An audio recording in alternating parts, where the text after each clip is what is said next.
El Zarco, de Ignacio Manuel Altamirano. Capítulo 1. Yautepec. Yautepec es una población de tierra caliente, cuyo caserío se esconde en un bosque de verdura. De lejos, ora se llegue de Cuernavaca por el camino quebrado de las Tetillas, que serpentea en medio de dos colinas rocallosas cuya forma les ha dado nombre, ora descienda de la fría y empinada sierra de Tepoztlán por el lado norte, o que se descubra por el sendero llano que viene del valle de Amilpas por el oriente, atravesando las ricas y hermosas haciendas de caña de Cocoyoc, Calderón, Casasano y San Carlos. Siempre se contempla Yautepec como un inmenso bosque por el que sobresalen apenas las torrecillas de su iglesia parroquial. De cerca, Yautepec presenta un aspecto original y pintoresco. Es un pueblo mitad oriental y mitad americano. Oriental, porque los árboles que forman ese bosque de que hemos hablado son naranjos y limoneros, grandes, frondosos, cargados siempre de frutos y de azahares que embalsaman la atmósfera con sus aromas embriagadores. Naranjos y limoneros por donde quiera, con extraordinaria profusión. Diríase que allí estos árboles son el producto espontáneo de la tierra. Tal es la exuberancia con que se dan, agrupándose, estorbándose, formando ásperas y sombrías bóvedas en las huertas grandes o pequeñas que cultivan todos los vecinos, y rozando con sus ramajes de un verde brillante y oscuro, y cargados de pomas de oro, los aleros de teja o de bálago de las casas. Mignon no extrañaría su patria, en Yautepec, donde los naranjos y limoneros florecen en todas las estaciones. Verdad es que este conjunto oriental se modifica en parte por la mezcla de otras plantas americanas, pues los bananos suelen mostrar allí sus esbeltos troncos y sus anchas hojas, y los mameyes y otras zapotáceas elevan sus enhiestas copas sobre los bosquecillos, pero los naranjos y limoneros dominan por su abundancia. En 1854, perteneciendo todavía Yautepec al Estado de México, se hizo un recuento de estos árboles en esta población y se encontró con que había más de 500,000. Hoy, después de 20 años, es natural que se hayan duplicado y triplicado. Los vecinos viven casi exclusivamente del producto de estos preciosos frutales, y antes de que existiera el ferrocarril de Veracruz, ellos surtían únicamente de naranjas y limones a la Ciudad de México. Por lo demás, el aspecto del pueblo es semejante al de todos los de las tierras calientes de la República. Algunas casas de azotea pintadas de colores chillantes, las más de tejados oscuros y salpicados con las manchas cobrizas de la humedad, muchísimas de paja o de palmeras de la tierra fría, todas amplias, cercadas de paredes de adobe, de árboles o de piedras, alegres, surtidas abundantemente de agua, nadando en flores y cómodas, aunque sin ningún refinamiento moderno. Un río apacible de linfas transparentes y serenas, que no es impetuoso más que en las crecientes del tiempo de lluvias, divide el pueblo y el bosque, atravesando la plaza, lamiendo dulcemente aquellos cármenes y dejándose robar sus aguas por numerosos apantles que las dispersan en todas direcciones. Ese río es verdaderamente el dios fecundador de la comarca y el padre de los dulces frutos que nos refrescan durante los calores del estío y que alegran las fiestas populares en México en todo el año. La población es buena, tranquila, laboriosa, amante de la paz, franca, sencilla y hospitalaria. Rodeada de magníficas haciendas de caña de azúcar, mantiene un activo tráfico con ellas, así como con Cuernavaca y Morelos. Es el centro de numerosos pueblecillos de indígenas, situados en la falda meridional de la cordillera que divide la Tierra Caliente del Valle de México, y con la metrópoli de la República a causa de los productos de sus inmensas huertas de que hemos hablado. En lo político y administrativo, Yautepec, desde que pertenecía al Estado de México, fue elevándose de un rango subalterno y dependiente de Cuernavaca hasta ser cabecera de distrito, carácter que conserva todavía. No ha tomado parte activa en las guerras civiles y ha sido las más veces víctima de ellas, aunque ha sabido reponerse de sus desastres merced a sus inagotables recursos y a su laboriosidad. El río y los árboles frutales son su tesoro, así es que los facciosos, los partidarios y los bandidos han podido arrebatarle frecuentemente sus rentas, pero no han logrado mermar ni destruir su capital. La población toda habla español, pues se compone de razas mestizas. Los indios puros han desaparecido allí completamente. Capítulo 2. El terror. Apenas acababa de ponerse el sol, un día de agosto de 1861, y ya el pueblo de Yautepec parecía estar envuelto en las sombras de la noche. Tal era el silencio que reinaba en él. Los vecinos, que regularmente en estas bellas horas de la tarde, después de concluir sus tareas diarias, acostumbraban siempre salir a respirar el ambiente fresco de las calles, o a tomar un baño en las pozas y remansos del río, o a discurrir por la plaza o por las huertas, en busca de solaz. Hoy no se atrevían a traspasar los dinteles de su casa, y por el contrario, antes de que sonara en el campanario de la parroquia el toque de oración, hacían sus provisiones deprisa y se encerraban en sus casas como si hubiese epidemia, palpitando de terror a cada ruido que oían. Y es que, a esas horas, en aquel tiempo calamitoso, comenzaba para los pueblos en que no había una fuerte guarnición el peligro de un asalto de bandidos, con los horrores consiguientes de matanza, de raptos, de incendio y de exterminio. Los bandidos de la Tierra Caliente eran sobre todo crueles. Por horrenda e innecesaria que fuera una crueldad, la cometían por instinto, por brutalidad, por el solo deseo de aumentar el terror entre las gentes y divertirse con él. El carácter de aquellos plateados, tal era el nombre que se daba a los bandidos de esa época, fue una cosa extraordinaria y excepcional, una explosión de vicio, de crueldad y de infamia que no se había visto jamás en México. Así pues, el vecindario de Yautepec, como el de todas las poblaciones de la Tierra Caliente, vivía en esos tiempos siempre medroso, tomando durante el día la precaución de colocar vigías en las torres de sus iglesias, para que diesen aviso oportuno de la llegada de alguna partida de bandoleros, a fin de defenderse en la plaza, en alguna altura, o de parapetarse en sus casas. Pero durante la noche, esa precaución era inútil, como también lo era el apostar escuchas o avanzadas en las afueras de la población, pues se habría necesitado ocupar para ello a numerosos vecinos inermes que, aparte del riesgo que corrían de ser sorprendidos, eran insuficientes para vigilar los muchos caminos y veredas que conducían al poblado y que los bandidos conocían perfectamente. Además, hay que advertir que los plateados contaban siempre con muchos cómplices y emisarios dentro de las poblaciones y de las haciendas, y que las pobres autoridades, acobardadas por falta de elementos de defensa, se veían obligadas, cuando llegaba la ocasión, a entrar en transacciones con ellos, contentándose con ocultarse o con huir para salvar la vida. Los bandidos, envalentonados en esta situación, fiados en la dificultad que tenía el gobierno para perseguirlos, ocupado como estaba en combatir la guerra civil, se habían organizado en grandes partidas de 100, 200 y hasta 500 hombres, y así recorrían impunemente toda la comarca, viviendo sobre el país, imponiendo fuertes contribuciones a las haciendas y a los pueblos, estableciendo por su cuenta peajes en los caminos y poniendo en práctica todos los días el plagio, es decir, el secuestro de personas, a quienes no soltaban sino mediante un fuerte rescate. Este crimen, que más de una vez ha sembrado el terror en México, fue introducido en nuestro país por el español Cobos, jefe clerical de espantosa nombradía y que pagó al fin sus fechorías en el suplicio. A veces los plateados establecían un centro de operaciones, una especie de cuartel general, desde donde uno o varios jefes ordenaban los asaltos y los plagios, y dirigían cartas a los hacendados y a los vecinos acomodados pidiendo dinero. Cartas que era preciso obsequiar, so pena de perder la vida sin remedio.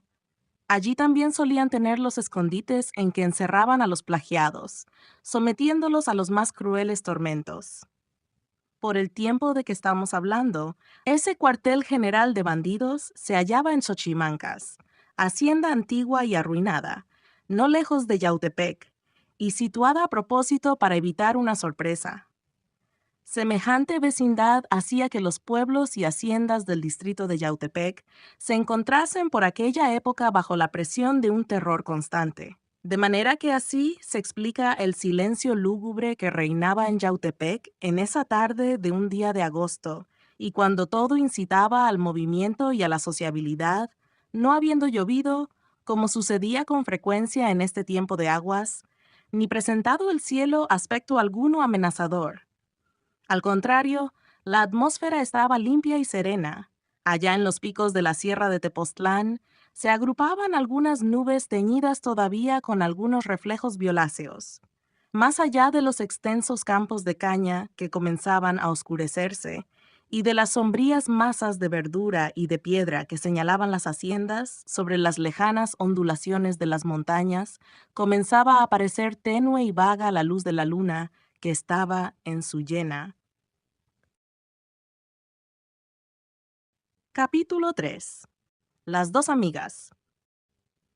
En el patio interior de una casita pobre, pero de graciosa apariencia, que estaba situada a las orillas de la población y en los bordes del río, con su respectiva huerta de naranjos, limoneros y platanares, se hallaba tomando el fresco una familia compuesta de una señora de edad y de dos jóvenes muy hermosas, aunque de diversa fisonomía. La una, como de 20 años, blanca, con esa blancura un poco pálida de las tierras calientes, de ojos oscuros y vivaces y de boca encarnada y risueña, tenía algo de soberbio y desdeñoso que le venía seguramente del corte ligeramente aguileño de su nariz, del movimiento frecuente de sus cejas aterciopeladas, de lo erguido de su cuello robusto y bellísimo, o de su sonrisa más bien burlona que benévola. Estaba sentada en un banco rústico y muy entretenida en enredar en las negras y sedosas madejas de sus cabellos una guirnalda de rosas blancas y de caléndulas rojas. Diríase que era una aristócrata disfrazada y oculta en aquel huerto de la tierra caliente. Marta o Nancy, que huía de la corte para tener una entrevista con su novio. La otra joven tendría 18 años. Era morena, con ese tono suave y delicado de las criollas que se alejan del tipo español sin confundirse con el indio y que denuncia a la hija humilde del pueblo. Pero en sus ojos grandes y también oscuros, en su boca, que dibujaba una sonrisa triste siempre que su compañera decía alguna frase burlona, en su cuello inclinado, en su cuerpo frágil y que parecía enfermizo, en el conjunto todo de su aspecto había tal melancolía que, desde luego, podía comprenderse que aquella niña tenía un carácter diametralmente opuesto al de la otra. Esta colocaba también lentamente y como sin voluntad en sus negras trenzas una guirnalda de azahares, solo de azahares, que se había complacido en cortar entre los más hermosos de los naranjos y limoneros, por cuya operación se había herido las manos, lo que le atraía las chanzonetas de su amiga. «Mira, mamá», dijo la joven blanca, dirigiéndose a la señora mayor que cosía sentada en una pequeña silla de paja, algo lejos del banco rústico. «Mira a esta tonta que no acabará de poner sus flores en toda la tarde. Ya se lastimó las manos por el empeño de no cortar más que los azahares frescos y que estaban más altos, y ahora no puede ponérselos en las trenzas. Y es que a toda costa quiere casarse, y pronto». «¿Yo?», preguntó la morena, alzando tímidamente los ojos como avergonzada. «Sí, tú», replicó la otra. «No lo disimules. Tú sueñas con el casamiento. No haces más que hablar de ello todo el día, y por eso escoges los azahares de preferencia. Yo no pienso en casarme todavía, y me contento con las flores que más me gustan. Además, con la corona de azahares parece que va una a vestirse de muerta. Así entierran a las doncellas». «Pues tal vez así me enterrarán a mí», dijo la morena, «y por eso prefiero estos adornos». «Oh, niñas, no hablen de esas cosas», exclamó la señora en tono de reprensión. «Están los tiempos como están, y hablar ustedes de cosas tristes es para aburrirse. Tú, Manuela», dijo dirigiéndose a la joven altiva, Deja a Pilar que se ponga las flores que más le cuadren y ponte tú las que te gustan. Al cabo, las dos están bonitas con ellas. Y como nadie las ve, añadió dando un suspiro. Esa es la lástima, dijo con expresivo acento Manuela. Esa es la lástima, repitió, que si pudiéramos ir a un baile o siquiera asomarnos a la ventana, ya veríamos. Bonitos están los tiempos, exclamó amargamente la señora, lindos para andar en bailes o asomarse por las ventanas. ¿Para qué queríamos más fiesta? Jesús nos ampare. ¿Con qué trabajos tenemos para vivir escondidas y sin que sepan los malditos plateados que existimos? No veo la hora de que venga mi hermano de México y nos lleve aunque sea a pie. No puede vivirse ya en esta tierra. Me voy a morir de miedo un día de estos. Ya no es vida. Señor, ya no es vida la que llevamos en Yautepec. Por la mañana, susto si suena la campana y a esconderse en la casa del vecino o en la iglesia. Por la tarde, apenas se come deprisa, nuevos sustos si suena la campana o corre la gente. Por la noche a dormir con sobresalto, a temblar a cada tropel, a cada ruido, a cada pisada que se oye en la calle y a no pegar los ojos en toda la noche si suenan tiros o gritos. Es imposible vivir de esta manera. No se habla más que de robos y asesinatos, que ya se llevaron al monte a don fulano, que ya apareció su cadáver en tal barranca o en tal camino, que hay sopilotera en tal lugar, que ya se fue el señor cura a confesar a fulano que está malherido, que esta noche entra Salomé Plasencia, que se escondan las familias, que ahí viene el Zarco o Palo Seco, y después, que ahí viene la tropa del gobierno, fusilando y amarrando a los vecinos. Díganme ustedes si esto es vida. No, es el infierno. Yo estoy mala del corazón. La señora concluyó así, derramando gruesas lágrimas, su terrible descripción de la vida que llevaba, y que por desgracia no era sino muy exacta, y aún pálida en comparación de la realidad. Manuela, que se había puesto encendida cuando oyó hablar del Zarco, se conmovió al oír que la buena señora se quejaba de estar mala del corazón. Mamá, tú no me habías dicho que estabas mala del corazón. ¿Te duele de veras? ¿Estás enferma? Le preguntó acercándose con ternura. No, hija, enferma no. No tengo nada, pero digo que semejante vida me aflige, me entristece, me desespera y acabará por enfermarme realmente. Lo que es enfermedad, gracias a Dios que no tengo, y esa es al menos una fortuna que nos ha quedado en medio de tantas desgracias que nos han afligido desde que murió tu padre. Pero al fin, con tantas zozobras, con tantos sustos diarios, con el cuidado que tú me causas, tengo miedo de perder la salud, y en esta población, y teniéndote a ti, todos me dicen, Doña Antonia, esconda usted a Manuelita o mándela usted mejor a México o a Cuernavaca. Aquí está muy expuesta, es muy bonita, y si la ven los plateados, si algunos de sus espías de aquí les dan aviso, son capaces de caer una noche en la población y llevársela. Jesús me acompañe. Todos me dicen esto. El señor cura mismo me lo ha aconsejado. El prefecto, nuestros parientes. No hay un alma bendita que no me diga todos los días lo mismo. Y yo estoy sin consuelo, sin saber qué hacer, sola, sin más medios de qué vivir que esta huerta de mis pecados, que es la que me tiene aquí, y sin otro amparo que mi hermano a quien ya acabo a cartas, pero que se hace el sordo. Ya ves, hija mía, cuál es la espina que tengo siempre en el corazón y que no me deja ni un momento de descanso. Si mi hermano no viniera, no nos quedaría más que un recurso para libertarnos de la desgracia que nos está amenazando. ¿Cuál es, mamá? Preguntó Manuela, sobresaltada. El de casarte, hija mía, respondió la señora con acento de infinita ternura. ¿Casarme? ¿Y con quién? ¿Cómo con quién? Replicó la madre en tono de dulce reconvención. Tú sabes muy bien que Nicolás te quiere, que se consideraría dichoso si le dijeras que sí, que el pobrecito hace más de 2 años, que viene a vernos día con día, sin que le estorben ni los aguaceros ni los peligros, ni tus desaires tan frecuentes y tan injustos, y todo porque tiene esperanzas de que te convenzas de su cariño, de que te ablandes, de que consientas en ser su esposa.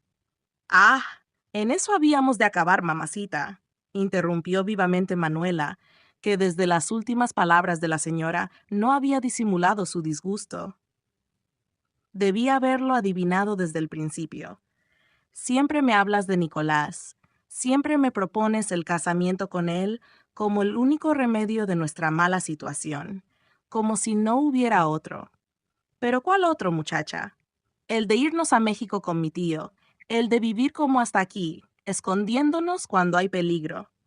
Pero tú ves que tu tío no viene, que nosotras no podemos irnos solas a México, que confiarnos a otra persona es peligrosísimo en estos tiempos en que los caminos están llenos de plateados, que podrían tener aviso y sorprendernos, porque se sabría nuestro viaje con anticipación.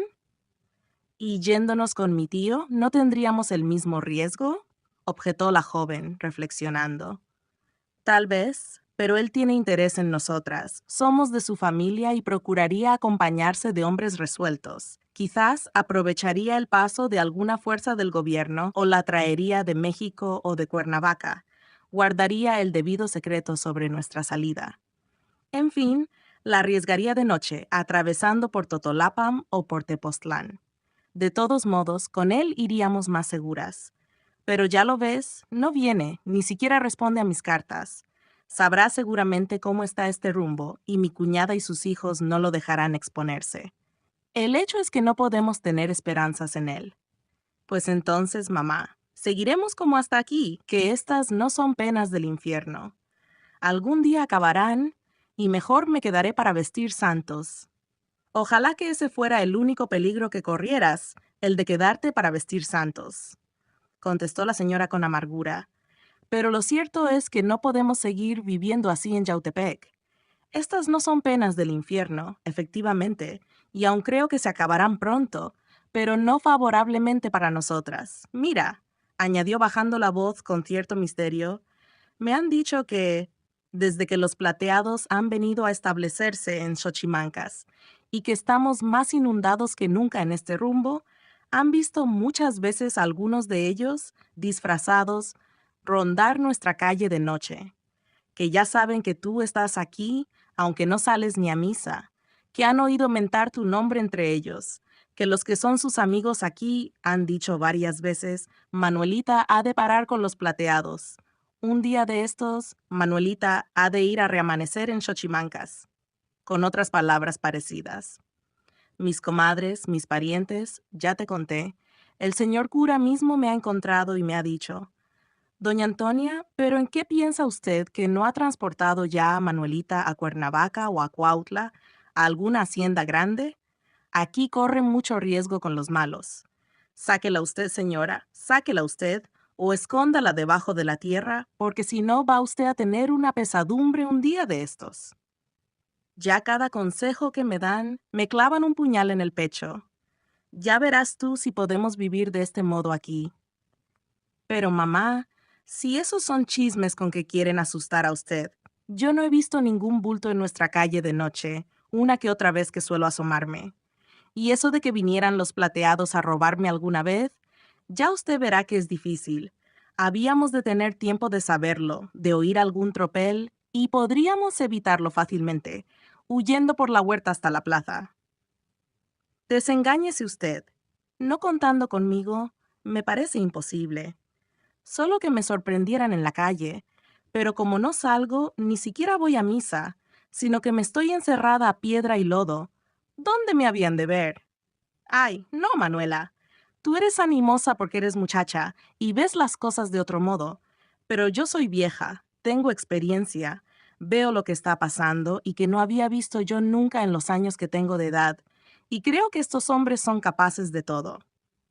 Si yo supiera que había aquí tropas del gobierno o que el vecindario tuviera armas para defenderse, estaría yo más tranquila.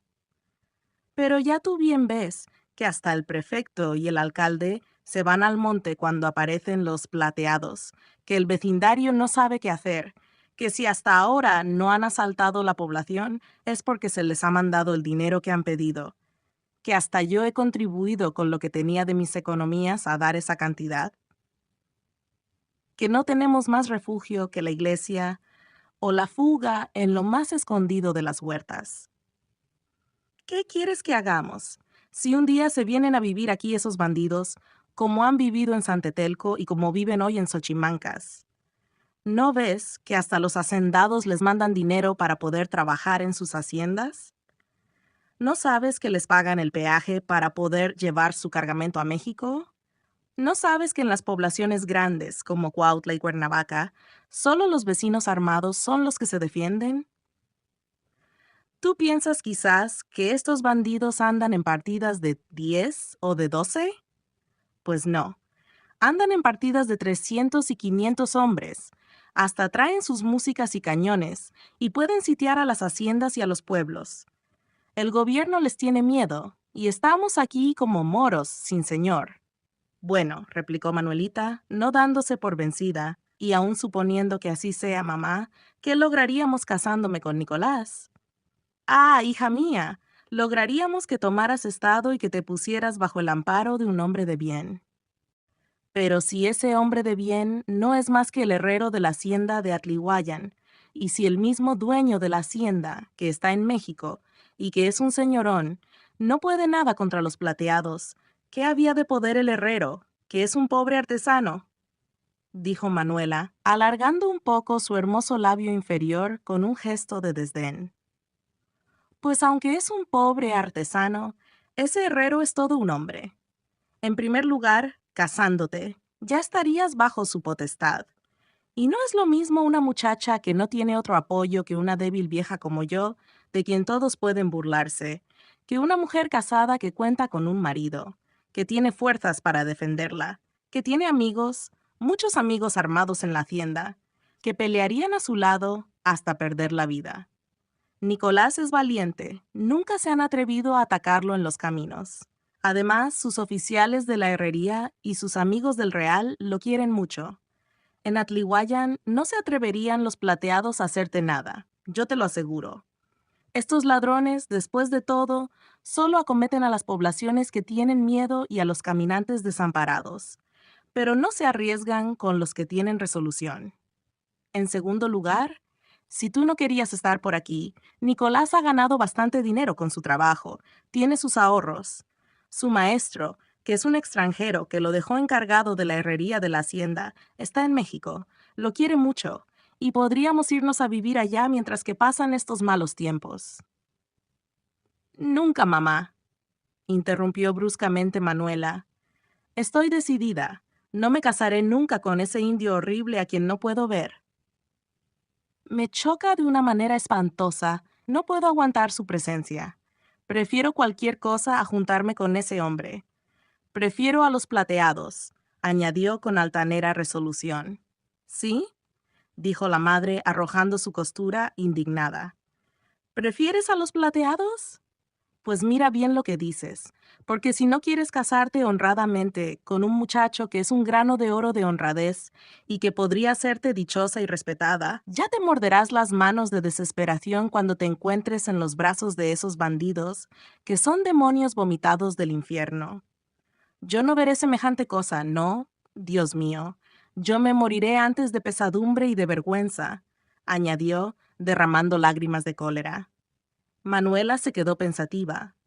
Pilar se acercó a la pobre vieja para consolarla. Mira tú, dijo ésta a la humilde joven morena que había estado escuchando el diálogo de madre e hija en silencio.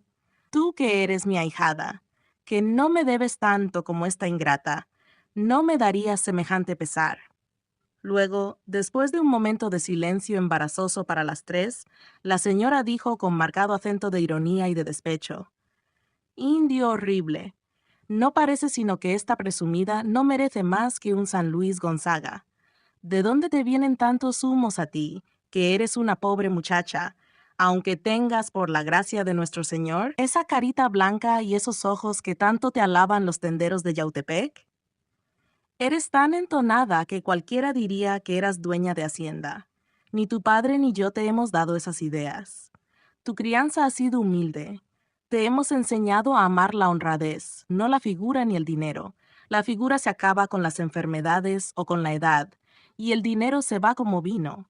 Solo la honradez es un tesoro que nunca se acaba. Indio horrible, un pobre artesano, Pero ese indio horrible, ese pobre herrero es un muchacho de buenos principios, que ha comenzado por ser un pobrecito huérfano de Tepoztlán, que aprendió a leer y a escribir desde chico, que después se metió a la fragua, y que a la edad en que todos regularmente no ganan más que un jornal, él es ya maestro principal de la herrería, y es muy estimado hasta de los ricos, y tiene muy buena fama, y ha conseguido lo poco que tiene, gracias al sudor de su frente y a su honradez. Eso, en cualquiera tiempo, pero más ahora y principalmente por este rumbo, es una gloria que pocos tienen. Tal vez no hay muchacho aquí que se pueda comparar con él. Dime, Pilar, ¿tengo yo razón? Sí, madrina, contestó la modesta joven, tiene usted sobrada razón. Nicolás es un hombre muy bueno, muy trabajador, que quiere muchísimo a Manuela, que sería un marido como pocos, que le daría gusto en todo. Yo siempre se lo estoy diciendo a mi hermana. Además, yo no lo encuentro horrible. ¡Qué horrible va a ser!, exclamó la señora, sino que esta tonta, como no lo quiere, le pone defectos como si fuera un espantajo. Pero Nicolás es un muchacho como todos y no tiene nada que asuste. No es blanco ni español, ni anda relumbrando de oro y de plata, como los administradores de las haciendas o como los plateados, ni luce en los bailes y en las fiestas. Es quieto y encogido, pero eso, me parece a mí, no es un defecto. Ni a mí, añadió Pilar. Bueno, Pilar, dijo Manuela, pues si a ti te gusta tanto, ¿por qué no te casas tú con él? ¿Yo? Respondió Pilar, poniéndose primero pálida y luego encarnada hasta llorar. ¿Yo, hermana? ¿Pero por qué me dices eso? Yo no me caso con él porque no es a mí a quien él quiere, sino a ti. ¿De modo que si te pretendiera le corresponderías?, preguntó, sonriéndose malignamente, la implacable Manuela. Pilar iba quizás a responder, pero en ese instante llamaron a la puerta de un modo tímido. «Es Nicolás», dijo la señora. «Ve a abrirle, Pilar». La humilde joven, todavía confusa y encarnada, quitó apresuradamente de sus cabellos la guirnalda de azahares y la colocó en el banco. «¿Por qué te quitas esas flores?», le preguntó Manuela, arrojando a su vez apresuradamente las rosas y caléndulas que se había puesto. «Me las quito porque son flores de novia, y yo no soy aquí la novia», respondió tristemente, aunque un poco picada Pilar. «¿Y tú? ¿Por qué te quitas las tuyas?» «Yo, porque no quiero parecer bonita a ese indio, hombre de bien, que merece un relicario». Pilar fue a abrir la puerta con todas las precauciones que se tomaban en ese tiempo en Yautepec. Capítulo 4. Nicolás. Quien hubiera oído hablar a Manuela en tono tan despreciativo como lo había hecho del herrero de Atlihuayan, se habría podido figurar que era un monstruo, un espantajo repugnante que no debiese inspirar más que susto o repulsión. Pues bien, se habría engañado. El hombre que, después de atravesar las piezas de habitación de la casa, penetró hasta el patio en que hemos oído la conversación de la señora mayor y de las dos niñas, era un joven trigueño, con el tipo indígena bien marcado, pero de cuerpo alto y esbelto, de formas hercúleas, bien proporcionado, y cuya fisonomía inteligente y benévola predisponía desde luego en su favor. Los ojos negros y dulces, su nariz aguileña, su boca grande, provista de una dentadura blanca y brillante, sus labios gruesos, que sombreaba apenas una barba naciente y escasa, daban a su aspecto algo de melancólico, pero de fuerte y varonil al mismo tiempo.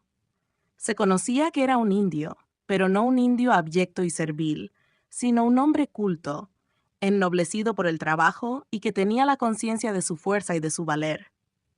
Estaba vestido, no como todos los dependientes de las haciendas azucareras, con chaqueta de dril de color claro, sino con una especie de blusa de lanilla azul, como los marineros, ceñida a la cintura con un ancho cinturón de cuero lleno de cartuchos de rifle, porque en ese tiempo todo el mundo tenía que andar armado y apercibido para la defensa. Además, traía calzoneras con botones oscuros, botas fuertes, y se cubría con un sombrero de fieltro gris de anchas alas, pero sin ningún adorno de plata. Se conocía, en fin, que de propósito intentaba diferenciarse en el modo de arreglar su traje de los bandidos, que hacían ostentación exagerada de adornos de plata en sus vestidos y especialmente en sus sombreros, lo que les había valido el nombre con que se conocían en toda la República. Nicolás acostumbraba en sus visitas diarias a la familia de Manuela dejar su caballo y sus armas en una casa contigua, para partir luego que cerraba la noche a la hacienda de Atlihuayan, distante menos de 1 milla de Yautepec. Después de los saludos de costumbre, Nicolás fue a sentarse junto a la señora en otro banco rústico, y notando que a los pies de Manuela estaban regadas en desorden las rosas que ésta había desprendido de sus cabellos, le preguntó: «Manuelita, ¿por qué ha tirado usted tantas flores?» «Estaba yo haciendo un ramillete», respondió secamente Manuela, «pero me fastidié y las he arrojado». «Y tan lindas», dijo Nicolás, inclinándose para recoger algunas, lo que Manuelita vio hacer con marcado disgusto. «Usted siempre descontenta», añadió tristemente. «Pobre de mi hija». «Mientras estemos en Yautepec y encerradas», dijo la madre, «no podemos tener un momento de gusto». «Tienen ustedes razón», replicó Nicolás. «¿Y su hermano de usted ha escrito?» «Nada, ni una carta, no hemos tenido ni razón de él. Ya me desespero. ¿Y qué nuevas noticias nos trae usted ahora, Nicolás?» «Ya sabe usted, señora», dijo Nicolás con aire sombrío, «las de siempre. Plagios, asaltos, crímenes por donde quiera, no hay otra cosa. Antier se llevaron los plateados de Xochimancas al purgador de la hacienda de San Carlos. Ayer, en la mañana, se llevó otra partida al ayudante de campo que había salido a la tranca de la hacienda nada más. Después, mataron a unos arrieros que iban de Cocoyoc al camino de México». «Misericordia de Dios», exclamó la señora, «si no es posible vivir ya en este rumbo. Si yo estoy desesperada y no sé cómo salir de aquí». «A propósito», continuó Nicolás, «si usted insiste, señora, en su deseo de irse a México, y ya que ha rehusado usted mis servicios para acompañarla, pronto se le ofrecerá a usted una oportunidad». «¿Sí? ¿Cómo?», preguntó con ansiedad la señora. «Hemos sabido que debía haber llegado aquí esta mañana una fuerza de caballería del gobierno, porque salió de Cuernavaca con esta dirección ayer en la tarde y durmió en Chutepec. Pero, al amanecer, recibió orden de ir a perseguir a una partida de bandidos que, en la misma noche, asaltó a una familia rica extranjera que se dirigía a Acapulco, acompañada de algunos mozos armados. Parece que, precisamente para ver si escapaba de los ladrones, esa familia salió de Cuernavaca ya de noche y caminaba a prisa para llegar hoy temprano a Puente de Ixtla o San Gabriel. Pero, cerca de Alpuyeca, la estaba esperando una partida de plateados. Los extranjeros que iban con la familia se defendieron, pero los mozos hicieron traición y se pasaron con los bandidos, de modo que los pobres extranjeros quedaron allí muertos con su familia, que también pereció. «¡Jesús, qué horror!», exclamaron la señora y Pilar, mientras que Manuela palideció ligeramente y se puso pensativa. «Parece que fue una cosa espantosísima», continuó Nicolás. «Ahí amanecieron tirados los cadáveres, no más los cadáveres, porque los bandidos se llevaron naturalmente los equipajes, las mulas, los caballos y todo. La noticia llegó a Cuernavaca muy temprano. Los vecinos de Alpuyeca trajeron después en camillas a los muertos, entre los que había niños. Ahí tienen ustedes el por qué la fuerza del gobierno, que venía para acá, recibió orden de dirigirse, en combinación con otra que salió de Cuernavaca, en persecución de los bandidos. ¿Y los cogerán? ¿Usted cree que los cogerán, Nicolás?», preguntó la señora. «No», respondió con intensa amargura el honrado joven, «no cogerán a nadie.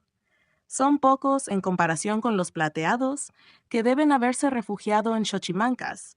Solamente allí tienen más de 500 hombres, bien montados y armados, sin contar con las muchas partidas que andan en todos los caminos. Además, ya estamos acostumbrados a estos vanos alardes. Cuando se comete un robo de consideración o se asalta a personas distinguidas, se hace escándalo. El gobierno de México manda órdenes terribles a las autoridades de por aquí. Estas ponen en movimiento sus pequeñas fuerzas, en que hay muchos cómplices de los bandidos y que les dan aviso oportunamente. Se hace ruido una semana o dos, y todo acaba allí. Entretanto, nadie hace caso de los robos, de los asaltos, de los asesinatos que se cometen diariamente en todo el rumbo, porque las víctimas son infelices, que no tienen nombre ni nada que llame la atención. ¡Ay, Dios, Nicolás!, dijo con interés la señora.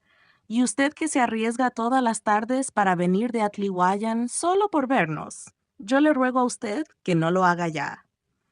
Ah, no, señora, respondió Nicolás, sonriendo tranquilamente. En cuanto a mí, pierda usted cuidado. Yo soy pobre, nada tienen que robarme. Además, la distancia de Atlihuayan acá es muy corta. Nada arriesgo verdaderamente con venir. ¿Cómo no ha de arriesgar usted?, repuso la señora.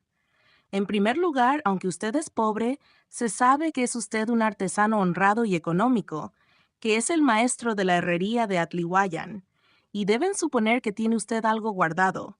Luego, aunque no fuera más que porque monta usted buenos caballos y porque tiene buenas armas. «Oh, señora», exclamó riendo Nicolás, «por lo que yo puedo tener guardado no vale la pena que me ataquen esos señores, porque ellos se arriesgan por mayores intereses. Por otra parte, saben muy bien que yo no me dejaría plagiar. No es eso fanfarronada, pero la verdad es, señora, que vale más morir de una vez que sufrir las 1000 muertes que tienen los plagiados. Ya habrá usted oído contar lo que les hacen. Pues bien, la mejor manera de escapar de esos tormentos es defenderse hasta morir. Siquiera de ese modo se les hace pagar caro su triunfo y se salva la dignidad del hombre», añadió con varonil orgullo. «Ah, si todos pensaran así», dijo la señora, «si todos se resolvieran a defenderse, no habría bandidos ni necesitaríamos de las fuerzas del gobierno, ni viviríamos aquí muertos de miedo, temblando como pájaros azorados». «Es verdad, señora, así debía ser, y no se necesita para ello más que un poco de sangre fría. Vea usted, en Atlihuayan todos estaban atemorizados cuando comenzaron a inundar estos los bandidos, y no sabían qué partido tomar. Pero antes de que comenzaran a pisarnos la sombra, los maquinistas de la hacienda y los herreros nos reunimos y determinamos comprar buenos caballos y armarnos bien, decidiendo defendernos siempre unidos, aunque fuésemos pocos. Tan luego como se supo nuestra resolución, el administrador y los dependientes se unieron también a nosotros, y como la gran ventaja que tienen los plateados para amenazar a las haciendas y a los pueblos consiste en que tienen siempre emisarios y cómplices entre los vecinos, se dispuso a arrojar de la hacienda al que se hiciera sospechoso de estar en connivencia con los bandidos. De ese modo, todos los trabajadores de Atlihuayan son fieles y nos ayudan. La hacienda está bien armada y no tenemos más peligro que el de que incendien los bandidos los campos de caña. Pero, vigilando mucho y todas las noches, puede evitarse ese mal en cuanto sea posible. Ya han pedido dinero al hacendado, ya lo han amenazado de quemar la hacienda, pero no se les ha hecho caso. A nosotros también nos han escrito cartas pidiéndonos dinero, pero no les hemos contestado. A mí, particularmente, sé que me aborrecen, que hay algunos que han ofrecido matarme, y no sé por qué, pues yo no he hecho mal a nadie ni a los bandidos. Será seguramente porque saben que estoy resuelto a defenderme y que mis oficiales lo están también. Pero no tengo cuidado, y sigo como hasta aquí, sin que nadie me haya atacado en los caminos. «Pero usted anda siempre solo, Nicolás», dijo la señora, «y eso es una temeridad. Cuando puedo me acompaño, por ejemplo, cuando tengo que ir a una hacienda algo lejana, pero para venir aquí no creo que haya necesidad de compañía. Pero a todo esto, lo que más me importa es tratar de la salida de ustedes. Decía yo que la fuerza que venía a Yautepec se entretiene hoy en perseguir a los asaltantes del camino de Alpuyeca, que ya estarán en sus guaridas. Por consiguiente, la fuerza regresará a Cuernavaca y saldrá después para acá. Es tiempo de aprovechar la ocasión y pueden ustedes prepararse para la marcha. Ya se ve», dijo la señora, «y desde luego vamos a alistarnos». Gracias, Nicolás, por la noticia y espero que usted venga a vernos como siempre, para comunicarnos algo nuevo y para que me haga usted el favor de quedarse con mis encargos. No tengo hombre de confianza más que usted. Señora, ya sabe usted que estoy a sus órdenes en todo y que puede usted ir tranquila respecto de sus cosas, pues me quedo aquí. Ya lo sé, y lo espero a usted mañana, como siempre. Ahora es tiempo de que usted se vaya. Es ya de noche y tiemblo de que le suceda a usted algo en este caminito de Yautepec a la hacienda, tan corto, pero tan peligroso. Adiós, dijo estrechando la mano de Nicolás, que fue a despedirse enseguida de Manuela, que le alargó la mano fríamente, y de Pilar, que lo saludó con su humilde timidez de costumbre. Cuando se oyó en la calle el trote del caballo que se alejaba, la señora, que se había quedado triste y callada, suspiró dolorosamente. La única pena que tendré, dijo, alejándome de este rumbo, será dejar en él a este muchacho, que es el solo protector que tenemos en la vida. ¿Con qué gusto lo vería yo como mi yerno? Y dale con el yerno, mamá, dijo Manuela, acercándose a la pobre señora y abrazándola cariñosamente. No piense en eso. Ya vamos a salir de aquí y tendrá otro yerno mejor. Este te ofrece un amor honrado, dijo la señora. Pero no un amor de mi gusto, replicó, frunciendo las cejas y sonriendo, la hermosa joven. Dios quiera que nunca te arrepientas de haberlo rechazado. No, mamá, de eso sí puede usted estar segura. Nunca me arrepentiré. Si el corazón se va a donde quiere, no a donde lo mandan, añadió lentamente y con risueña gravedad, ayudando a la señora a levantarse de su taburete. La noche había cerrado, en efecto. El rocío, tan abundante en las tierras calientes, comenzaba a caer. Las sombras de la arboleda de la huerta se hacían más intensas a causa de la luz de la luna, que comenzaba a alumbrar, y la familia se entró en sus habitaciones. Capítulo 5. El Zarco. A la sazón que esto pasaba en Yautepec, a un costado de la hacienda de Atlihuayan, y por un camino pedregoso y empinado que bajaba de las montañas, y que se veía flanqueado por altas malezas y coposos árboles, descendía poco a poco y cantando con voz aguda y alegre un gallardo jinete montado en brioso alazán que parecía impacientarse, marchando tortuosamente en aquel sendero en que resonaban, echando chispas, sus herraduras. El jinete lo contenía a cada paso, y en la actitud más tranquila parecía abandonarse a una deliciosa meditación, cruzando una pierna sobre la cabeza de la silla, como las mujeres, mientras que entonaba, repitiéndola distraído, una copla de una canción extraña, compuesta por bandidos y muy conocida entonces en aquellos lugares. Mucho me gusta la plata, pero más me gusta el lustre, por eso cargo mi reata pa' la mujer que me guste. El jinete, caminando así a mujeriegas, no parecía darse prisa por bajar al llano, y de cuando en cuando se detenía un momento para dejar que su caballo respirara y para contemplar la luna por los claros que solían dejar los árboles de la montaña.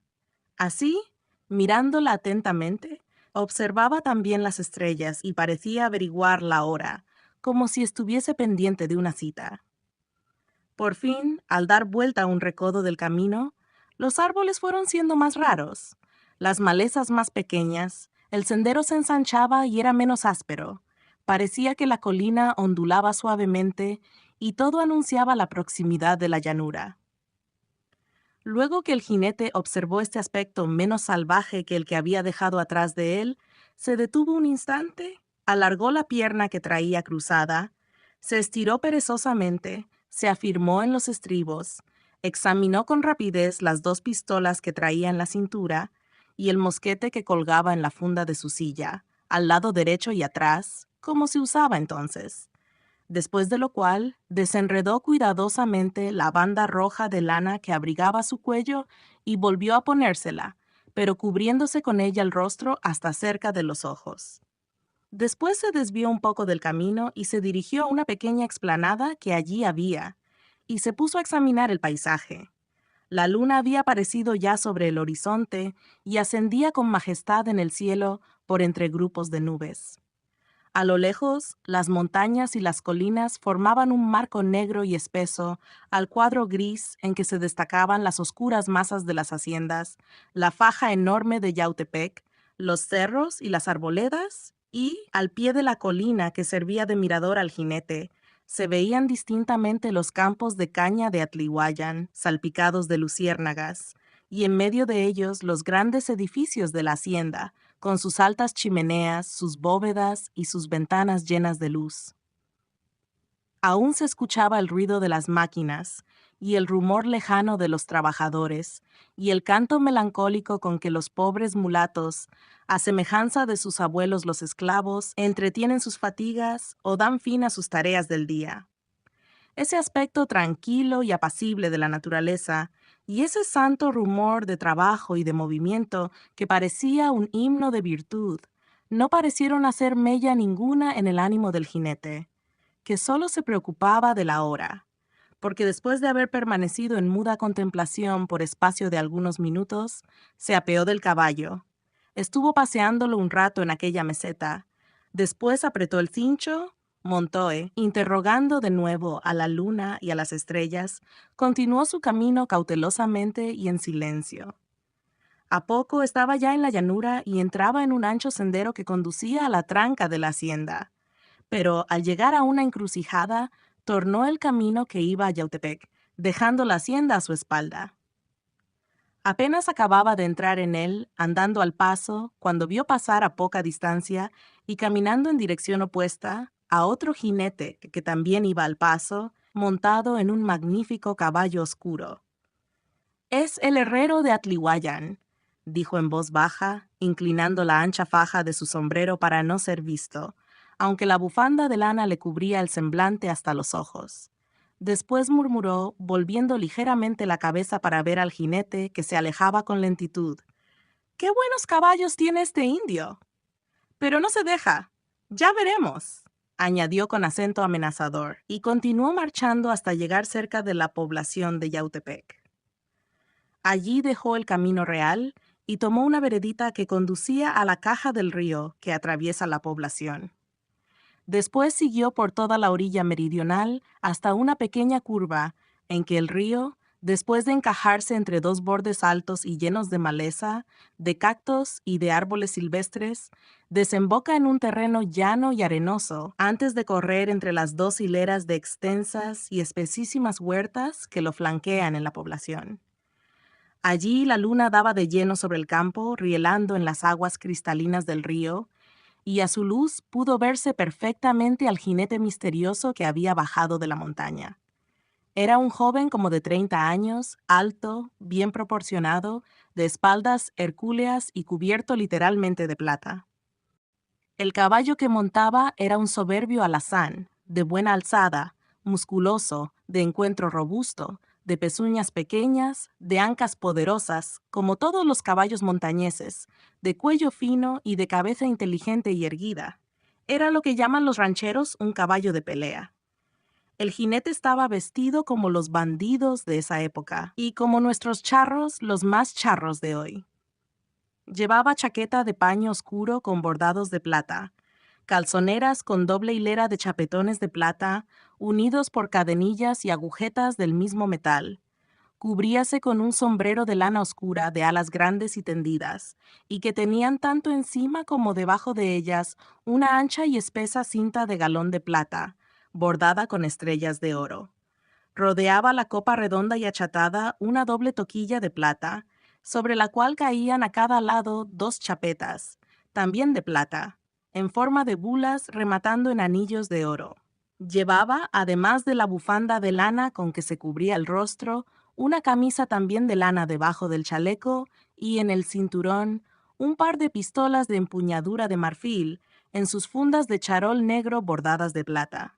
Sobre el cinturón se ataba una canana, doble cinta de cuero a guisa de cartuchera y rellena de cartuchos de rifle, y sobre la silla un machete de empuñadura de plata metido en su vaina, bordada de lo mismo. La silla que montaba estaba bordada profusamente de plata. La cabeza grande era una hamaca de ese metal, lo mismo que la teja y los estribos, y el freno del caballo estaba lleno de chapetes, de estrellas y de figuras caprichosas. Sobre el vaquerillo negro, de hermoso pelo de chivo, y pendiente de la silla, colgaba un mosquete, en su funda también bordada, y tras de la teja veíase amarrada una gran capa de hule, y por dondequiera plata en los bordados de la silla, en los haciones, en las tapafundas, en las chaparreras de piel de tigre que colgaban de la cabeza de la silla, en las espuelas, en todo. Era mucha plata aquella, y se veía patente el esfuerzo para prodigarla por doquier. Era una ostentación insolente, cínica y sin gusto. La luz de la luna hacía brillar todo este conjunto y daba al jinete el aspecto de un extraño fantasma, con una especie de armadura de plata, algo como un picador de plaza de toros o como un abigarrado centurión de Semana Santa. El jinete estuvo examinando durante algunos segundos el lugar. Todo se hallaba tranquilo y silencioso. El llano y los campos de caña se dilataban a lo lejos, cubiertos por la luz plateada de la luna, como por una gasa transparente. Los árboles de las huertas estaban inmóviles. Yautepec parecía un cementerio, ni una luz en las casas, ni un rumor en las calles. Los mismos pájaros nocturnos parecían dormir, y solo los insectos dejaban oír sus leves silbidos en los platanares, mientras que una nube de cocuyos revoloteaba en las masas de sombra en las arboledas. La luna estaba en el cenit y eran las 11 de la noche. El plateado se retiró, después de este rápido examen, a un recodo que hacía el cauce del río junto a un borde lleno de árboles, y allí, perfectamente oculto en la sombra y en la playa seca y arenosa, echó pie a tierra, desató la reata, quitó el freno a su caballo y, teniéndolo del lazo, lo dejó ir a poca distancia a beber agua.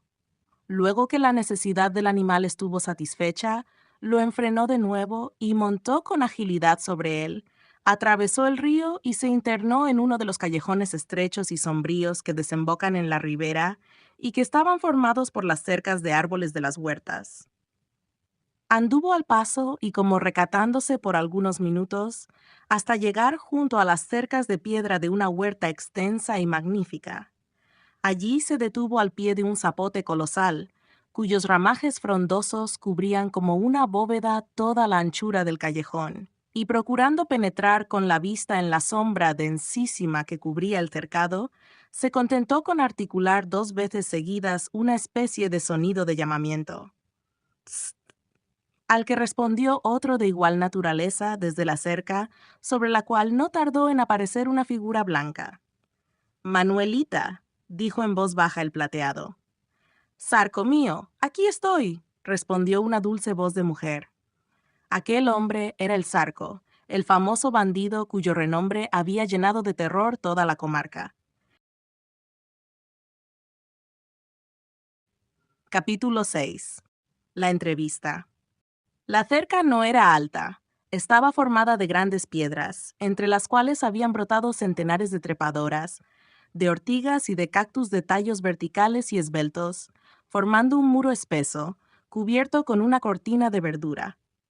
Sobre esta cerca, aprovechando uno de sus claros y bajo las sombrías ramas del zapote, cuyo tronco nudoso presentaba una escalinata natural por dentro de la huerta, Manuelita se había improvisado un asiento para hablar con el Zarco en sus frecuentes entrevistas nocturnas. El bandido no se bajaba en ellas de su caballo. Desconfiado hasta el extremo, como todos los hombres de su especie, prefería estar siempre listo para la fuga o para la pelea, aun cuando hablaba con su amada en las altas horas de la noche, en la soledad de aquella callejuela desierta, y cuando la población dormía sobresaltada, sin atreverse nadie a asomar la cara después de la queda. Por lo demás, así, a caballo, estaba al alcance de la joven para hablarle y para abrazarla con toda comodidad, pues la altura del cercado no sobrepasaba la cabeza de la silla del caballo. Y en cuanto a este animal, enseñado como todos los caballos de bandidos, sabía estarse quieto cuando la voluntad del jinete lo exigía. Por otra parte, la cortina vegetal que revestía el cercado de piedra presentaba allí un ancho rasgón que permitía a los amantes hablarse de cerca, enlazarse las manos, y abandonarse a las intimidades de un amor apasionado y violento. Ya varias veces algunos vecinos de Yautepec, que solían transitar por esa callejuela en las mañanas para salir al campo, habían reparado en las huellas que dejaba el caballo en las noches de lluvia, huellas que indicaban que alguien había estado allí detenido por mucho tiempo y que venían del río y volvían a dirigirse a él. Pero suponían que eran las de algún campesino que había venido allí en la tarde anterior, o a lo sumo sospechaban que Nicolás, el herrero de Atlihuayán, cuyo amor a Manuelita era demasiado conocido, tenía entrevistas con ella, aunque sabían todos, por otra parte, que la joven manifestaba profunda aversión al herrero, cosa que atribuían a hipócrita disimulo, desmentido por esas huellas acusadoras. En cuanto a doña Antonia, madre de Manuelita, ignoraba de todo punto, como es de suponerse, que su hija tuviese entrevista alguna con nadie, y aún el rumor acerca de las huellas de un caballo junto al cercado de su huerta le era totalmente desconocido. Así, bajo aquel secreto profundo que nadie se hubiera atrevido a adivinar, Manuela salía a hablar con su amante con toda la frecuencia que permitían a sus arriesgadas excursiones de asalto y de pillaje.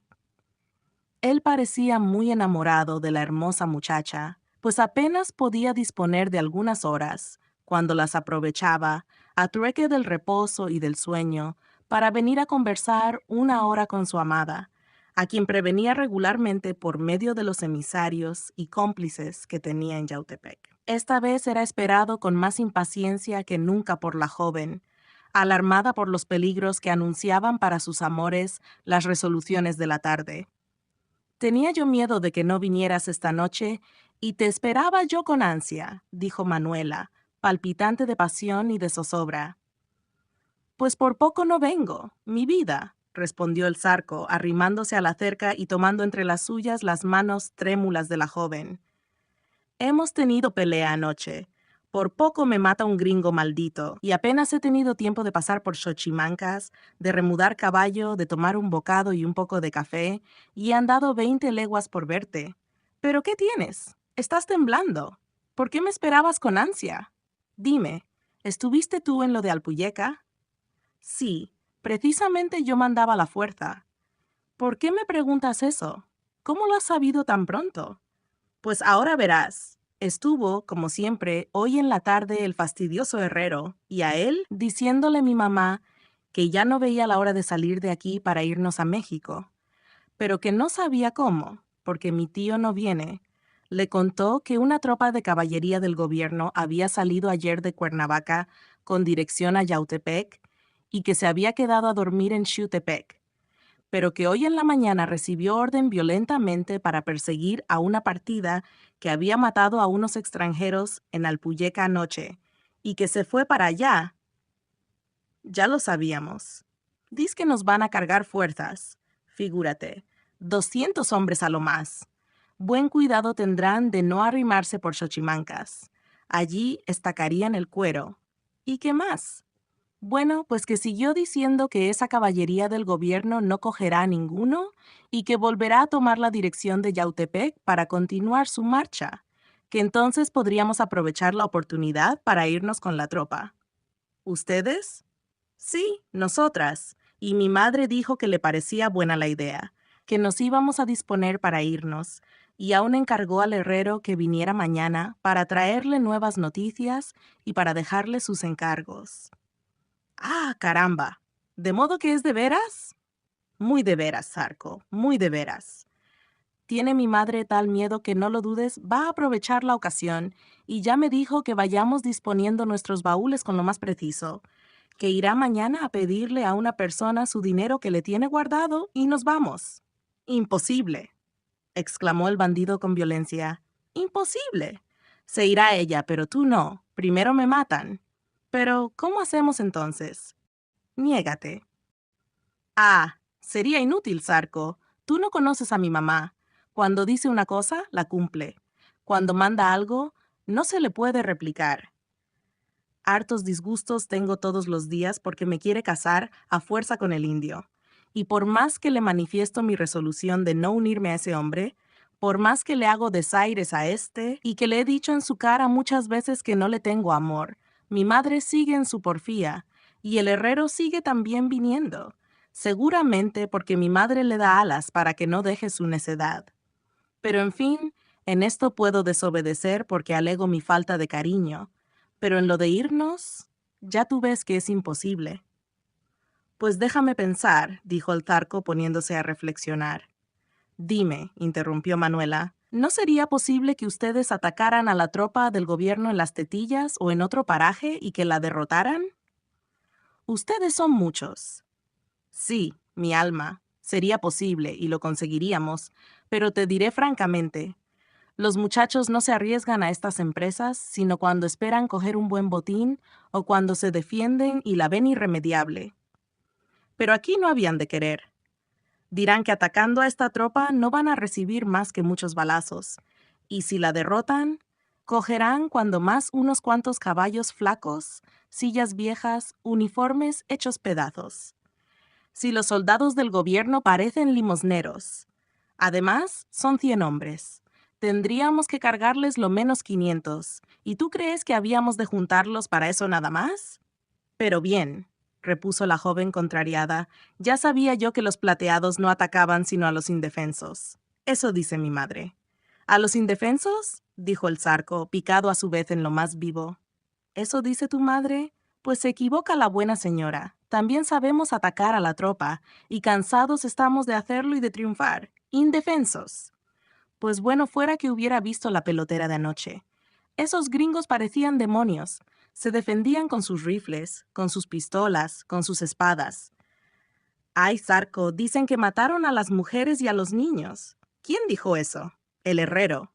Indio hablador. No es cierto. Que se murieron. Sí, se murieron. Pero nosotros no los matamos. Se murieron en la refriega. En fin, no hablemos de este asunto, Manuelita, porque me estás lastimando.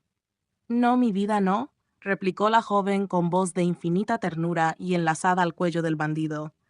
¿Yo ofenderte a ti, que eres todo mi querer? Sí, Manuelita, dijo deshaciéndose de sus brazos. Todo eso que me estabas diciendo era porque tú me crees cobarde. ¿Yo creerte cobarde, Zarco?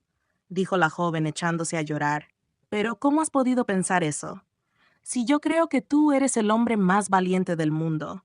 Si yo estoy loca de pasión por ti, si pienso que se me va a reventar el corazón de la pena que me causa tu ausencia, del miedo que me dan los peligros que corres. Si yo soy tuya enteramente y hago lo que quieras. Bueno, dijo dulcificando la voz el bandido y besándola con furia. Bueno, ya no llores, ya no estoy resentido, pero no me vuelvas a decir esas palabras. Pero si yo te digo lo que cuentan, yo hago cóleras cuando lo escucho y no tengo más consuelo que decírtelo. Ahora, mi deseo de que atacaran a la tropa debe suponer que es causado por el amor mismo que te tengo, para que no nos separemos. Si tienes otro medio, el de casarnos, por ejemplo. ¿Casarnos? Sí, ¿y por qué no? Pero tú no piensas en que no podemos casarnos. ¿Por qué? Dímelo. Por 1000 razones. Llevando la vida que llevo, siendo como soy tan conocido, teniendo tantas causas pendientes en los juzgados, habiendo naturalmente orden de colgarme donde me cojan, ¿a dónde había yo de ir a presentarme para que nos casaran? Estás loca. Pero no podemos irnos lejos de este rumbo. ¿A Puebla, al sur, a Morelos, a donde no te conozcan para casarnos? Pero para eso sería preciso que te sacara yo de aquí, que te robara yo, que te fueras conmigo a Xochimancas mientras... y después emprenderíamos el viaje a otra parte. Pues bien, replicó la joven resueltamente, después de reflexionar un momento, puesto que no queda más que ese recurso, sácame de aquí, me iré contigo a donde quieras. ¿Pero te avendrás a la vida que llevo siquiera por esos días? Vamos a Xochimancas. Ya sabes quiénes son mis compañeros. Es verdad que tienen ellos allí a sus muchachas, pero no son como tú. Ellas están acostumbradas a pasar trabajos, montan a caballo, ayunan algunas veces, se desvelan, no se escandalizan por lo que pasa, porque pasan cosas un poco feas. En fin, son como nosotros.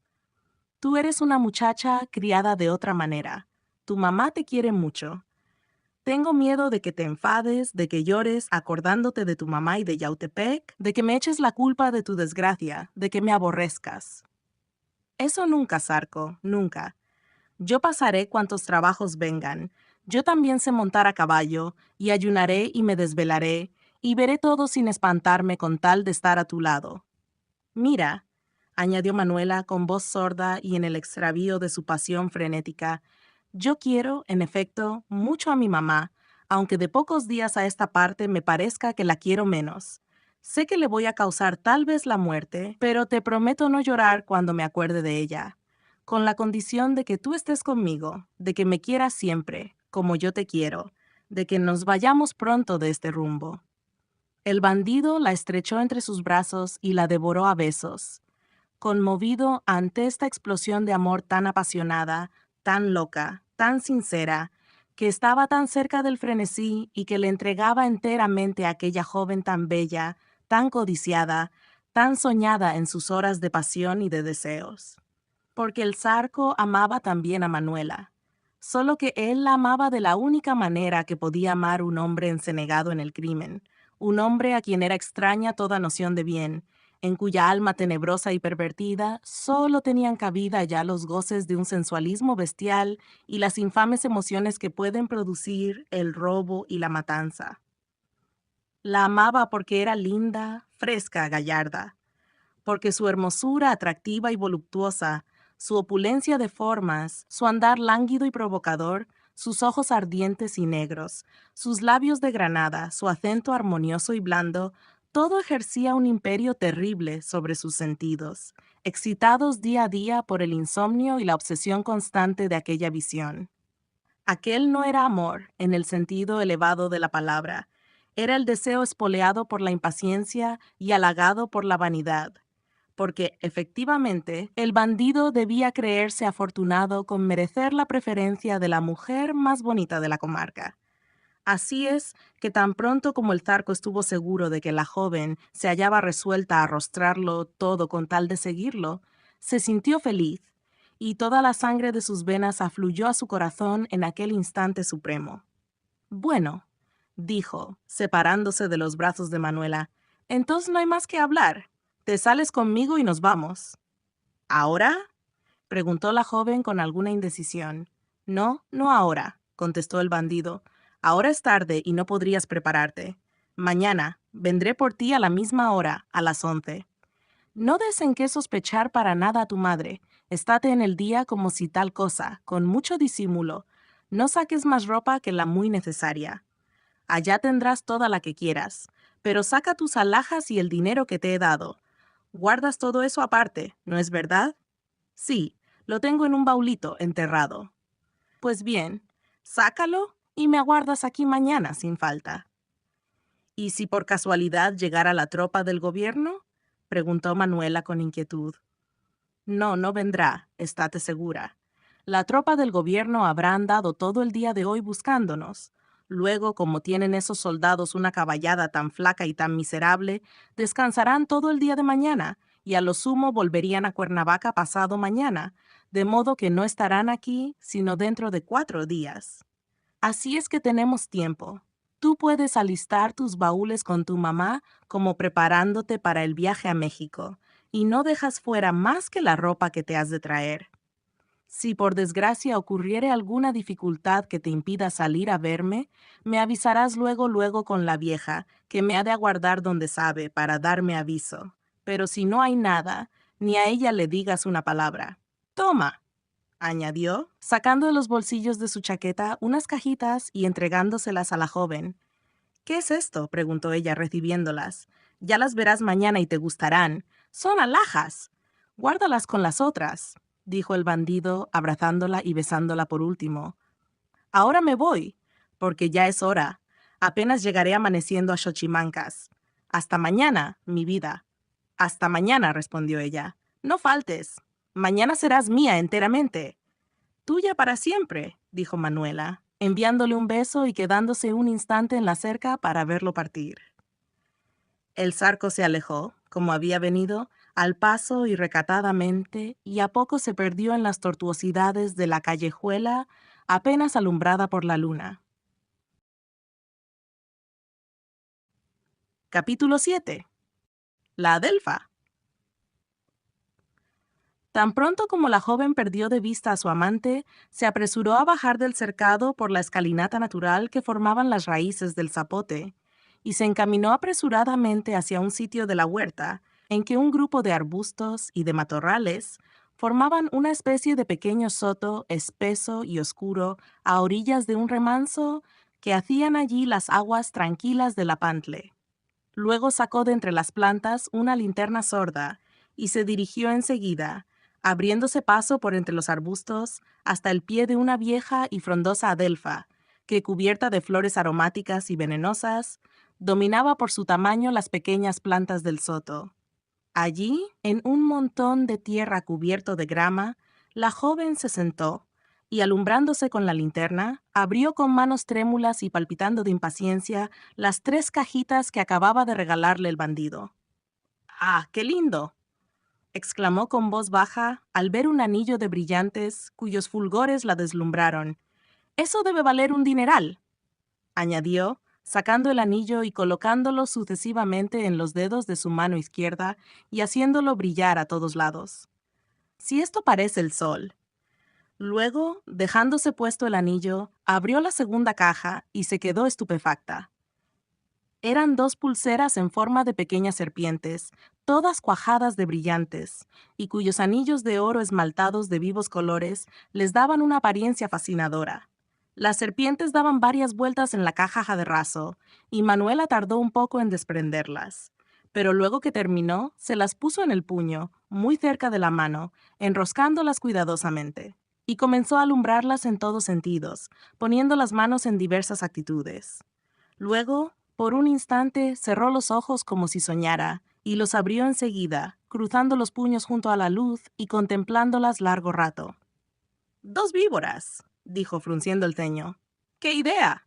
En efecto, son 2 víboras. ¡El robo!». «Pero va», añadió sonriendo y guiñando los ojos, casi llenos con sus grandes y brillantes pupilas negras. «¿Qué me importa? Me las da el zarco, y poco me interesa que vengan de donde vinieren». Después abrió la tercera caja. Esta contenía 2 pendientes, también de gruesos brillantes. «¡Ah, qué hermosos aretes!», dijo. «Parecen de reina». Y cuando hubo contemplándolos en la caja, que no se veía con aquel haz de resplandores y de chispas, los sacó también y se los puso en las orejas, habiéndose quitado antes sus humildes zarcillos de oro. Pero, al guardar estos, mientras, en la caja de los pendientes, reparó en una cosa que no había visto y que la hizo ponerse lívida, como paralizada. Acababa de ver 2 gotas de sangre fresca que manchaban el raso blanco de la caja y que debían haber salpicado también los pendientes. Además, la caja estaba descompuesta, no cerraba bien y se conocía que había sido arrancada en una lucha a muerte. Manuela permaneció muda y sombría durante algunos segundos. Hubiérase dicho que en su alma se libraba un tremendo combate entre los últimos remordimientos de una conciencia ya pervertida y los impulsos irresistibles de una codicia desenfrenada y avasalladora.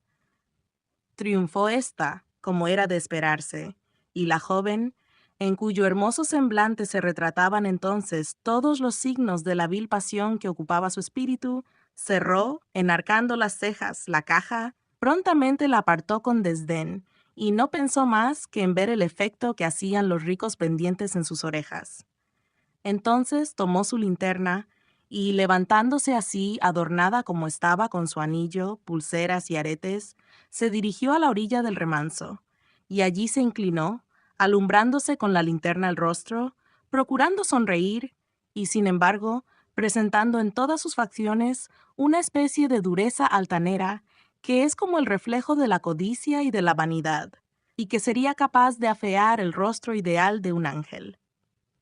Si en aquella noche silenciosa, en medio de aquella huerta oscura y solitaria, alguien acostumbrado a leer en las fisonomías hubiera contemplado a aquella linda joven mirándose en las aguas negras y tranquilas del remanso, alumbrándose el rostro con la luz opaca de una linterna sorda y gesticulando para darse los aires de una gran señora, al ver aquella fisonomía pálida, con los ojos chispeantes de ambición y de codicia, con los cabellos desordenados, con la boca entreabierta, dejando ver una dentadura blanquísima y apretada, y haciendo balancear a derecha e izquierda los pendientes, cuyos fulgores la bañaban con una luz azulada, rojiza o verdosa, que se mezclaba al chisporroteo del mismo carácter que salía de la serpiente enlazada al puño izquierdo.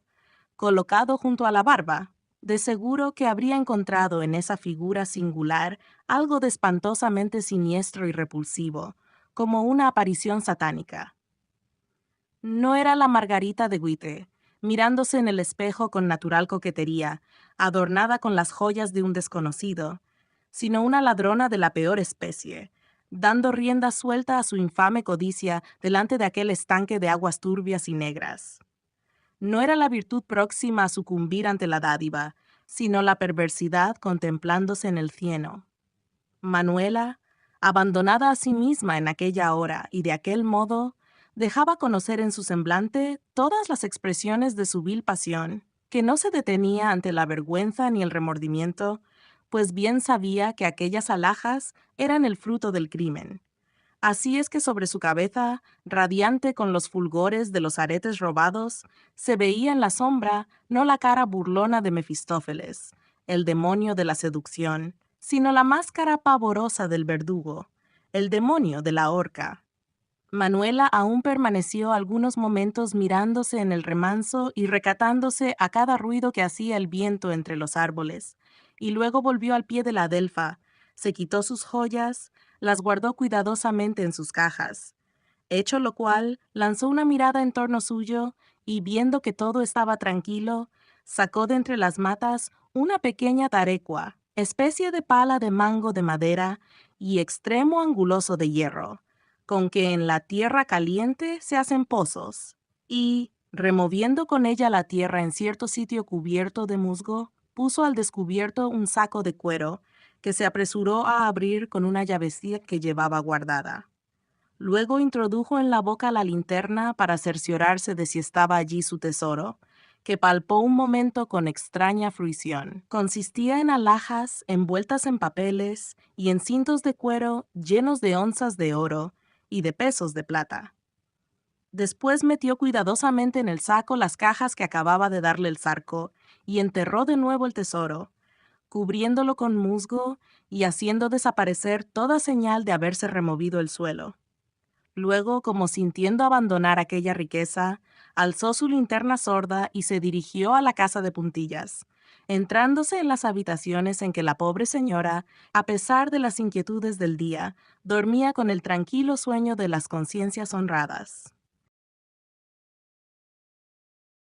Capítulo 8.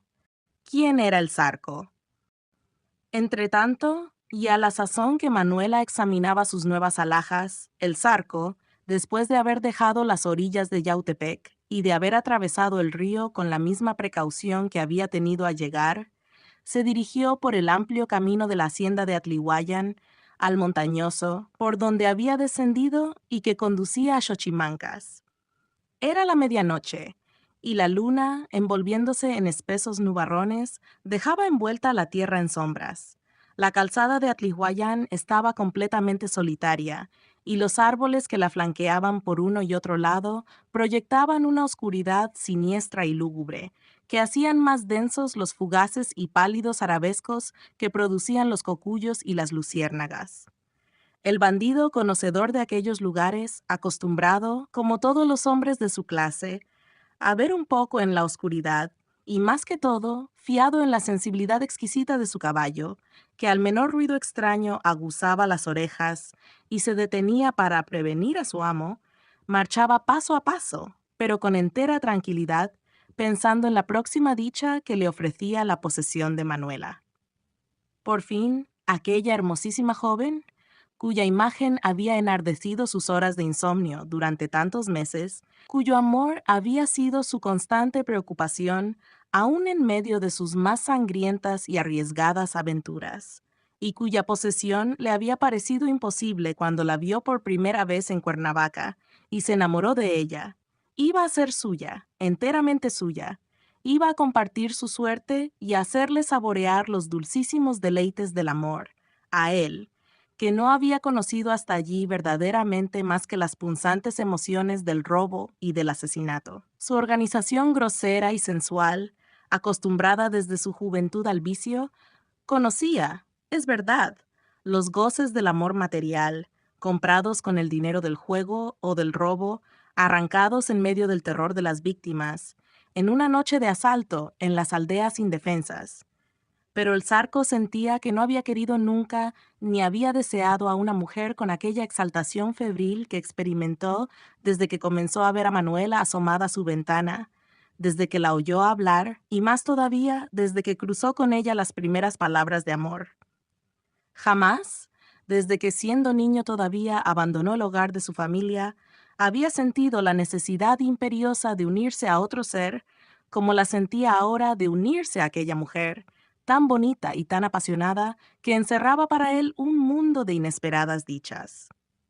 Así, repasando en su memoria todas las escenas de su niñez y de su juventud, encontraba que su carácter bravío y duro había rechazado siempre todo afecto, todo cariño, cualquiera que fuese, no habiendo cultivado sino aquellos de que había sacado provecho.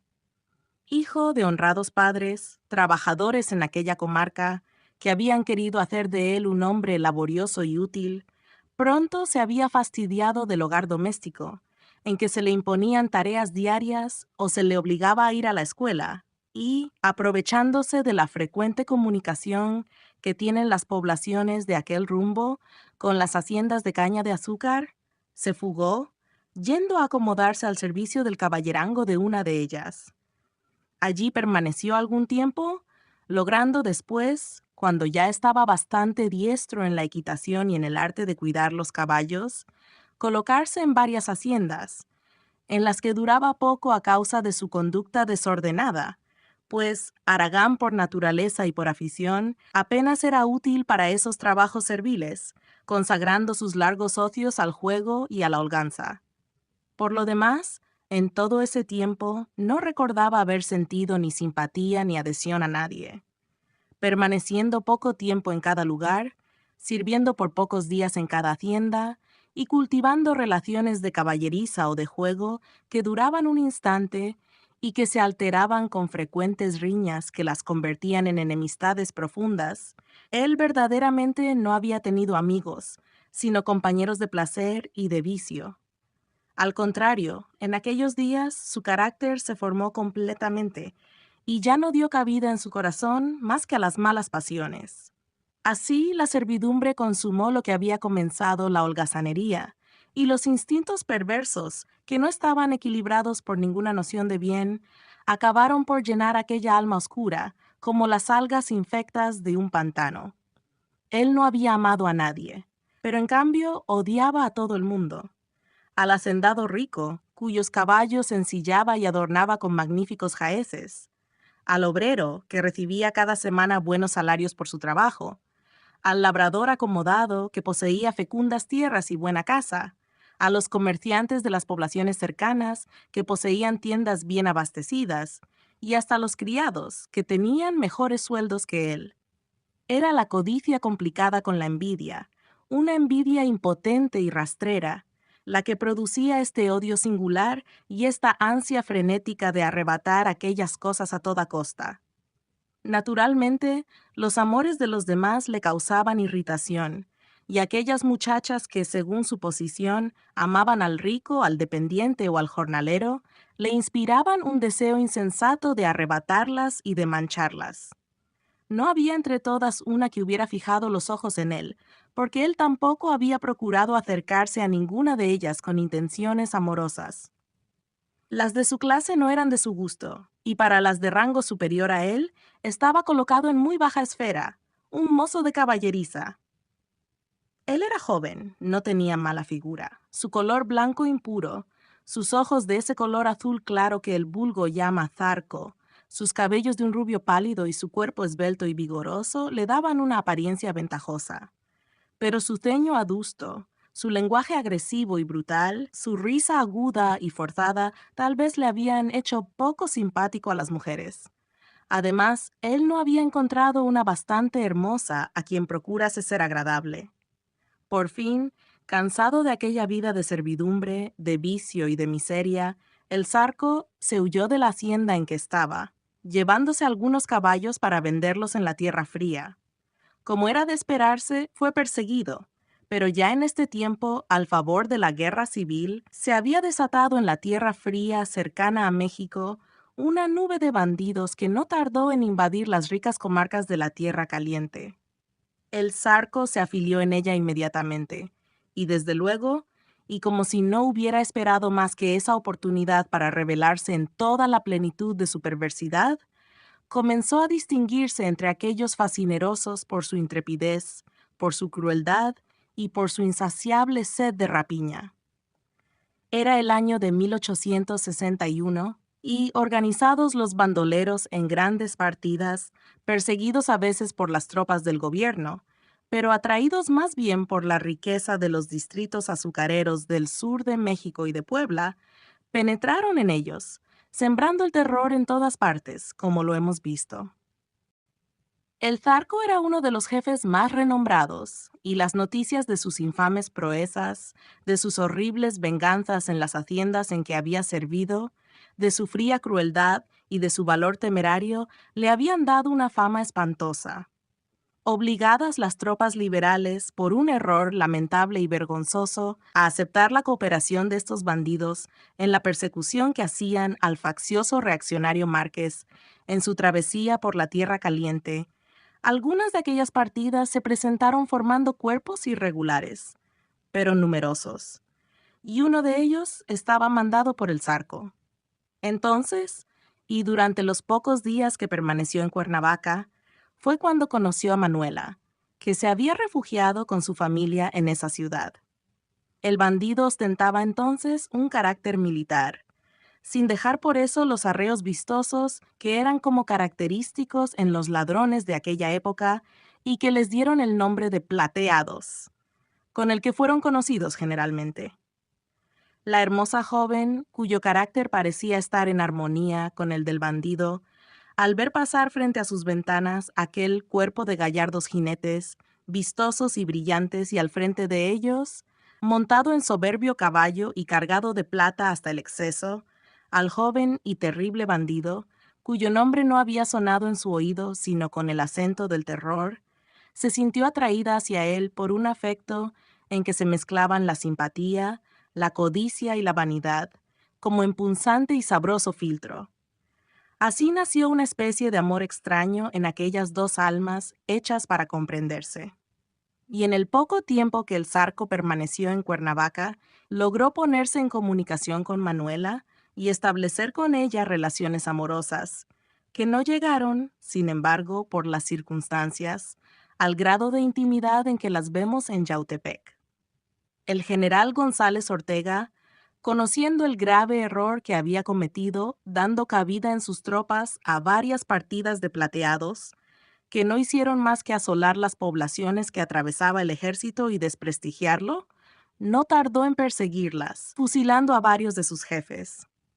Para salvarse de suerte semejante, el Zarco se escapó una noche de Cuernavaca con sus bandidos y se dirigió al sur de Puebla, en donde estuvo por algunos meses ejerciendo terribles depredaciones. Por fin, los plateados establecieron su guarida principal en Xochimancas, y el Zarco no tardó en saber que Manuela había vuelto a Yautepec, en donde residía con su familia.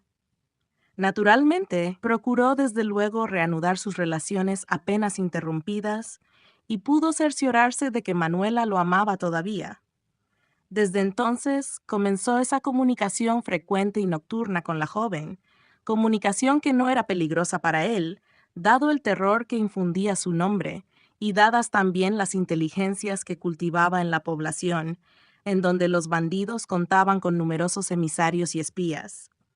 Entretanto, sus crímenes aumentaban de día en día. Sus venganzas sobre sus antiguos enemigos de las haciendas eran espantosas, y el pavor que inspiraba su nombre había acobardado a todos. Los mismos hacendados, sus antiguos amos, habían venido temblando a su presencia a implorar su protección y se habían constituido en sus humildes y abyectos servidores, y no pocas veces él, antiguo mozo de estribo, Había visto tener la brida de su caballo al arrogante señorón de la hacienda, a quien antes había servido humilde y despreciado. Semejantes venganzas y humillaciones fueron harto frecuentes en esa época, gracias a la audacia y número de los bandidos, cuyo poder era ilimitado en aquella comarca infortunada, y gracias más que todo a la impotencia del gobierno central, que ocupado en combatir la guerra civil y en hacer frente a la intervención extranjera, no podía distraer a sus tropas para reprimir a los bandidos. Capítulo 9. El Zarco se hallaba, pues, en la plenitud de su orgullo satisfecho. Había realizado parte de sus aspiraciones. Era temido, se había vengado.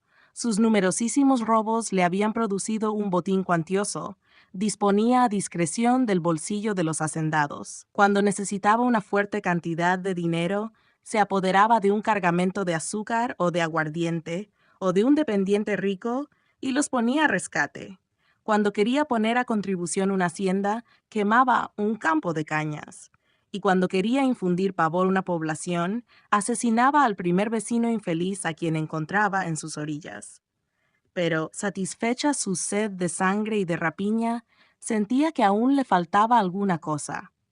Eran los goces del amor, pero no esos goces venales que le habían ofrecido las condescendencias pasajeras de las mujeres perdidas, sino los que podía prometerle la pasión de una mujer hermosa, joven, de una clase social superior a la suya, y que lo amara sin reserva y sin condición. Manuela habría sido para él una mujer imposible cuando, medio oculto en la comitiva servil del rico hacendado, atravesaba los domingos las calles de Yautepec. Entonces, era seguro que la linda hija de una familia acomodada, vestida con cierto lujo aldeano y que recibía sonriendo en su ventana las galantes lisonjas de los ricos dueños de hacienda, de los gallardos dependientes que caracoleaban en briosos caballos llenos de plata para lucirse delante de ella, no se habría fijado ni un instante en aquel criado descolorido y triste, mal montado en una silla pobre y vieja, y en un caballo inferior y que se escurría silencioso en pos de sus amos. Entonces, si él se hubiese acercado a hablarle, a ofrecerle una flor, a decirle que la amaba, era indudable que no habría tenido por respuesta más que un gesto desdeñoso o una risa de burla. Y ahora que él era guapo, que montaba los mejores caballos del rumbo, que iba vestido de plata, que era temido, que veía a sus pies a los ricos de las haciendas, ahora que él podía regalar alhajas que valían un capital. Ahora esa joven, la más hermosa de Yautepec, lloraba por él. Lo esperaba palpitante de amor todas las noches. Iba a abandonar por él a su familia y a entregarse sin reserva. Le iba a mostrar a sus compañeros, a pasearla por todas partes a su lado y a humillar con ella a los antiguos pretendientes. Tal consideración daba al amor que el Zarco sentía por Manuela un acre y voluptuoso sabor de venganza, sobre la misma joven y sobre los demás, juntamente con un carácter de vanidad insolente. Así pues, aquello que agitaba el corazón del bandido no era verdaderamente amor en el concepto noble de la palabra. No era el sentimiento íntimo y sagrado que suele abrirse paso aún en las almas pervertidas e iluminarlas a veces como ilumina un rayo de sol los antros más oscuros e infectos. No, era un deseo sensual y salvaje, excitado hasta el frenesí por el encanto de la hermosura física y por los incentivos de la soberbia vencedora y de la vanidad vulgar. Si Manuela hubiese sido menos bella o más pobre, tal vez el Zarco no habría deseado su posesión con tanta fuerza, y poco le habría importado que hubiese sido virtuosa. Él no buscaba el apoyo de la virtud en las penas de la vida, sino las emociones groseras de los sentidos para completar la fortuna de su situación presente. Iba a poseer a la linda doncella para satisfacer una necesidad de su organización, ávida de sensaciones vanidosas, ya que había saboreado el placer inferior de poseer magníficos caballos y de amontonar onzas de oro y riquísimas alhajas. Pero después de saciado este deseo, el más acariciado de todos, ¿qué haría con la joven?, se preguntaba él. ¿Se casaría con ella? Eso era imposible. y además tener una esposa legítima no halagaba su vanidad. Una querida como ella sí era un triunfo entre sus compañeros. Abandonaría aquel rumbo y aquella carrera de peligros para huir con ella, lejos, para gozar en un rincón cualquiera de una existencia oscura y tranquila. Pero eso también era imposible para aquel facineroso que había probado ya los embriagantes goces del combate y del robo. Dejar aquella vida agitada e inquieta, sembrada de peligros, pero también de pingües recompensas, era resignarse a ser pobre, a ser pacífico. Era exponerse a que un miserable alcalde de pueblo lo amarrase cualquier día y lo encerrase en la cárcel para ser juzgado por sus antiguas fechorías. Podía convertir su botín, que era importante, en tierras de labor, en un rancho, en una tienda. Pero él no sabía trabajar y, sobre todo, le repugnaba hondamente esa existencia de trabajo oscuro y humilde, monótona, sin peripecias, aburridora, expuesta siempre al peligro de una denuncia, sin más afán que el de ocultar siempre el pasado de crimen, sin más entretenimiento que el cuidado de los hijos, sin más emociones que las del terror. No, era preciso seguir así por ahora, que después ya habría tiempo de decidirse, según lo exigieran las circunstancias. El zarco llegaba aquí en sus cavilaciones cuando se detuvo sobresaltado, oyendo el canto repentino y lúgubre de un búho, y que salía de las ramas frondosas de un amate gigantesco, frente al cual iba pasando. «¡Maldito tecolote!», exclamó en voz baja, sintiendo circular en sus venas un frío glacial. «Siempre se le ocurre cantar cuando yo paso. ¿Qué significará esto?», añadió con la preocupación que es tan común en las almas groseras y supersticiosas, y quedó sumergido un momento en negras reflexiones. Pero, repuesto a poco, espoleó su caballo con ademán despreciativo. «Bah, esto no le da miedo más que a los indios, como el herrero de Atlihuayan. Yo soy blanco y güero, a mí no me hace nada». Y se alejó al trote para encumbrar la montaña. Capítulo 10. La fuga. Al día siguiente, Nicolás, el herrero de Atlihuayan, vino como de costumbre en la tarde a hacer su visita a la madre de Manuela y la encontró preocupada y triste. La joven estaba durmiendo y la señora se hallaba sola en el pequeño patio en que la encontramos la tarde anterior. «¿Hay alguna noticia nueva?», preguntó doña Antonia al joven artesano. «Sí, señora», respondió éste. «Parece que la caballería del gobierno llegará por fin mañana. Es preciso que estén ustedes dispuestas, porque sé que no permanecerá ni un día y que se va pasando por Cuautla y de allí se dirige a México». «Yo estoy lista ya enteramente», respondió doña Antonia. «Todo el día nos hemos pasado arreglando los baúles y recogiendo mi poco dinero. Además, he ido a ver al juez para que me extendiera un poder, que voy a dejar a usted», añadió, tomando de su cesto de costura un papel que dio a Nicolás. «Usted se encargará, si me hace favor, de vender esta huerta lo más pronto posible, o de arrendarla, pues, según están las cosas, no podemos volver pronto y estoy aburrida de tanto sufrir aquí. Si usted se va a México, allá nos encontrará como siempre, y quizás entonces se habrá cambiado el ánimo de Manuela». «No lo creo, señora», se apresuró a responder Nicolás. «Yo he acabado por conocer que es imposible que Manuelita me quiera. Le causa una repugnancia que no está en su mano dominar. Así es que me parece inútil pensar ya en eso. ¿Cómo ha de ser?», añadió suspirando. «Uno no puede disponer de su corazón. Dicen que el trato engendra el cariño. Ya ve usted que esto no es cierto, porque si del trato dependiera, yo me he esmerado en ser agradable a la niña, pero mis esfuerzos siempre han encontrado por recompensa su frialdad, su alejamiento, casi su odio, porque yo temo hasta que me aborrezca». «No, Nicolás, eso no, aborrecerla a usted. ¿Por qué? ¿No ha sido usted nuestro protector desde que murió mi marido? ¿No nos ha colmado usted de favores y de servicios que jamás se olvidan? ¿Por qué tan noble conducta había de producir el aborrecimiento en Manuela? No, lo que sucede es que esta muchacha es tonta, es caprichosa. Yo no sé a quién ha sacado, pero su carácter me parece extraño, particularmente desde hace algunos meses. No quiere hablar con nadie, cuando antes era tan parlanchina y tan alegre. No quiere rezar, cuando antes era tan piadosa. No quiere coser, cuando antes se pasaba los días discurriendo la manera de arreglar sus vestidos o de hacerse nuevos. No quiere nada. Hace tiempo que noto en ella no sé qué cosa tan extraña que me da en qué pensar.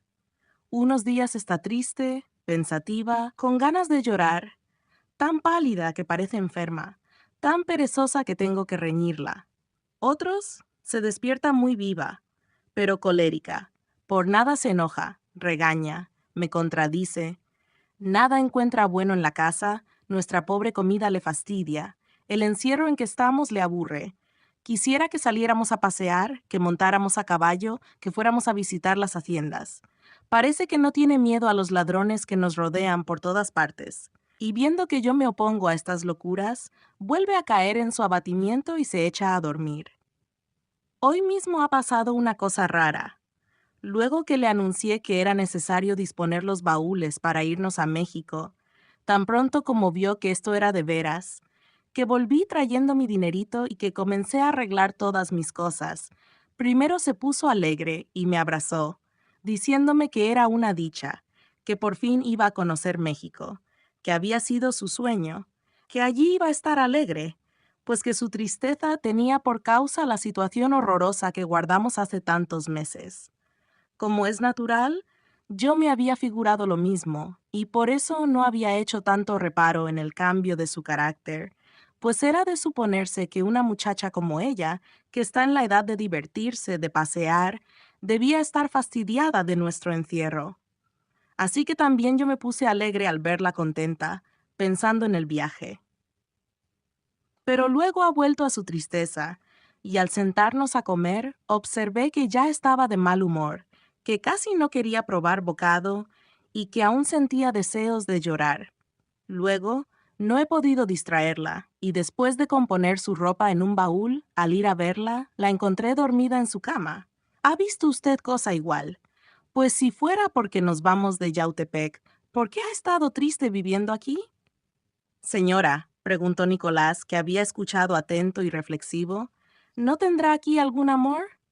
¿No dejará aquí alguna persona a quien haya querido o a quien quiera todavía, sin que se lo haya dicho a usted?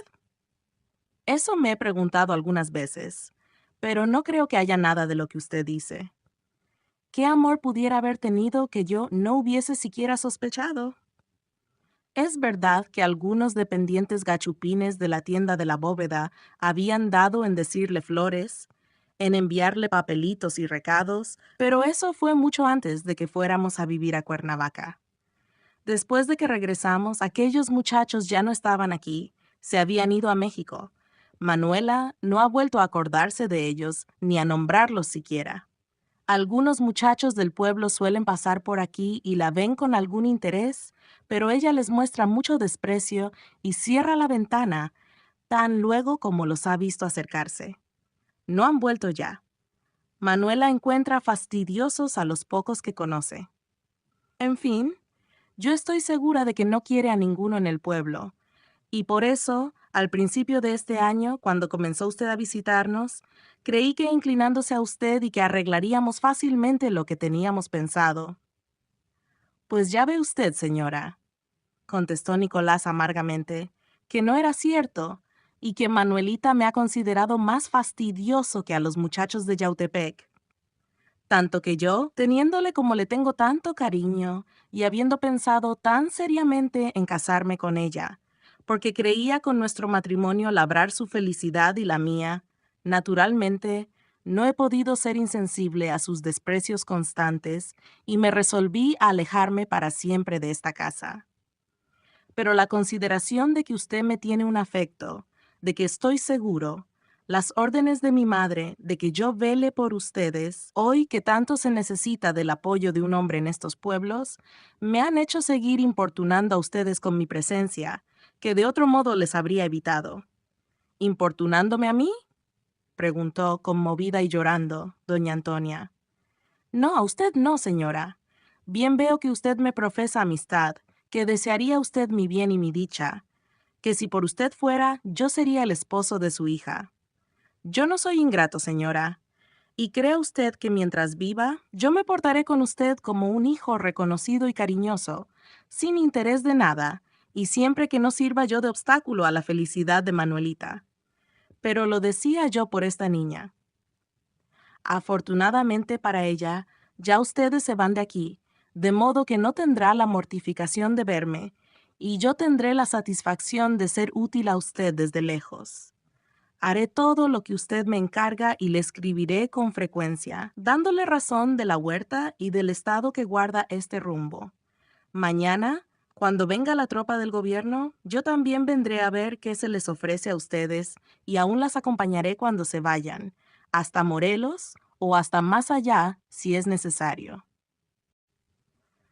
Ah, Nicolás, qué bueno es usted y qué noble, dijo la señora con ternura. Acepto todo lo que usted me ofrece, y a mi vez le aseguro que tendrá siempre una segunda madre. Cualquiera que sea la suerte que Dios nos reserve a mí y a mi hija, crea usted que siempre recordaré su generosidad para con nosotras, y que nunca olvidaré que es usted el más noble y honrado joven que he conocido. Lo espero a usted mañana, y si usted quiere acompañarnos, como me lo promete, yo tendré mucho gusto de contar con su compañía, que tanto necesito. Pero tengo miedo de que le suceda a usted algo a su regreso. No tema usted nada, señora, dijo Nicolás, levantándose. Llevaré a algunos de mis compañeros del taller, bien montados y armados, y no correremos ningún peligro. Bueno, dijo doña Antonia, apretando la mano del herrero con las dos suyas, cariñosamente, como lo haría una madre tierna con el hijo de su corazón. Luego, al sentir que se alejaba, exclamó llorando: «¡Oh! ¡Qué desgraciada soy en no tener a este hombre por yerno!». Manuelita se despertó cuando ya estaba anocheciendo, y a la luz de la bujía doña Antonia observó que tenía los ojos desencarnados. «¿Estás mala, hija?», le preguntó afectuosamente. «Me duele mucho la cabeza, mamá», contestó la joven. «Es que estás amodorrada y además has comido tan poco». «No, me siento un poco mal». «¿Tendrás calentura?», dijo la madre inquieta. «No», replicó Manuelita tranquilizándola. «No es nada. Me levanté esta mañana muy temprano y en efecto he comido poco.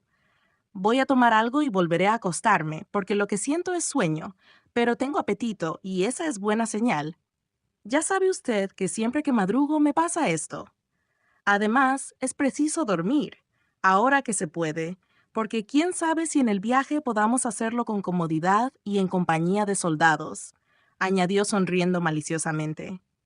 La pobre madre, ya muy tranquila, dispuso la cena, que Manuela tomó con alegría y apetito, después de lo cual rezaron las dos sus devociones, y tras de una larga conversación sobre sus arreglos de viaje y sus nuevas esperanzas, la señora se retiró a su cuarto, contiguo al de Manuela y apenas dividido de éste por un tabique. A la sazón caía un aguacero terrible, uno de esos aguaceros de las tierras calientes, mezclados de relámpagos y truenos, en que parece abrir el cielo todas sus cataratas e inundar con ellas el mundo. La lluvia producía un ruido espantoso en el tejado, y los árboles de la huerta, azotados por aquel torrente, parecían desgajarse. En la calle el agua corría impetuosamente, formando un río, y en el patio se había producido una inundación con el crecimiento de los apantles y con el chorro de los tejados. Doña Antonia, después de recomendar a Manuelita que se abrigara mucho y que rezara, se durmió arrullada por el ruido monótono del aguacero. Inútil es decir que la joven no cerró los ojos. Aquella era la noche de la fuga concertada con el Zarco. Él debía venir infaliblemente, y ella tenía que esperarlo ya lista con su ropa y el saco que contenía el tesoro, que era preciso ir a sacar al pie de la Adelfa. Esta tempestad repentina contrariaba mucho a Manuela. Si no cesaba antes de medianoche, iba a ser un viaje molestísimo, y aun cesando a esa hora, iba a encontrar la huerta convertida en charco y a bañarse completamente debajo de los árboles. Sin embargo, ¿qué no es capaz de soportar una mujer enamorada con tal de realizar sus propósitos? Cuando ella conoció que era próximamente la hora señalada, se levantó de puntillas, con los pies desnudos, bien cubierta la cabeza y espaldas con un abrigo de lana, y así, Alzando su enagua de muselina hasta la rodilla, abrió la puerta de su cuarto, quedito, y se lanzó al patio, alumbrándose con su linterna sorda que cubría cuidadosamente. Era la última vez que salía de la casa materna. Apenas concedió un pensamiento a la pobre anciana que dormía descuidada y confiando en el amor de su hija querida. Por lo demás, Manuela, atenta solo a realizar su fuga, no procuraba otra cosa que apresurarse, y si su corazón latía con violencia, era por el temor de ser sentida y de malograr su empresa. Dichosamente para ella, el aguacero seguía en toda su fuerza, y nadie podría sospechar que ella saliese de su cuarto con aquel temporal. Así es que atravesó rápidamente el patio, se internó entre la arboleda, pasó el apantle que rodeaba el soto de la adelfa, y allí, escarbando deprisa, sin preocuparse de la lluvia, que la había empapado completamente, y solo cuidando de que la linterna no se apagase, extrajo el saco del tesoro, lo envolvió en su rebozo y se dirigió a la cerca, trepando por las raíces del amate hasta el lugar en que solía esperar al zarco. Apenas acababa de llegar, cuando oyó el leve silbido con que su amante se anunciaba, y a la luz de un relámpago pudo distinguirlo, envuelto en su negra capa de hule y arrimándose al cercado. Pero no venía solo. Acompañábanlo otros 3 jinetes, envueltos como él en sendas capas y armados hasta los dientes. «¡Maldita noche!», dijo el zarco, dirigiéndose a su amada. «Temí que no pudiera salir mi vida y que todo se malograra hoy». «¿Cómo no, zarco?», respondió ella. «Ya has visto siempre que cuando doy mi palabra, la cumplo. Era imposible dejar esto para otra ocasión, pues mañana llega la tropa y tal vez tendríamos que salir inmediatamente».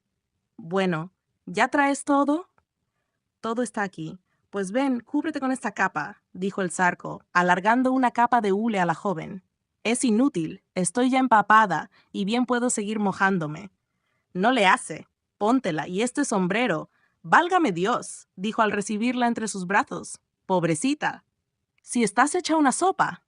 «Vámonos, vámonos», dijo ella palpitante. «¿Quiénes son esos?» «Son mis amigos, que han venido a acompañarme por lo que se ofreciera». «Vamos, pues, adelante muchachos, y antes de que crezca el río», dijo el zarco, picando su caballo, en cuya grupa había colocado, al estilo de la tierra caliente, a la hermosa joven. Y el grupo de jinetes se dirigió apresurado a orillas del pueblo, atravesó el río que ya comenzaba a crecer y se perdió entre las más espesas tinieblas.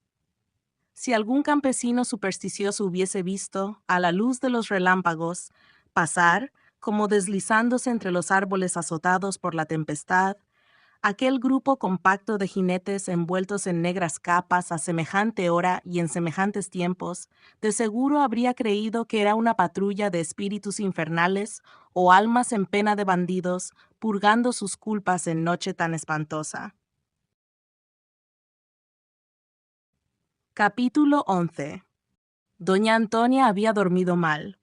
Después de su primer sueño, que fue tranquilo y pesado, los múltiples ruidos de la borrasca acabaron por despertarla. Agitada después por diversos pensamientos y preocupaciones a causa de su viaje próximo, comenzó a revolverse en su lecho, presa del insomnio y del malestar. Parecíale haber escuchado a través de los lejanos bramidos del trueno y de los ruidos de la lluvia y del viento entre los árboles algunos rumores extraños, pero atribuyó esto a aprensión suya. De buena gana se habría levantado para ir al cuarto de Manuela, a fin de conversar o de rezar un momento en su compañía, pero temió interrumpir el sueño de la niña, a quien creía dormida profundamente y acalenturada desde el día anterior.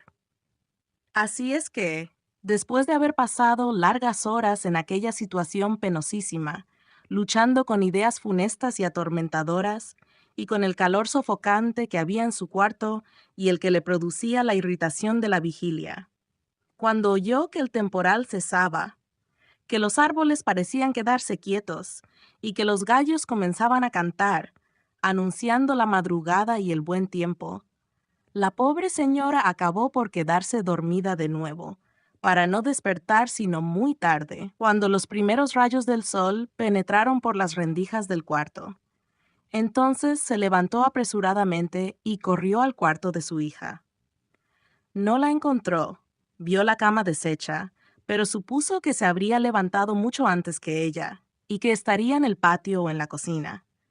La buscó allí y no hallándola todavía, creyó que andaría recorriendo la huerta, examinando sus flores y viendo los estragos del temporal, y aún se dijo que Manuela hacía mal en exponerse así a la humedad de la mañana, después de haber estado indispuesta el día anterior, que iba a empaparse con el agua de los árboles y a mojarse horriblemente los pies en el lodo de la huerta, que era un bosque espeso cruzado de apantles por todas partes y que se llenaba de charcos con la menor lluvia.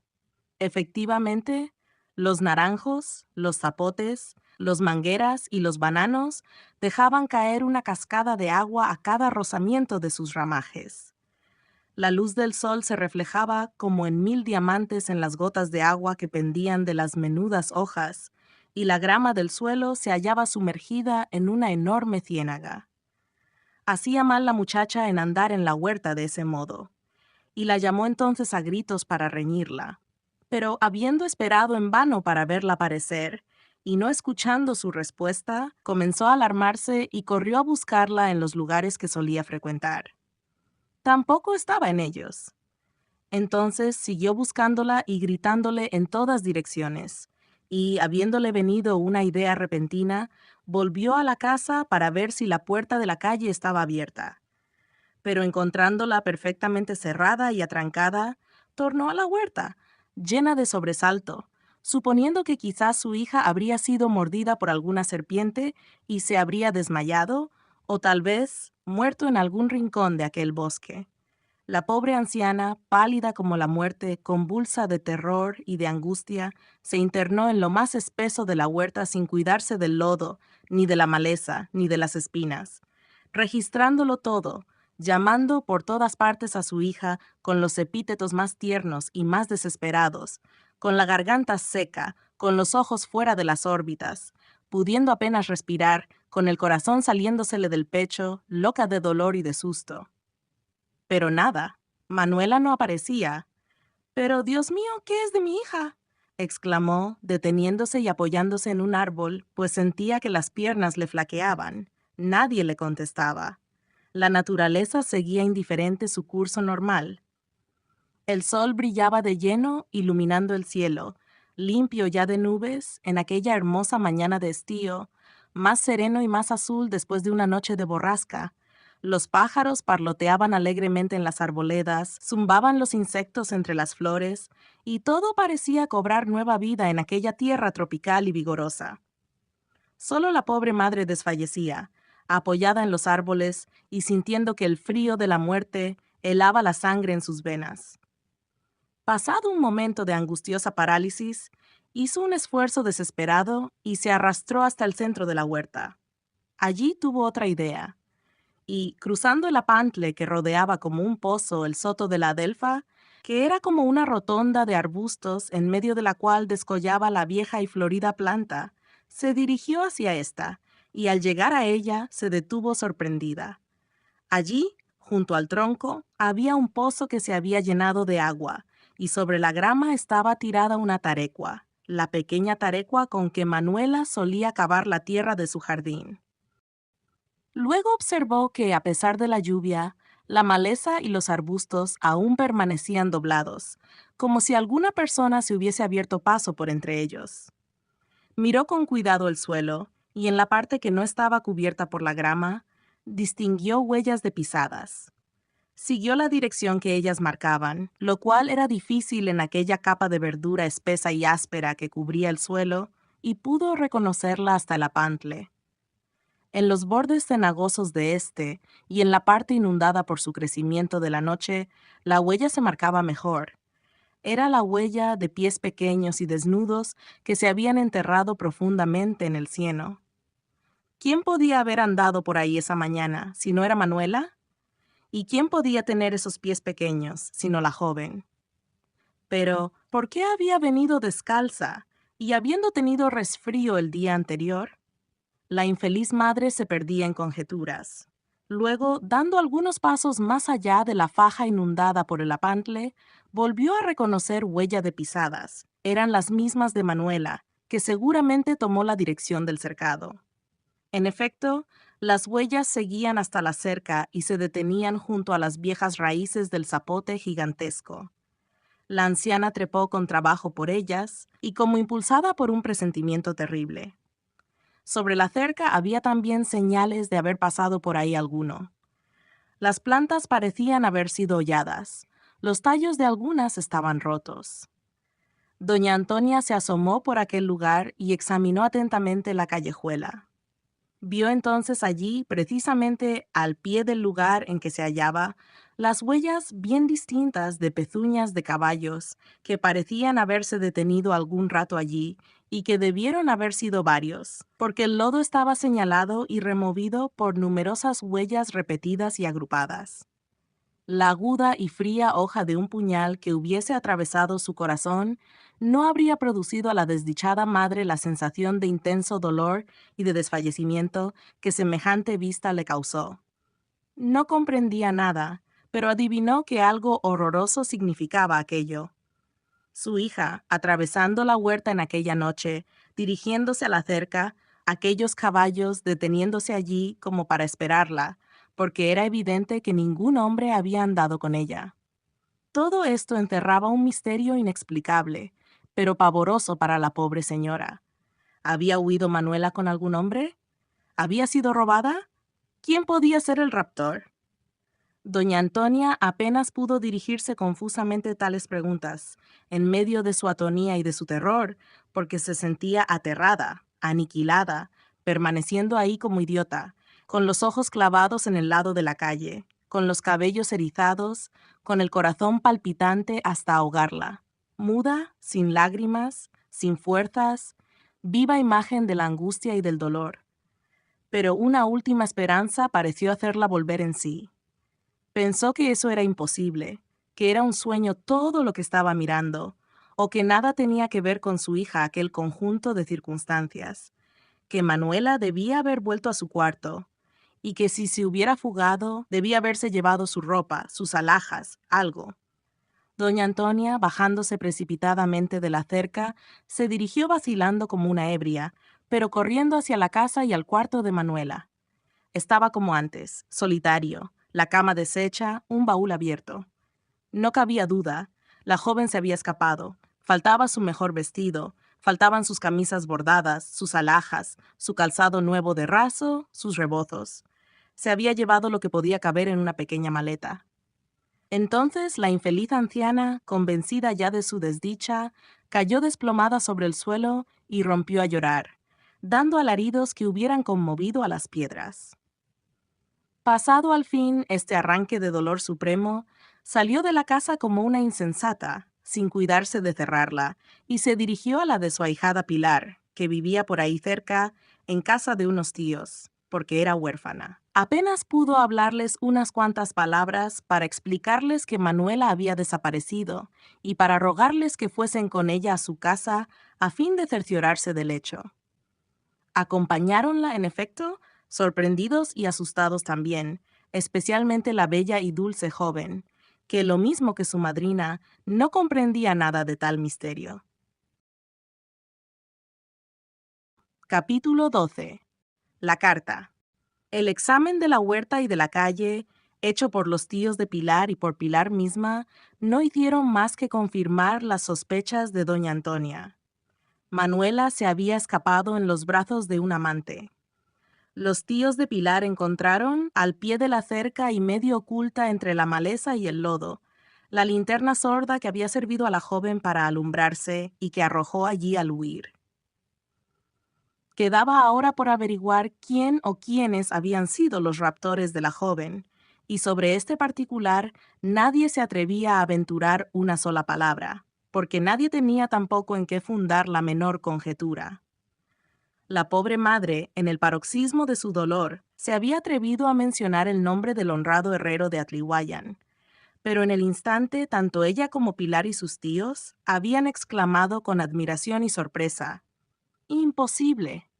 «En efecto, imposible», decía doña Antonia.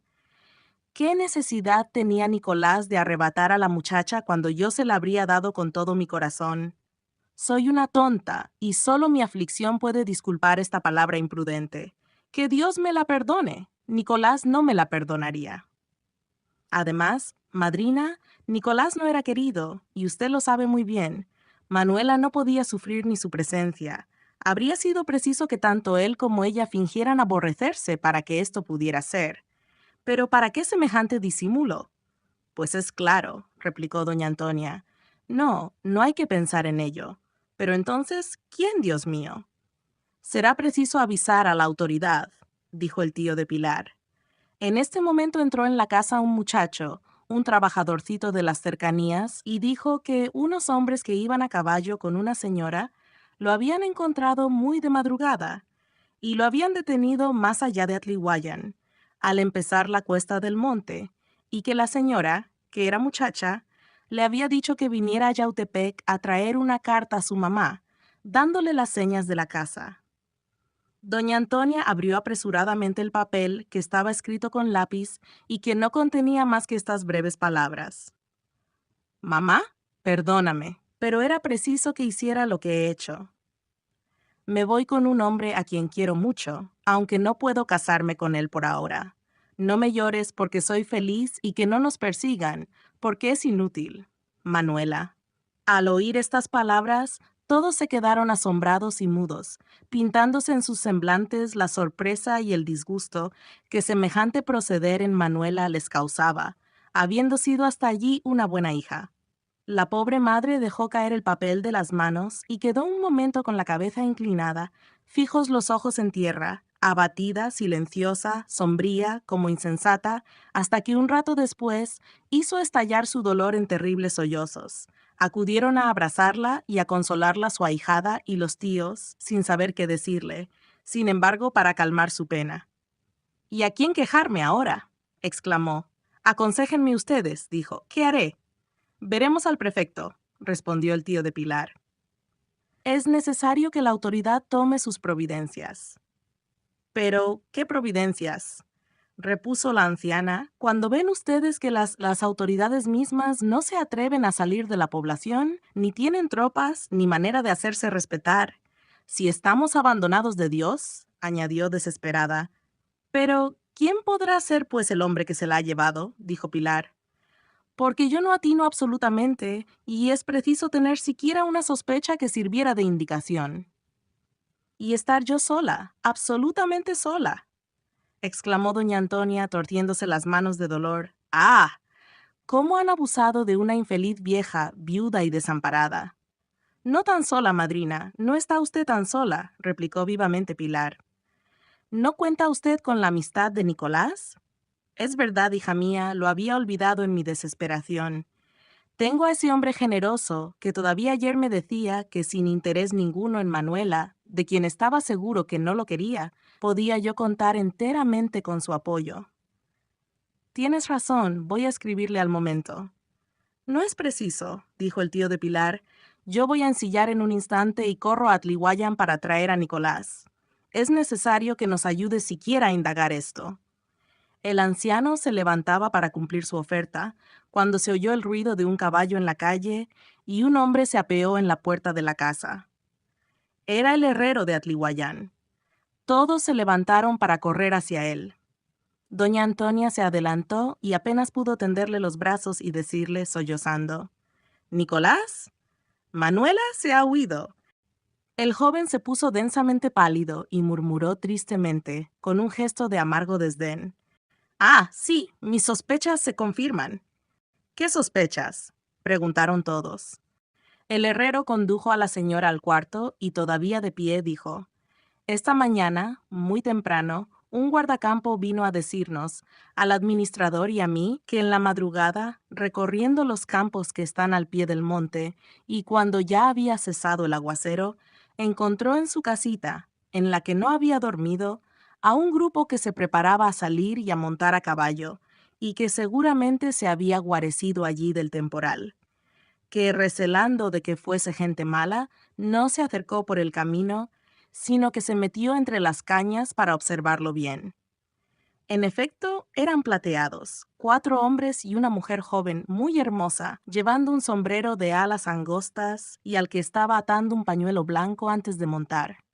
Por esta detención pudo reconocerlos bien. A la niña parecía haberla visto algunas veces en esta población, y el hombre, que parecía jefe de los otros, era el Zarco. ¡El Zarco!, exclamaron todos aterrados. Él mismo, el más temible y malvado de esos bandidos, que según dicen es joven y no mal parecido. Este fue quien abrazó a la joven para montarla y quien parece que la llevaba. En el acto emprendieron todos, y a gran prisa, el camino de la montaña, sin reparar en el guardacampo, que no los perdió de vista hasta que ellos se encumbraron y se alejaron entre las breñas. Entonces vino a dar parte. Yo no sé qué terrible presentimiento tuve, y sin darme cuenta de por qué lo hacía, monté a caballo y vine a ver si había ocurrido aquí alguna novedad.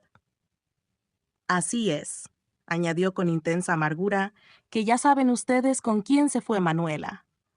¡Ah! Con razón dice que es inútil perseguirla, exclamó colérica doña Antonia, mostrando a Nicolás el papel que él estuvo examinando con profunda atención. Efectivamente, repuso el joven, es perfectamente inútil. ¿Quién iría a perseguir a ese bandido a su cuartel general, en que tiene más de 500 hombres que lo defienden? Y sobre todo, ¿para qué? ¿No se ha ido ella con toda su voluntad? Cuando una mujer da ese paso, es porque está apasionada del hombre con quien se va. Perseguirla sería matarla también a ella. Preferiría yo verla muerta a saber que está en brazos de un ladrón y asesino como ese, dijo resuelta doña Antonia. No es ahora solo dolor lo que siento, es vergüenza, es rabia. Quisiera ser hombre y fuerte, y les aseguro a ustedes que iría a buscar a esa desdichada aunque me mataran. Mejor para mí. Un plateado, murmuró convulsa de ira. Pues bien, señora, yo estoy dispuesto a hacer lo que usted quiera, por más que parezca inútil la persecución, no tanto por la gente que acompaña al Zarco, sino por la voluntad terminante con que Manuelita lo ha seguido.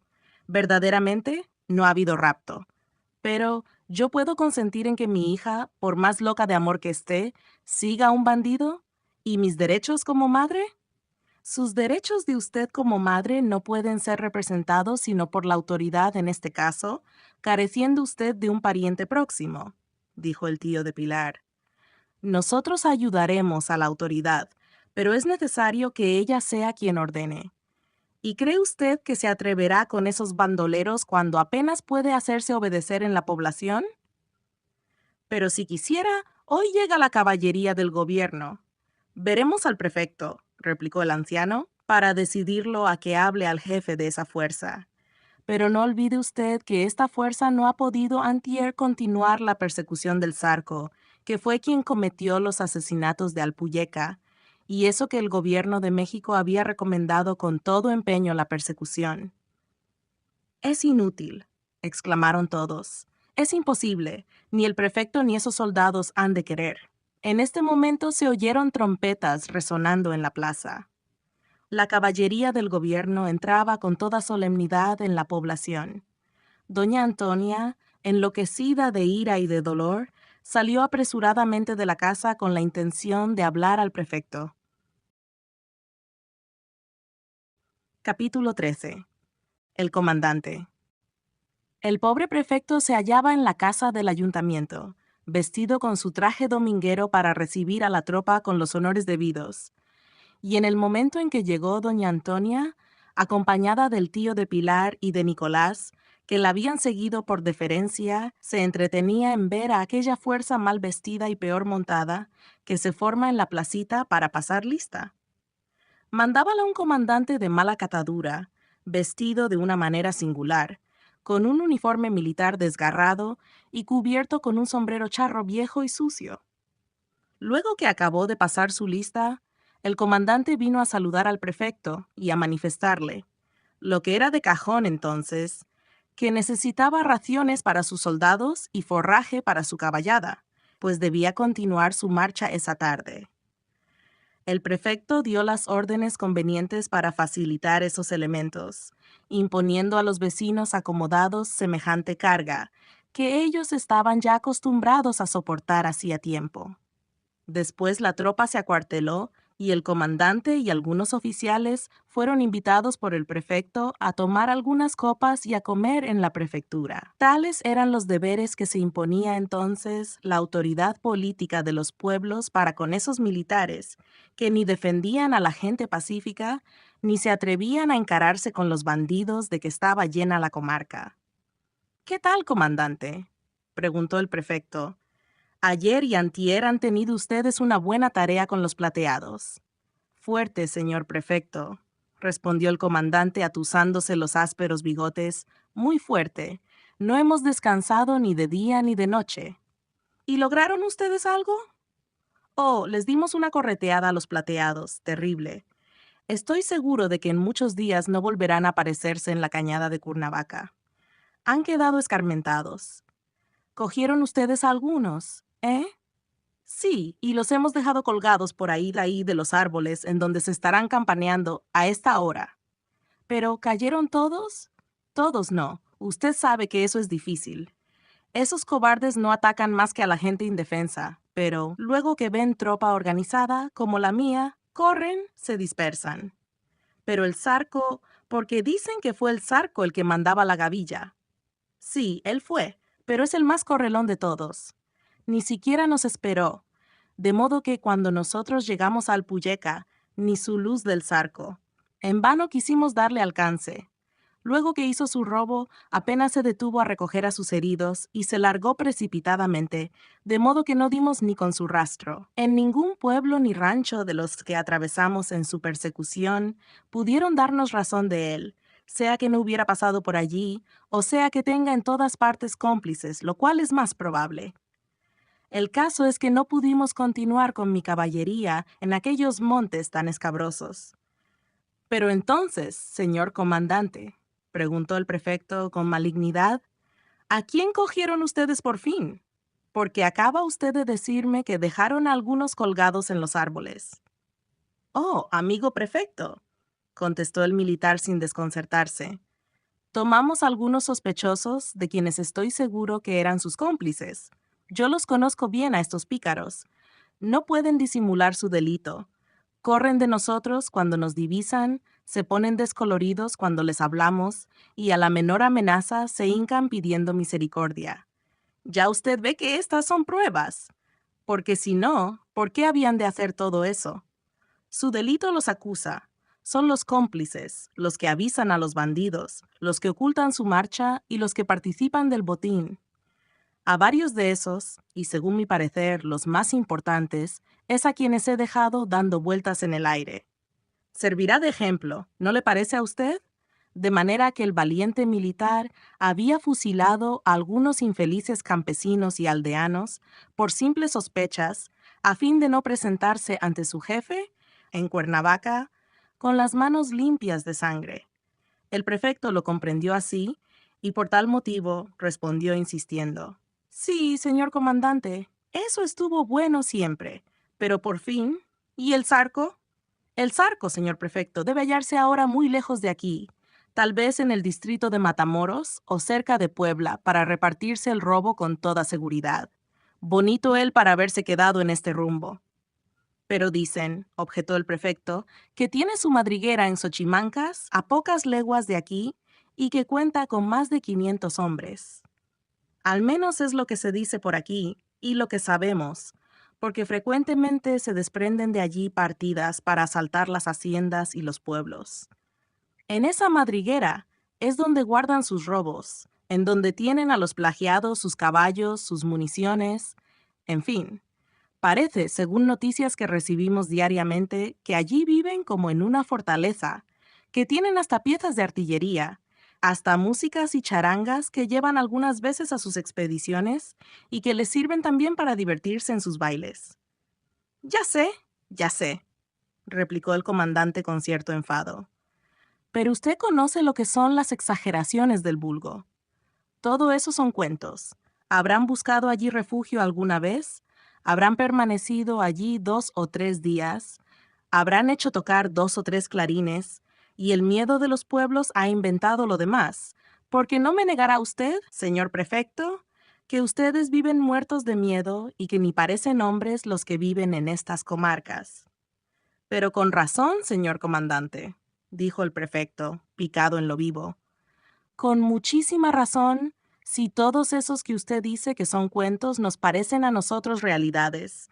Si vemos atravesar por nuestros caminos partidas de 100 y de 200 hombres, bien armados y montados, si se llevan al cerro todos los días a los vecinos de los pueblos y a los dependientes de las haciendas, si se meten donde quiera como en su casa, ¿cómo no hemos de creer?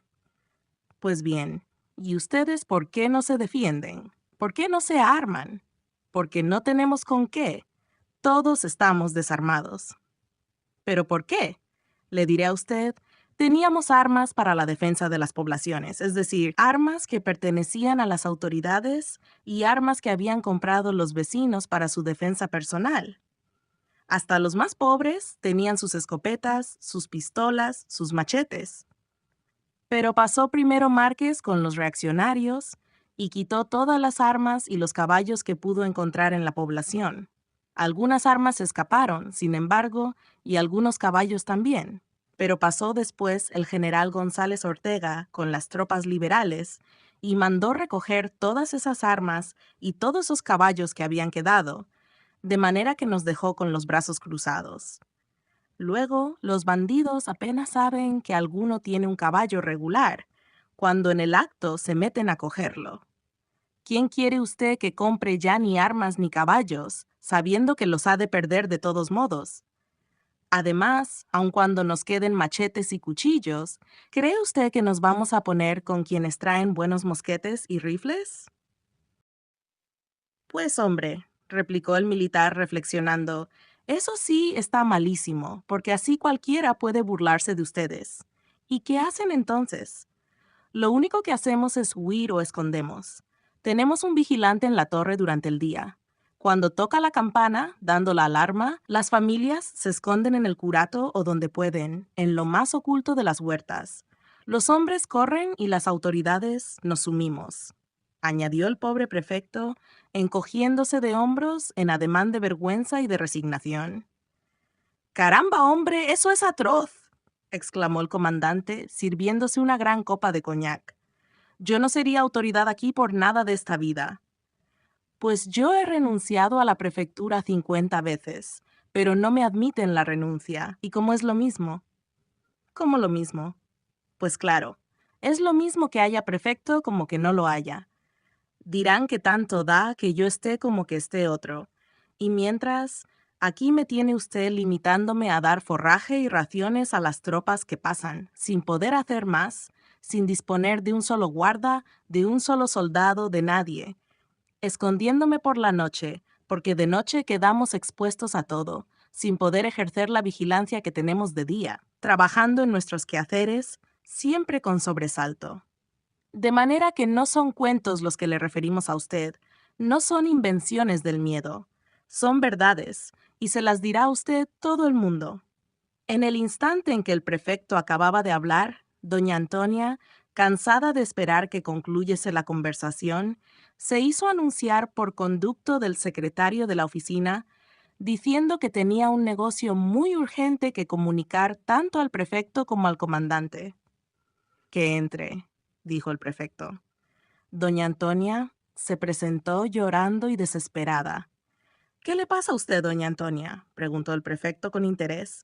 ¿Qué me ha de pasar, señor prefecto? Una gran desgracia, que mi hija ha sido robada anoche. ¿Su hija de usted? Manuelita, la muchacha más linda de Yautepec, dijo el prefecto, dirigiéndose al comandante, que se volvió todo orejas. Sí, señor Manuela, me la han robado. ¿Y quién vamos, diga usted? ¡El Zarco!, exclamó furiosa doña Antonia, ese gran ladrón y asesino. Ya ve usted, señor comandante, dijo el prefecto, sonriendo con malicia. No anda tan lejos como usted creía. Todavía está por aquí robándose muchachas, después de haber robado y asesinado en la cañada. Pero, ¿cómo ha sido eso? Diga usted pronto, señora, dijo el militar levantándose.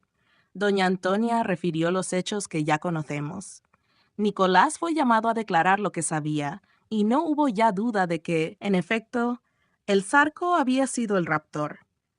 Y bien, ¿qué quiere usted ahora que se haga? Señor, respondió la anciana en actitud suplicante, que usted haga perseguir a ese bandolero, que le quiten a mi hija, y yo daré lo poco que tengo si lo logran. Que la traigan viva o muerta, pero ha de ser pronto, señor. Pueden encontrarla muy cerca de aquí en Xochimancas, que es donde el Zarco tiene su madriguera.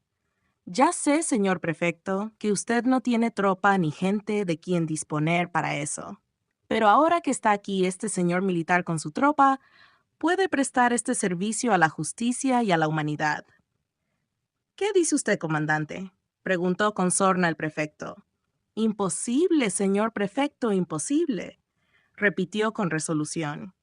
Yo tengo orden de continuar mi marcha para Cuautla, como que se trata de escoltar a un señor muy amigo del señor presidente, don Benito Juárez, que tiene que ir a México. Ya usted supondrá que, cuando no he podido continuar la persecución de ese malvado ayer, y por causa de un robo y de asesinatos, menos he de poder entretenerme en ir a buscar a una muchacha por esos andurriales. Bah, déjenos usted en paz, señora. Ya se contentará la niña con el bandido ese. No tiene remedio. La tropa del gobierno no puede perder el tiempo en andar rescatando muchachas bonitas. Además, yo no conozco bien estos terrenos. Pero yo sí los conozco, dijo Nicolás. Y si el señor prefecto lo dispusiera, algunos amigos míos y yo acompañaríamos a la tropa del gobierno para guiarla y ayudarle en sus pesquisas. Pues si este muchacho tiene algunos amigos que lo acompañen, supongo que armados, ¿por qué no va él a hacer la persecución?, preguntó el comandante. Porque sería lo mismo que sacrificarnos inútilmente, respondió Nicolás. Mis amigos y yo seremos, a todo rigor, 10, y los bandidos a quienes podemos encontrar en Xochimancas pasan de 500, o por lo menos son 300. ¿Qué podríamos hacer 10 contra 300? Moriríamos estérilmente. No así yendo la tropa del gobierno, porque tiene más de 100 hombres. Y además los que iríamos de aquí, que estamos bien armados y que apoyados en la tropa serviríamos de algo. Conocemos caminos por los que lograríamos sorprender a los plateados. Pero toda esa pelotera y ese empeño por una muchacha, dijo el comandante, que no se dejaba convencer. No, señor, repuso indignado Nicolás. No sería solamente por la muchacha, porque se lograrían otros fines que son de mayor importancia. Se lograría acabar con esa guarida de malhechores que tienen azorado el distrito. Se lograría, tal vez, matar o coger a los asesinos a quienes persiguió el señor comandante ayer y antier, inútilmente. Se les quitaría el robo, se les quitarían los demás robos que tienen guardados allí, se libertaría a los hombres que tienen plagiados hace tiempo, y el señor comandante cumpliría con su deber restableciendo la seguridad en todo este rumbo. Yo creo que hasta el Supremo Gobierno se lo agradecería. A mí nadie me enseña mis deberes como soldado, respondió el comandante con los ojos centelleantes de cólera, y comprendiendo que no podía contestar de otro modo a las razones del joven. Yo sé lo que debo hacer, y para eso tengo superiores que me ordenen lo que crean conveniente. ¿Quién es usted, amigo, para venir aquí a imponerme leyes y hablarme con ese tono? Señor, dijo Nicolás encarándose con dignidad al comandante, yo soy un vecino honrado del distrito. Soy el encargado de la herrería de la hacienda de Atlihuayán, y el señor prefecto sabe que he prestado no pocos servicios cuando la autoridad los ha necesitado de mí. Además, soy un ciudadano que sabe perfectamente que usted es un jefe de seguridad pública, que la tropa que usted trae está pagada para proteger a los pueblos, porque no es tropa de línea consagrada exclusivamente al servicio militar de la Federación, sino que es fuerza del Estado despachada para perseguir ladrones, y ahora precisamente le estamos proporcionando a usted la oportunidad de cumplir con su comisión. ¿Usted qué sabe de eso, don cualquiera? Ni qué tiene usted que gritarme aquí, ni qué leerme la cartilla, ni quién le ha dado a usted facultades para hablarme en ese tono. ¿Quién es ese hombre, señor prefecto?, preguntó el comandante, en el paroxismo del furor, con los bigotes erizados y poniendo mano en el puño de su pistola de Colt que llevaba ceñida a la cintura.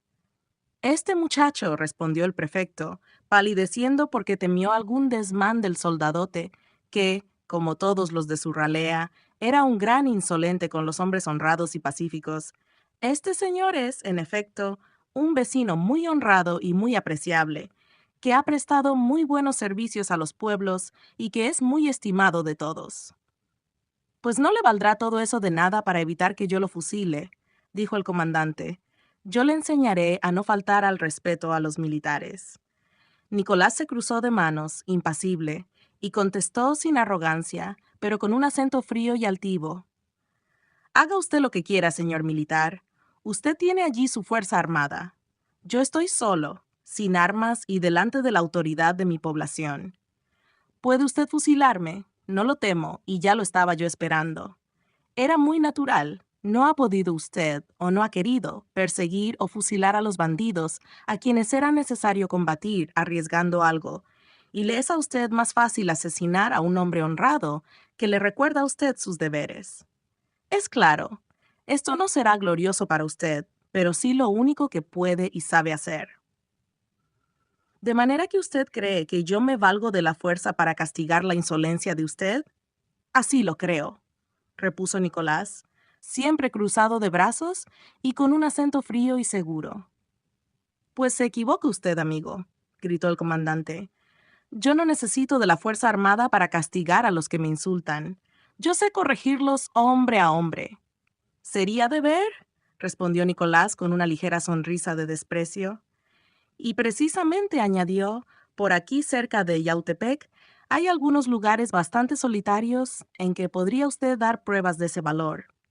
Deje usted aquí a su tropa, montaremos a caballo los dos y nos iremos juntos a escoger el sitio a propósito. ¿Sí? ¿Me desafía usted?, preguntó el militar lívido de rabia. Yo acepto, señor comandante. Usted ha dicho que es muy capaz de castigar a los que le insultan hombre a hombre y sin valerse de la fuerza. Yo acepto y estoy dispuesto, con iguales armas y donde a nadie favorezca más que su propio valor. Bueno, dijo el comandante, ahora verá usted si soy capaz. Y, saliendo precipitadamente de la pieza, gritó a varios soldados que estaban por ahí. «Hola, sargento. Préndanme ustedes a ese pícaro y ténganlo en el cuartel con centinela de vista. Si se mueve, mátenlo». «Bonita manera de arreglar las cosas hombre a hombre», murmuró Nicolás, mirando al comandante con un gesto de profundísimo desdén. «Ahora verá usted si me echa bravatas, insolente». «Pero, señor comandante», dijo el pobre prefecto, interponiéndose en actitud suplicante, «dispense usted a este muchacho. Es un exaltado, pero es hombre de bien, incapaz de cometer el más mínimo delito». «Cállese usted, señor prefecto del demonio», replicó el militar, furioso como un energúmeno. «Cállese usted o también me lo llevo. Para eso nada más sirven ustedes, las autoridades de aquí, para dar alas a los zaragates. Ya verá usted si hago otro ejemplar. Llévenselo, llévenselo», dijo a los soldados que se apoderaron de Nicolás, el cual no hizo ninguna resistencia, contentándose con decir al prefecto: «No ruegue usted, señor prefecto. Deje usted que hagan lo que quieran, pero no humille usted su autoridad». Sin embargo, el prefecto comprendía que aquel militar fanfarrón y cobarde era capaz de cumplir sus amenazas. Por aquel tiempo y en aquellas comarcas, tales hechos no eran, por desgracia, sino muy frecuentes. Los bandidos reinaban en paz, pero en cambio, las tropas del gobierno, en caso de matar, mataban a los hombres de bien, lo cual les era muy fácil, y no corrían peligro por ello, estando el país de tal manera revuelto y las nociones de orden y moralidad de tal modo trastornadas que nadie sabía ya a quién apelar en semejante situación. Las autoridades locales eran autoridades de burlas en las poblaciones, y cualquier militarcillo, por inferior que fuese, se atrevía a ultrajar y humillarlas. El infeliz magistrado de Yautepec no pudo hacer otra cosa que reunir al ayuntamiento, que se reunió, en efecto, con gran temor, no sabiendo qué deliberar.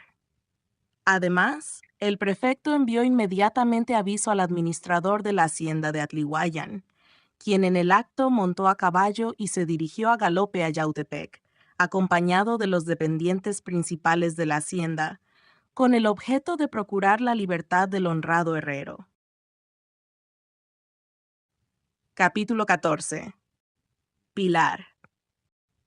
En cuanto a doña Antonia, desde el principio del altercado de Nicolás con el comandante, viendo el giro que tomaba aquel asunto, comprendiendo, en fin, que no tenía que esperar nada de las autoridades, y que por el contrario iba a cometerse una gran injusticia y tal vez un crimen con su generoso defensor, había caído en un extremo tal de abatimiento, que por un instante se la creyó enferma. Pero nadie le hizo caso, estando todos atentos al desenlace de aquella terrible discusión. Cuando los soldados se llevaron a Nicolás preso, la pobre señora ni aún fuerzas tuvo para levantarse y seguirlo, contentándose con gemir arrinconada y atónita en un banco de la prefectura. Por fin, cuando el prefecto salió, ella también, acompañada del tío de Pilar y de varios vecinos, se dirigió a la casa, en donde la esperaban la joven Pilar, su tía y algunos vecinos y vecinas que se interesaban en su desgracia.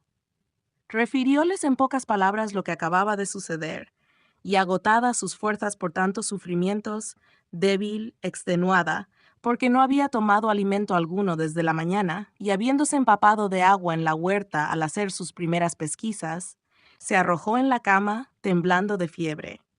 Su ahijada y aquellas gentes piadosas le prodigaron los primeros cuidados. Pero la buena y bella joven, tan luego como aplicó las medicinas necesarias a su madrina, comenzó a ocuparse en otra cosa que la había conmovido hasta el fondo del alma. La noticia de la prisión de Nicolás había sido para ella un rayo. Se sintió trastornada, pero disimuló cuanto pudo su ansiedad y su congoja en presencia de sus tíos y de aquellas gentes extrañas. Tomó su rebozo y, pretextando que iba a traer algunas medicinas, se lanzó a la calle. ¿A dónde iba? Ni ella misma lo sabía, pero sentía necesidad de ver a Nicolás, de hablarle, de ver a algunas personas, de procurar, en fin, salvar a aquel joven generoso que tiempo hacía que era el ídolo de su corazón, ídolo tanto más amado cuanto que había tenido que rendirle culto en silencio y en presencia de una rival muy querida de él y muy querida también de ella. En otras circunstancias, ella, dulce, resignada por carácter, tímida y ruborosa, habría muerto antes que revelar el secreto que hacía al mismo tiempo la delicia y el tormento de su corazón. Pero en aquellos momentos, cuando la vida del joven estaba peligrando y lo suponía desamparado de todos, y entre las garras de aquellos militares arbitrarios y feroces, la buena y virtuosa joven no tuvo en cuenta su edad ni su sexo. No reparó en que su educación retraída había producido el aislamiento en torno suyo. No temió para nada el qué dirán de las gentes de su pueblo. No pensó más que en la salvación de Nicolás y, por conseguida, salió de la casa de su madrina y se dirigió apresuradamente al cuartel en que le habían dicho que acababan de poner incomunicado al herrero. Este no se hallaba en prisión alguna, porque aquel cuartel provisional estaba en una casa de la población que no tenía las condiciones requeridas. Así es que Nicolás había sido puesto en un portal que daba a la calle, y allí lo guardaban 2 centinelas de vista y la guardia, que se hallaba alojada allí mismo. De modo que la joven pudo verlo desde luego, mezclándose al grupo de gente que se había acercado a la casa por curiosidad. Pilar se salió del grupo y, adelantándose hacia el prisionero, que reparó en ella en el instante y que se levantó en ademán de recibida, no pudo pronunciar más que esta palabra, entre ahogados sollozos: «Nicolás», y cayó de rodillas en el suelo, muda de dolor y anegada en llanto. Nicolás iba a hablarle, pero el sargento de la guardia se interpuso, y algo compadecido de la joven le dijo: «Sepárese, señorita, porque el reo está incomunicado y no puede hablarle». «Pero si es pariente mío», dijo Pilar en ademán de súplica. «No le hace», replicó el sargento. «No puede usted hablarle. Lo siento mucho, pero es la orden». «Una palabra nada más. Por compasión, déjeme usted hablarle una sola palabra». No se puede, niña, dijo el sargento. Retírese usted. Si viene el comandante, puede que la maltrate, y es mejor que se vaya. Que me mate, dijo ella, pero que se salve él.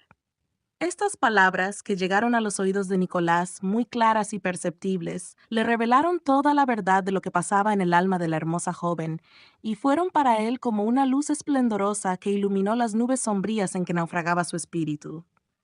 Pilar lo amaba, y es así que sabía amar. De manera que él había estado embriagándose por mucho tiempo con el aroma letal de la flor venenosa, y había dejado indiferente a su lado a la flor modesta y que podía darle la vida.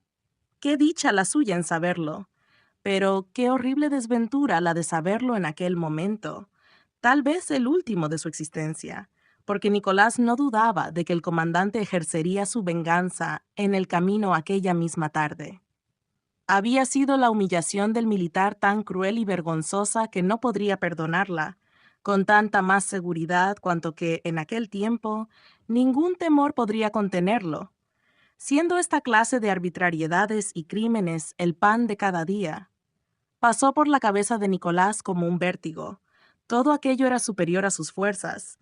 Con ser ellas tantas y con tener un carácter de bronce como el suyo, fundido al fuego de todos los sufrimientos. No quiso ver más. Cubrióse el rostro con las manos, como para no dejar ver 2 lágrimas que brotaron de sus ojos. Pero pasado ese instante de crisis tremenda, se levantó de nuevo para ver a Pilar. Esta, empujada suavemente por el sargento, se alejaba del cuerpo de guardia, pero volvía frecuentemente la cabeza buscando a Nicolás. En una de esas veces, Nicolás le dio las gracias poniendo la mano sobre su corazón y le hizo seña de que se alejara. Hubiera querido expresarle con el ademán cuánto gozaba sabiendo que era amado por ella y asegurarle que, en aquel momento, un amor profundo y tierno acababa de germinar en su corazón sobre las cenizas de su amor malsano de los pasados días. Pero aquella gente curiosa, aquellos soldados, le habían impedido tal expansión, y más que todo su sorpresa, su aturdimiento, casi podría decirse su felicidad. Así, pues, volvió a caer desplomado en el banco de piedra en que le habían permitido sentarse, y se abandonó a profundas y amargas reflexiones. Pilar, entretanto, no descansó un instante. Fue a ver al prefecto, a quien encontró precisamente con los regidores y alcaldes y con los dependientes de la hacienda, que deliberaban acerca de lo que debía hacerse para evitar que Nicolás fuese llevado preso. La joven se presentó a ellos llorando, les suplicó que a toda costa no abandonasen a Nicolás y que, si era posible, le acompañaran en la marcha, porque tal vez eso evitaría que se cometiese un crimen en el camino, y no se retiró sino cuando todos le aseguraron que, si no conseguían libertarlo inmediatamente, acompañarían a la tropa. Después se volvió a su casa y preparó algún alimento que llevó al prisionero ella misma, teniendo cuidado de confiarlo al sargento que antes le había hablado y a quien deslizó una moneda en la mano, rogándole que dijese al preso que no tuviese cuidado, que velarían por él. Nicolás comprendió que la joven había hecho 1000 gestiones en su favor, pero ¿cuáles fueron esas gestiones y de qué modo y quiénes velarían por él? Eso no lo sabía, ni necesitaba saberlo. Desde aquel momento, algo como la confianza de un ser divino se hizo lugar en su ánimo. Había un ángel que lo protegía, y por más que el herrero supiese que Pilar era una niña oscura, débil, tímida, sin relaciones poderosas, algo le decía íntimamente que esa niña, inspirada por el amor, se había convertido en una mujer fuerte, atrevida y fecunda en recursos. Así pues, reanimado con aquella seguridad interior, ya no temió por su existencia y se abandonó a su suerte, confiado y tranquilo. Apenas acababa de hacer estas reflexiones consoladoras y de tomar algún alimento, cuando se tocó en el cuartel la botacilla, y la tropa se preparó a marchar. Un rato después trajeron a Nicolás un caballo flaco y mal ensillado, y lo obligaron a montar en él y a colocarse entre las filas.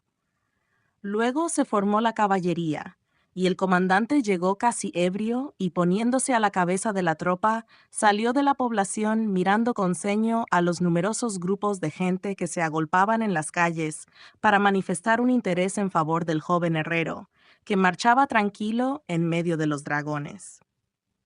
Nicolás buscaba con anhelo entre aquellos grupos a la bella niña, y no encontrándola, su frente se nubló. Pero al llegar la tropa a la orilla del pueblo, y entrando en el camino que conduce a Cuautla por las haciendas, se encontró un gran grupo de gente a caballo, compuesto del prefecto, de los regidores, del administrador de Atlihuayan, de sus dependientes y de otros particulares muy bien armados. Junto a ellos y en la puerta de una cabaña, al extremo de una gran huerta, se hallaban Pilar y sus tíos. La hermosa joven tenía los ojos encarnados, pero se mostraba tranquila y procuró sonreír al descubrir a Nicolás y al decirle adiós, como diciéndole «hasta luego». Nicolás, al verla, ya no pensó más en su situación. Sintió solamente el vértigo del amor, el golpe de sangre que afluía a su corazón, que ofuscaba sus ojos con un dulce desvanecimiento. Púsose encendido, saludó a Pilar con apasionado cariño y volvió varias veces la vista para fijar en ella una mirada de adoración y de gratitud. La amaba ya profundamente. Aquel amor acababa de germinar en su alma y había echado ya hondas raíces en ella. En 3 horas había vivido la vida de 3 años y había poblado aquella fantasía ardiente con todos los sueños de una dicha retrospectiva y malograda. Por su parte, Pilar no ocultaba ya sus sentimientos desde el instante que ellos estallaron con motivo del terrible riesgo que estaba corriendo Nicolás. Salvarlo era ahora todo su objeto, y poco le importaba lo demás. El famoso comandante, que según ha podido comprenderse era demasiado receloso, se alarmó al ver aquella cabalgata que parecía esperarlo en actitud amenazadora, y picando su caballo se dirigió al prefecto. «Hola, señor prefecto, ¿qué hace tanta gente aquí?» «Esperándolo a usted», respondió el funcionario. «¿A mí? ¿Para qué?» «Para acompañarlo, señor, hasta Cuautla». «¿Acompañarme? ¿Y con qué objeto?» «Con el de responder de la conducta de ese muchacho a quien lleva usted preso ante la autoridad a quien va usted a presentarlo». «¿Y qué autoridad es esa, señor prefecto?» «Usted debe saberlo», respondió secamente el prefecto, que parecía más resuelto, apoyado como estaba por numerosos vecinos bien armados. «Yo solo sé que soy aquí la primera autoridad política del distrito y que no tengo superior en él en lo relativo a mis facultades. El señor juez de primera instancia es también la primera autoridad del distrito en el ramo judicial. Él está aquí porque lo es actualmente el señor alcalde. Así es que, supuesto que usted se lleva preso a un ciudadano que de uno o de otro modo debería estar sometido a nuestra jurisdicción, claro es que va usted a presentarlo a alguna autoridad que sea superior a la nuestra y nosotros vamos a presentarnos también a esa autoridad para informarle de todo y para lo que haya lugar. Pero, ¿sabe usted que yo tengo facultades para hacer lo que hago?, dijo el militar, queriendo salir del aprieto en que lo habían puesto las razones del prefecto. «No, no lo sé», contestó éste. «Usted no ha tenido la bondad de enseñarme la orden que así lo diga, ni a mí se me ha comunicado nada por el gobierno de Estado, que es mi superior. Si usted trae la orden, puede enseñármela».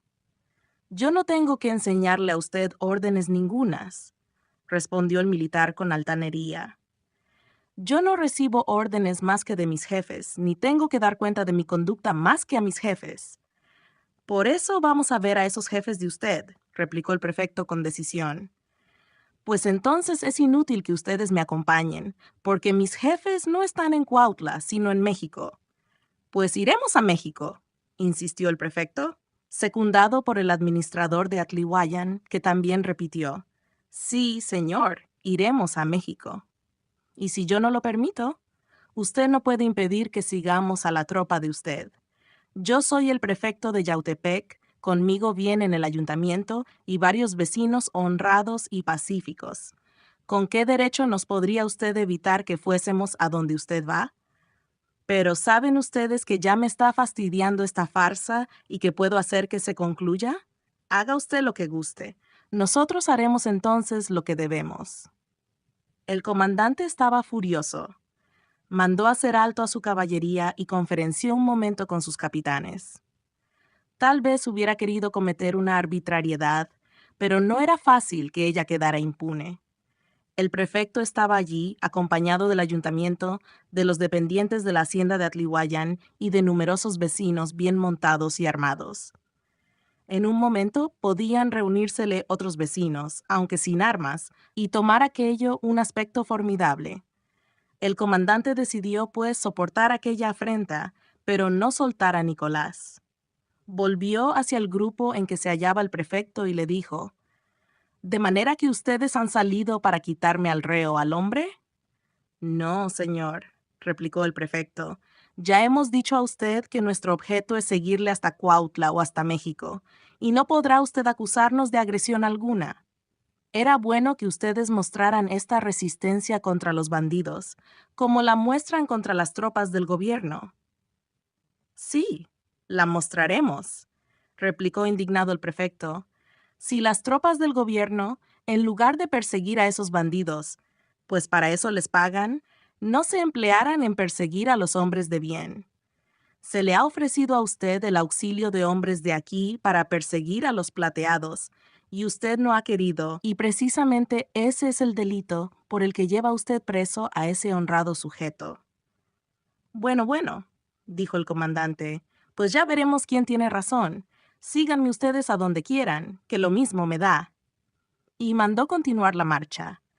El prefecto siguió al lado de la columna de caballería, pero Nicolás pudo ya estar seguro de que nada le sucedería.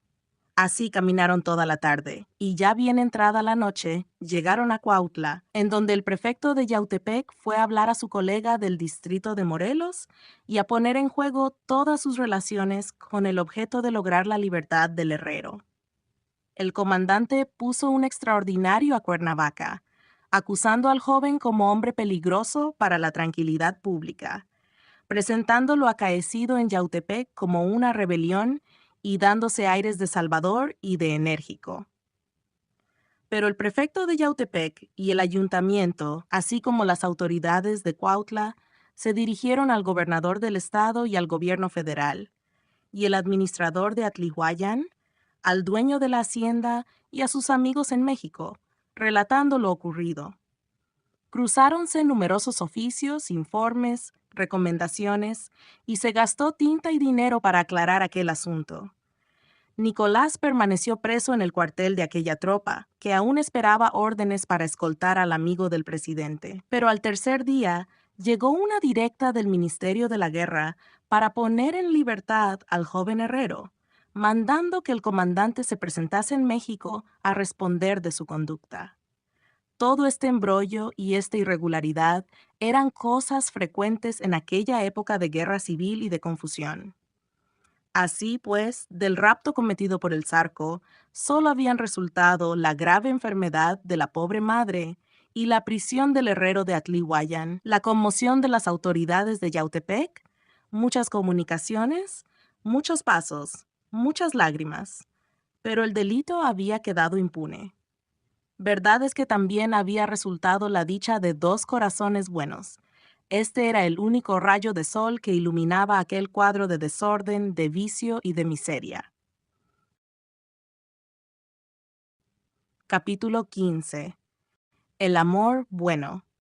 Nicolás, apenas libre, voló a Yautepec. ¿Qué había pasado allí durante su corta ausencia? Temblaba de pensar en ello. Incomunicado rigurosamente desde que salió de Yautepec hasta que fue puesto en libertad, nada había podido saber acerca de la suerte de doña Antonia ni de Pilar. Pero apenas pudo comunicarse con algunos de los vecinos de Yautepec que habían acudido a hablarle, cuando supo que la infeliz madre de Manuela, demasiado débil para resistir tantos golpes, había caído en cama, atacada de un violento acceso de fiebre cerebral. Era muy posible que la pobre señora hubiera sucumbido. ¿Y Pilar? Indudablemente, la bella y buena joven habría prodigado toda especie de cuidados a su madrina. Era seguro que no se habría separado un solo instante del lecho de la enferma, que abandonada tan miserablemente por su hija, se encontraba, sin embargo, rodeada de gentes bondadosas y caritativas, pero sobre todo de aquel ángel que, más que su ahijada, parecía ser su verdadera hija, heredera de su virtud, de su sensatez y de su noble carácter. Pero en el seno de aquella familia improvisada por la desgracia, junto al lecho de aquella anciana moribunda, hacía falta un hombre, un apoyo, una fuerza que infundiera aliento a los demás y proveyese a las necesidades que siempre aumenta el desamparo. Y ese hombre, ¿quién podía ser sino él? Nicolás, el hombre a quien aquella virtuosa señora había escogido para su yerno y había amado como a un hijo suyo, el que a su vez, huérfano desde su infancia, había concentrado en ella todo su afecto filial. ¿Cómo le habría buscado la enferma en su delirio? ¿Cómo habría también Pilar invocado su nombre en silencio, deseando verlo a su lado en aquellos momentos de horrorosa angustia? Este último pensamiento era, en medio de su ansiedad, como una gota de néctar que caía en su corazón, que rebosaba amargura. Desde su salida de Yautepec, preso y amenazado de muerte por aquel militar insolente y arbitrario, Nicolás no había hecho más que pensar en aquellos dos objetos de su cariño, doña Antonia y Pilar. Y su espíritu agitado pasaba sin cesar del infortunio de la desdichada señora al amor de la hermosa joven, amor tanto más grato cuanto que se había revelado de súbito, y justamente cuando se habían oscurecido para él todos los horizontes de la vida. Así es que aquel enamorado joven, en los días precedentes, apenas había concedido su atención al estado que guardaba, a la incomunicación en que se le mantenía, a las mil incomodidades de su prisión, al peligro mismo de una resolución desfavorable a las gestiones que se hacían para libertarle, a todo. Doña Antonia y Pilar eran su preocupación única, y no ver a estas dos personas que para él encerraban el mundo entero causaba su impaciencia, una impaciencia que llegaba a la desesperación. En cuanto a Manuela, se había desvanecido completamente en su memoria. El herrero, como todos los hombres de gran carácter, era orgulloso, y si en los últimos días aún había manifestado algún afecto a la desdeñosa joven, si en su corazón aún no parecía haberse extinguido el fuego de otro tiempo, había sido solamente porque doña Antonia animaba constantemente, con el soplo de sus esperanzas, aquella hoguera casi convertida en cenizas.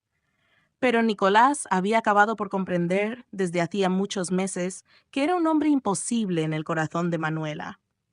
Más aún, con su perspicacia natural, con esa facilidad de percepción que tienen los enamorados humildes, había adivinado, analizando detalle por detalle, al regresar tristemente de Yautepec todas las noches, sus estériles y cada vez más heladas entrevistas con la joven, que ésta no solo sentía despego hacia él, sino repugnancia. Ahora bien, a la expresión de este sentimiento, que aun en un semblante hermoso es dura y desagradable, no podía resistir un alma altiva como la de Nicolás. Si él hubiera sido uno de esos muchachos tontos y fatuos que interpretan siempre el gesto y las palabras de las mujeres que aman en el sentido menos desfavorable para ellos, si hubiese sido uno de esos hombres vengativos y tenaces que hacen del sufrimiento un medio de triunfar y de vengarse.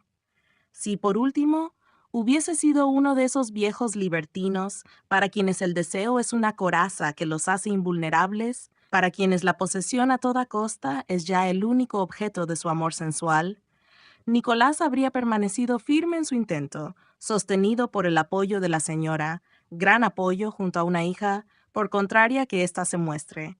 Pero Nicolás era un hombre de otra especie.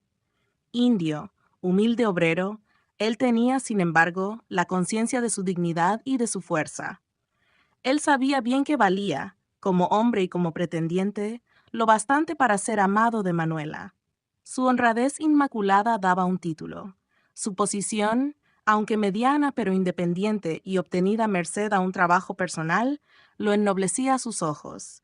Su amor sincero, puro, que aspiraba a la dignidad conyugal y no a los goces pasajeros del deseo material, le hacían valorizado y estimado, como un tesoro que debía guardarse intacto. En suma, él amaba tiernamente, con sumisión, pero con decoro, con pasión tal vez, pero con dignidad. Y comprometer este decoro y esta dignidad en algún acto de humillación le habría parecido degradar su carácter y arrastrar por el suelo aquel sentimiento que él llevaba tan alto. Así pues, tan luego como Manuela, enamorada como estaba de otro hombre, creyó conveniente quitarse el velo del disimulo, y comenzó a mostrar a Nicolás un desabrimiento que éste conoció al instante, que fue aumentándose de día en día y que acabó por convertirse en un marcado gesto de repugnancia. Nicolás comenzó por sentirse lastimado profundamente en su orgullo de hombre y de amante, y acabó por experimentar la insoportable amargura de la humillación. Su amor, ya bastante desarraigado por los desaires anteriores, no pudo resistir la última prueba y fue desvaneciéndose a gran prisa en su corazón. El afecto de doña Antonia, un vislumbre de esperanza y cierto hábito contraído de ver a la joven todos los días, aún lo retenía débilmente, como lo hemos visto. Pero al saber que aquella mujer, a quien había creído insensible para él, pero honrada, había huido con el odioso bandido, cuyo nombre era el espanto de aquella comarca, una sorpresa dolorosa primero y un sentimiento de desprecio después se apoderaron de su alma. Después, este desprecio fue tornándose, al considerar la perversión de carácter de Manuela, en un sentimiento de otro género. Era la repugnancia, pero la repugnancia que inspira la fealdad del alma, y después una viva alegría inundó su corazón. Él, Nicolás, el pobre herrero de Atlihuayan, se había escapado de aquel monstruo. Había estado amando a un demonio creyéndolo un ángel. Hoy que se veía libre de él, se avergonzaba de su ceguedad de los primeros días y se felicitaba de que el cielo o su buena suerte lo hubiesen salvado del peligro de haberse enlazado con aquella criatura, o al menos de la desgracia de seguir amándola, lo que habría sido terrible para él, dado su carácter altivo e intensamente apasionado. Lejos de eso, y como una compensación gratísima, precisamente en los momentos en que su espíritu había quedado enteramente despejado de las últimas nieblas que aquel afecto hubiera podido dejarle, cuando la serenidad acababa de restablecerse en su corazón. Serenidad que no había sido bastante para turbar ni el peligro que había corrido, ni la indignación que lo había agitado. Había visto surgir ante sus ojos una nueva imagen, más bella y dulce que la que había desaparecido, y había comprendido que esa sí era el ángel bueno de su existencia. Ni podía menos. El amor de Pilar se había descubierto en un momento solemne y decisivo, sin interés y sin esperanzas, con todos los caracteres de abnegación, de generoso sacrificio, de resolución heroica, que deben ser las cualidades del afecto extraordinario. ¿Cómo no sentirse subyugado en el instante por un amor tan poderoso?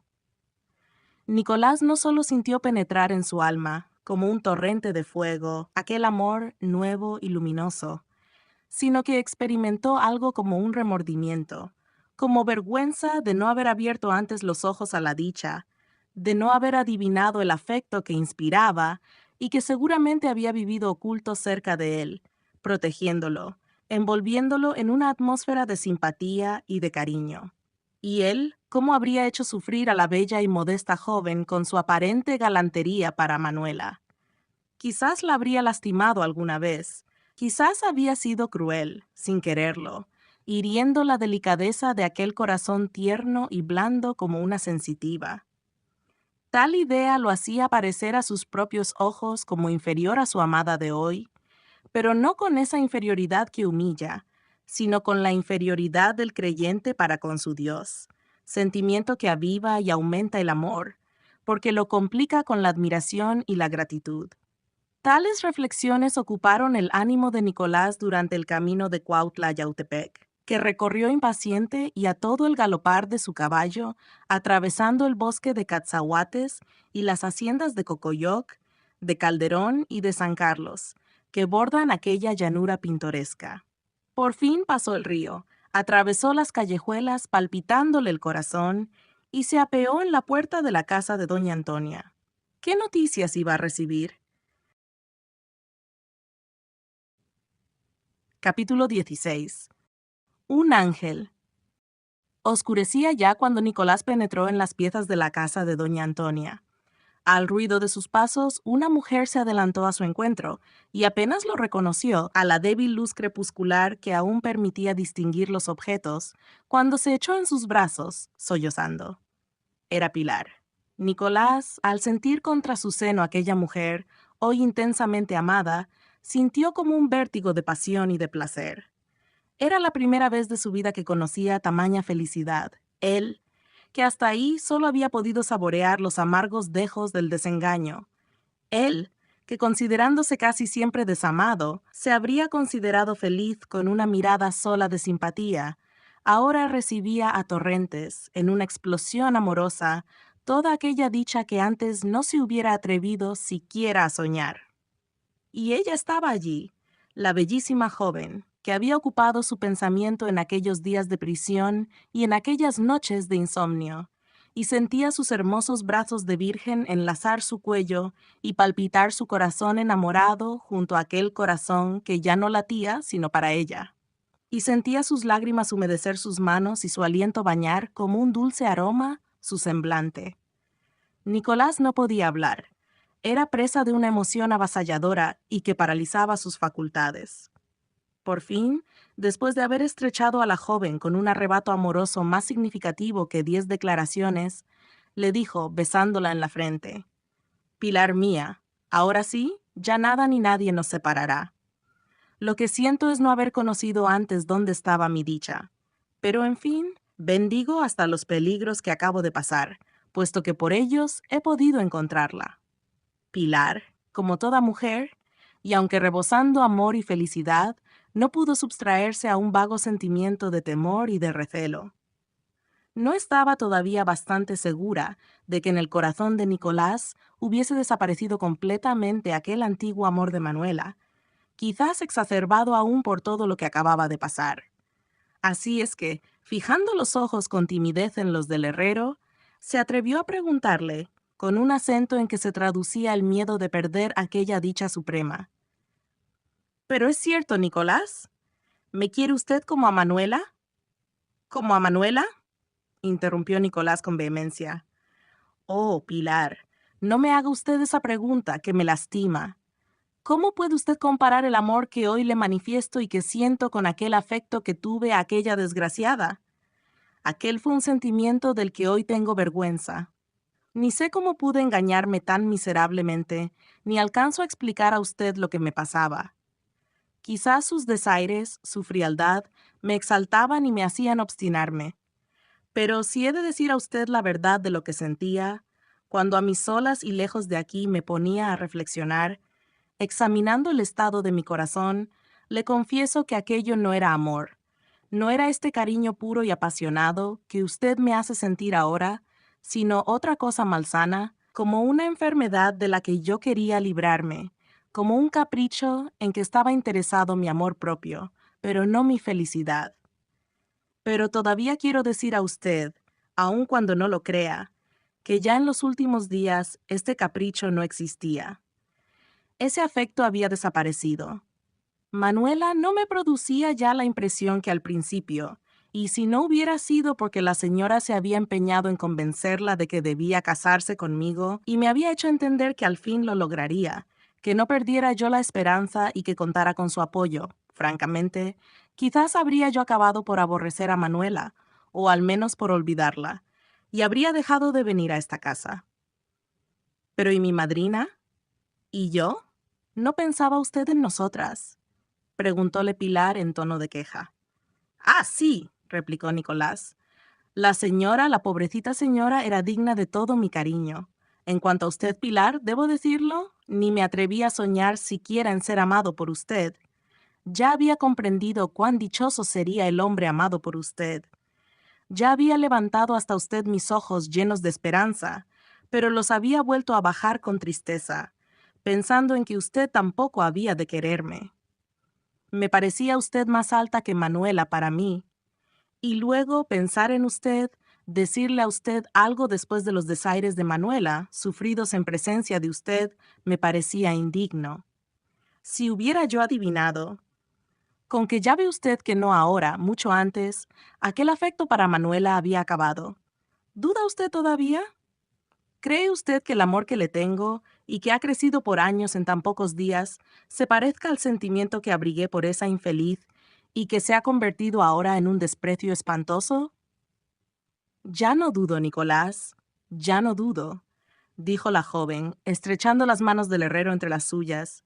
Y aunque dudara, añadió suspirando, mi felicidad consiste en este amor que siento por usted hace mucho tiempo, que he guardado en el fondo de mi corazón, sin esperanza entonces, aumentado cada día por el dolor y por los celos, y que solo ha podido revelarse en el momento en que corría usted peligro y en que yo estaba próxima a perder el juicio. Yo no podía esperar que usted me amase. Al contrario, estaba segura de que usted amaba a Manuela más que nunca, quizás porque la había perdido para siempre. Pero no fui dueña de mí, no pude contenerme, no di oídos más que a mi corazón. Pero niña, dijo Nicolás en tono de reconvención, usted me juzgó mal, quizás porque no conocía bien mi carácter. Para amar todavía a Manuela, a pesar de lo que había hecho, se necesitaba, en primer lugar, haberla amado de veras. Y acabo de decir a usted que no era así. Y después se necesitaba ser un hombre vulgar.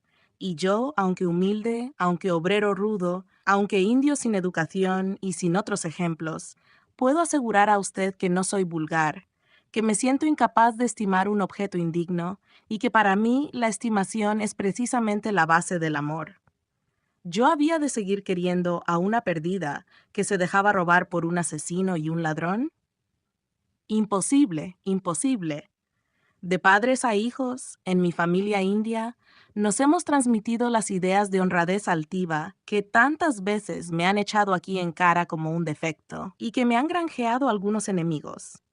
Nosotros hemos sido pobres, muy pobres, pero alguna vez yo contaré a usted cómo mis antepasados, en sus montañas salvajes, en sus cabañas humildísimas, han sabido, sin embargo, conservar siempre su carácter limpio de toda mancha de humillación o de bajeza. Han preferido morir a degradarse, y eso no por vanidad ni por conservar una herencia de honor, sino porque tal es nuestra naturaleza. La altivez en nosotros es parte de nuestro ser. Así pues, figúrese usted si yo podría haber sentido por Manuela después de lo que ha hecho otro sentimiento que el de una compasión despreciativa. Hacer otra cosa hubiera sido una degradación. ¿Está usted convencida? Sí, Nicolás, dijo apresuradamente la joven. Perdóneme usted, pero a pesar de que conocía su carácter, mi cariño, mi pobre cariño, nacido en medio de los celos, me hacía ciega y desconfiada. No, lo que guarda usted, buena y hermosa niña, es un amor santo y eterno. ¿Quiere usted ser mi esposa y luego? Oh, dijo llorando Pilar, será mi felicidad, pero hemos hablado largamente, nos hemos extraviado, hemos olvidado el mundo, Nicolás, y estamos hablando cerca de una moribunda, mi madrina. Oh, sí, la señora. Mi madrina se muere, exclamó Pilar con abatimiento. Hace 2 días que no toma alimento ninguno, su debilidad es muy grande, la fiebre violenta, y todos dicen que no tiene remedio. Nicolás, al saber esta noticia, inclinó la cabeza lleno de pesadumbre. Capítulo 17. La agonía. En efecto, los dos jóvenes, en su éxtasis amoroso, habían olvidado un momento a la pobre doña Antonia, que yacía moribunda en la pieza cercana. Hemos dicho que, desde el día siguiente a la fuga de su hija, conmovida por la terrible crisis que había sufrido, más que a causa de la humedad a que había estado expuesta durante muchas horas, la desdichada anciana había caído en cama, atacada de una fiebre cerebral. Inútiles habían sido los cuidados que se le habían prodigado por las personas caritativas y amigas que la asistían, particularmente por Pilar, que, como una hija amorosa, no se había separado un instante de su lado. La experiencia de aquellas buenas gentes, a falta de médico, y todos los esfuerzos se habían estrellado contra la gravedad del mal. La señora se moría, y Nicolás llegaba precisamente en los momentos en que la agonía tocaba a su término. Nicolás, profundamente consternado, penetró en la estancia de la enferma, débilmente alumbrada, y en la que fue saludado afectuosamente por las pocas personas que allí había. Pilar, que lo había precedido, se acercó al lecho de su madrina y, llamándola varias veces, le dijo que Nicolás estaba cerca de ella y que deseaba hablarle. La anciana, como si despertara de un profundo letargo, procurando reunir las pocas fuerzas que le quedaban, levantó la cabeza, se fijó en el herrero, que le alargaba las manos cariñosamente, y entonces, reconociéndole, lanzó un débil grito, tomó aquellas manos entre las suyas, las besó repetidas veces murmurando, «¡Nicolás, Nicolás! ¡Hijo mío!», y luego cayó desplomada, como si aquel esfuerzo supremo hubiera agotado su existencia. Nicolás se inclinó al borde de aquel lecho de muerte, y allí, ese hombre de hierro, a quien no habían logrado abatir ni las desgracias ni los peligros, se puso a llorar amargamente, afligido ante tamaña desdicha y maldiciendo al destino que tales injusticias comete. Doña Antonia aún vivió algunas horas, pero la agonía había sido demasiado prolongada. La vida se había extinguido bajo el peso de tantos sufrimientos, y antes de concluir la noche, aquella anciana virtuosa e infortunada exhaló el último suspiro en los brazos de su ahijada Pilar y junto al hombre a quien había amado como a un hijo. El dolor de la pobre niña fue inmenso.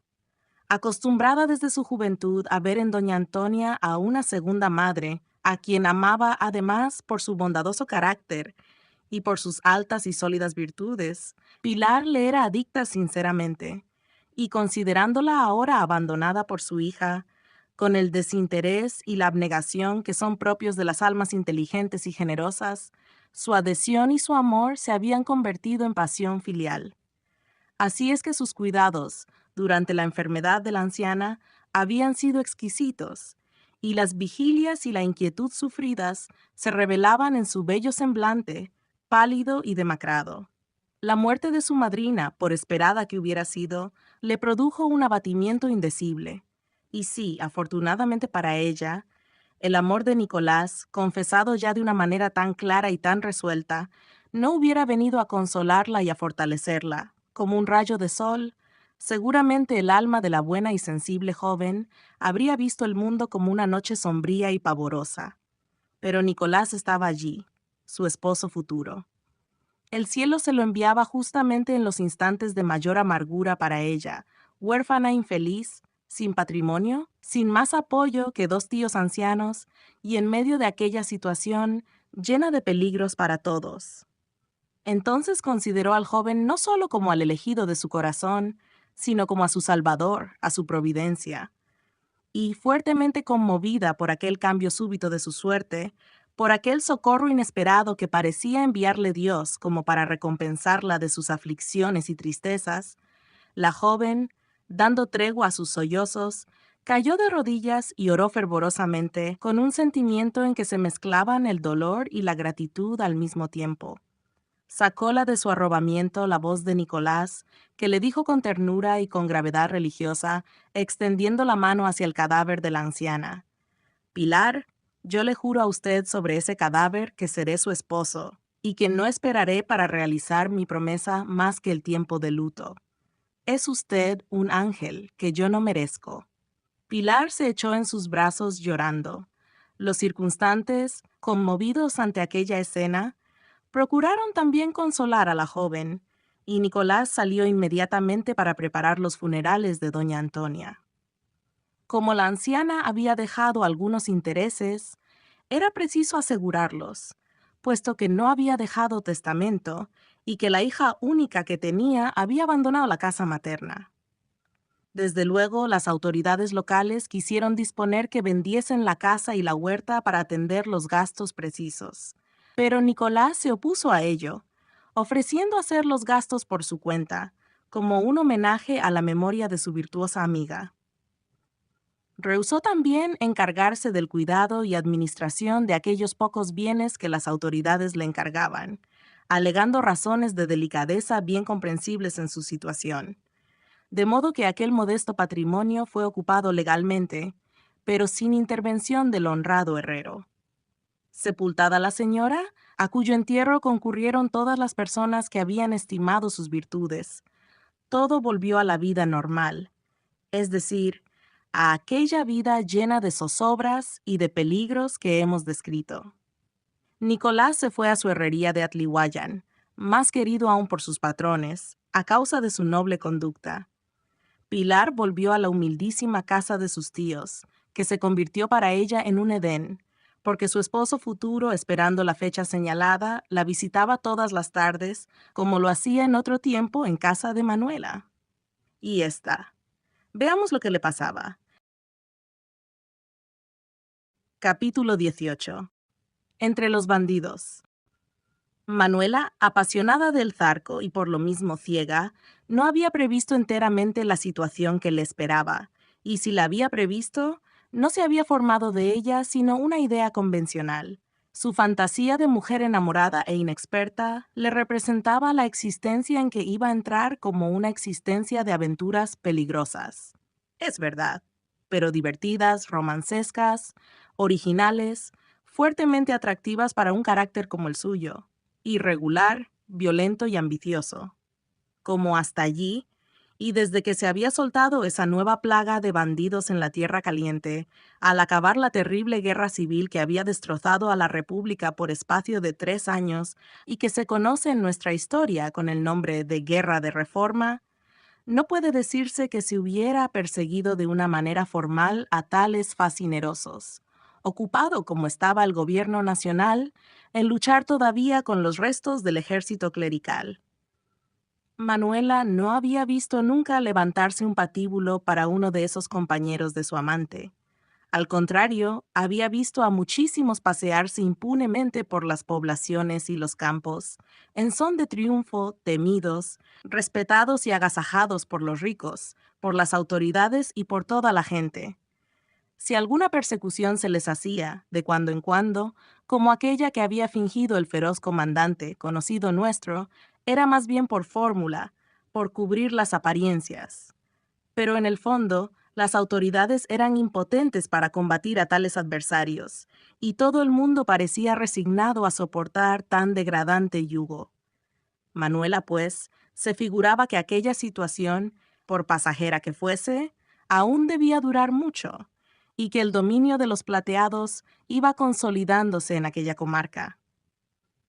Además, era ella muy joven para recordar las tremendas persecuciones y matanzas llevadas a cabo contra los bandidos de otras épocas por fuerzas organizadas por el gobierno del Estado de México y puestas a las órdenes de jefes enérgicos y terribles, como el célebre Oliveros.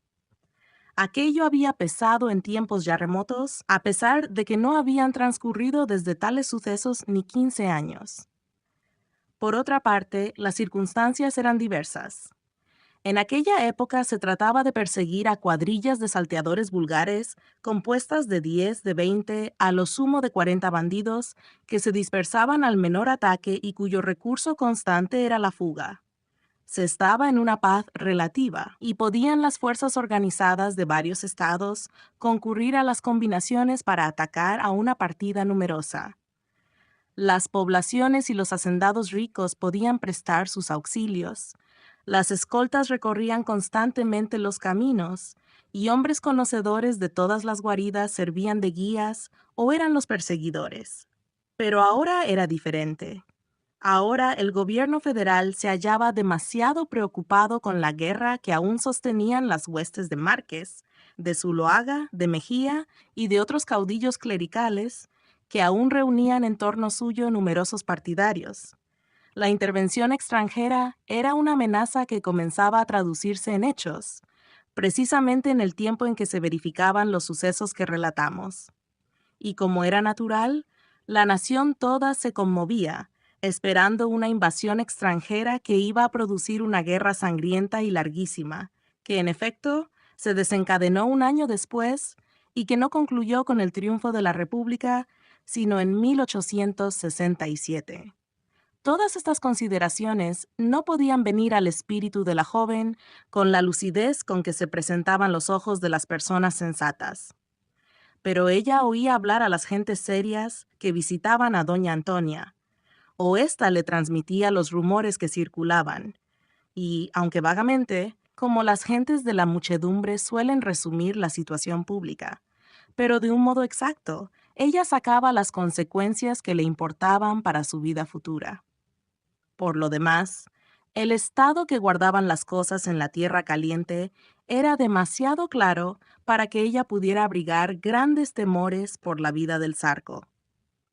Lo cierto era que los plateados dominaban en aquella comarca, que el gobierno general no podía hacerles nada, que el gobierno del Estado de México, entonces desorganizado, y en el que los gobernadores, militares o no, se sucedían con frecuencia, tampoco podía establecer nada durable, que los hacendados ricos tenían que huir a México, o que cerrar sus haciendas, o someterse a la dura condición de rendir tributo a los principales cabecillas, so pena de ver incendiados sus campos, destruidas sus fábricas y muertos sus ganados y sus dependientes. Lo cierto era que no se trataba ahora de combatir a cuadrillas de pocos y medrosos ladrones, como aquellos a quienes se había perseguido en otro tiempo, sino a verdaderas legiones de 500, 1000 y 2000 hombres que podían reunirse en un momento, que tenían la mejor caballada y el mejor armamento del país, que conocían hasta en sus más recónditos vericuetos, que contaban en las haciendas, en las aldeas, en las poblaciones, con numerosos agentes y emisarios reclutados por el interés o por el miedo, pero que les servían fielmente. Y, por último, que, aleccionados en la guerra que acababa de pasar, y en la que muchos de ellos habían servido tanto en un bando como en el otro, conocían lo bastante para presentar verdaderas batallas, en las que no pocas veces quedaron victoriosos.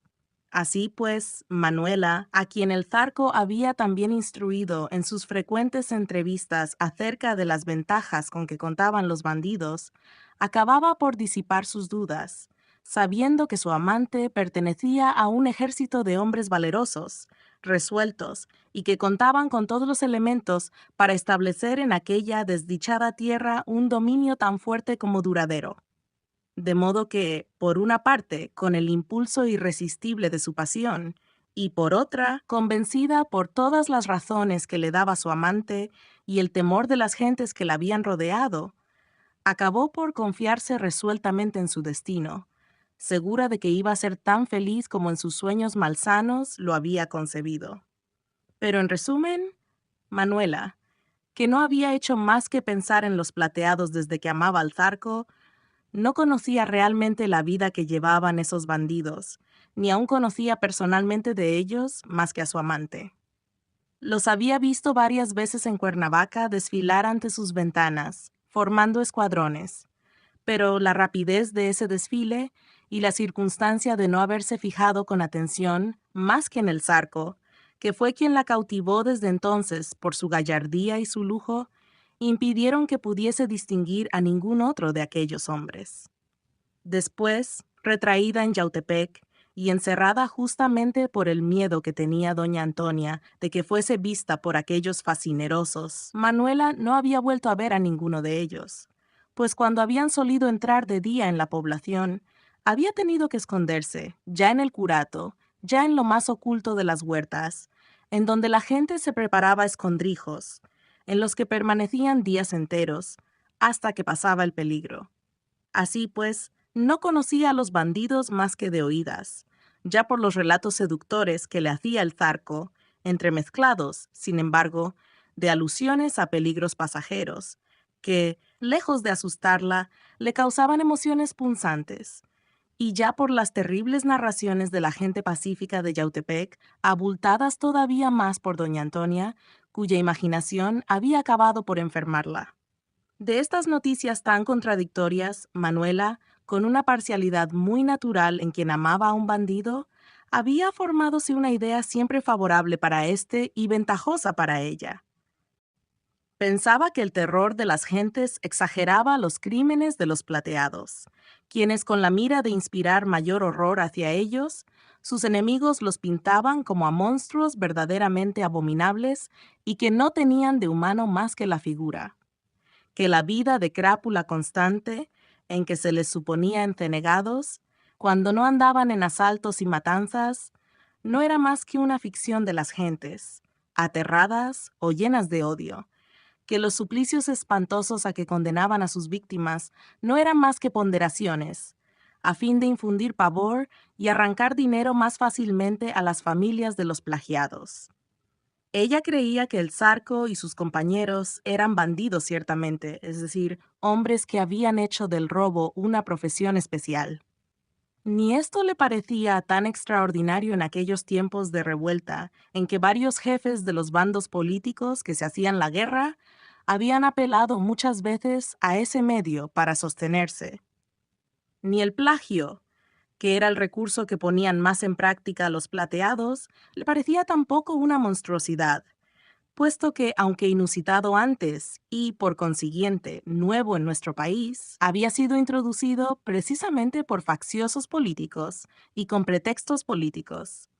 De manera que, a sus ojos, los plateados eran una especie de facciosos en guerra con la sociedad, pero por eso mismo interesantes, feroces, pero valientes, desordenados en sus costumbres, pero era natural, puesto que vivían en medio de peligros y necesitaban de violentos desahogos como compensación de sus tremendas aventuras. Razonando así, Manuela acababa por figurarse a los bandidos como una casta de guerreros audaces, y por dar al Zarco las proporciones de un héroe legendario. Aquella misma guarida, Xochimancas, y aquellas alturas rocallosas de las montañas en que solían establecer el centro de sus operaciones, los plateados aparecían a imaginación de la extraviada joven como esas fortalezas maravillosas de los antiguos cuentos, o por lo menos como los campamentos pintorescos de los ejércitos liberales o conservadores que se habían visto aparecer no hacía mucho en casi todas las comarcas del país. Todo esto había pensado Manuela en sus horas de amor y de reflexión, y ya resuelta a compartir la suerte del Zarco. Así es que la noche de la fuga, ella esperaba entrar en un mundo conocido. De pronto, la noche tempestuosa, la lluvia, la emoción consiguiente al abandono de su casa y de su pobre madre, que siempre le hizo mella, a pesar de su pasión y de su perversidad, el verse ya entregada en alma y cuerpo al Zarco, todo esto le impidió comparar su situación con sus sueños anteriores y examinar a los compañeros de su amante. Por otra parte, nada había aún de extraordinario en aquellos momentos. Se escapaba de su casa con el elegido de su corazón. Este, caballero o bandido, había tenido que acompañarse de algunos amigos que afrontasen el peligro con él y que le guardasen la espalda. He ahí todo. Ella no los conocía, pero le simpatizaban ya por el solo hecho de contribuir a lo que ella juzgaba su dicha.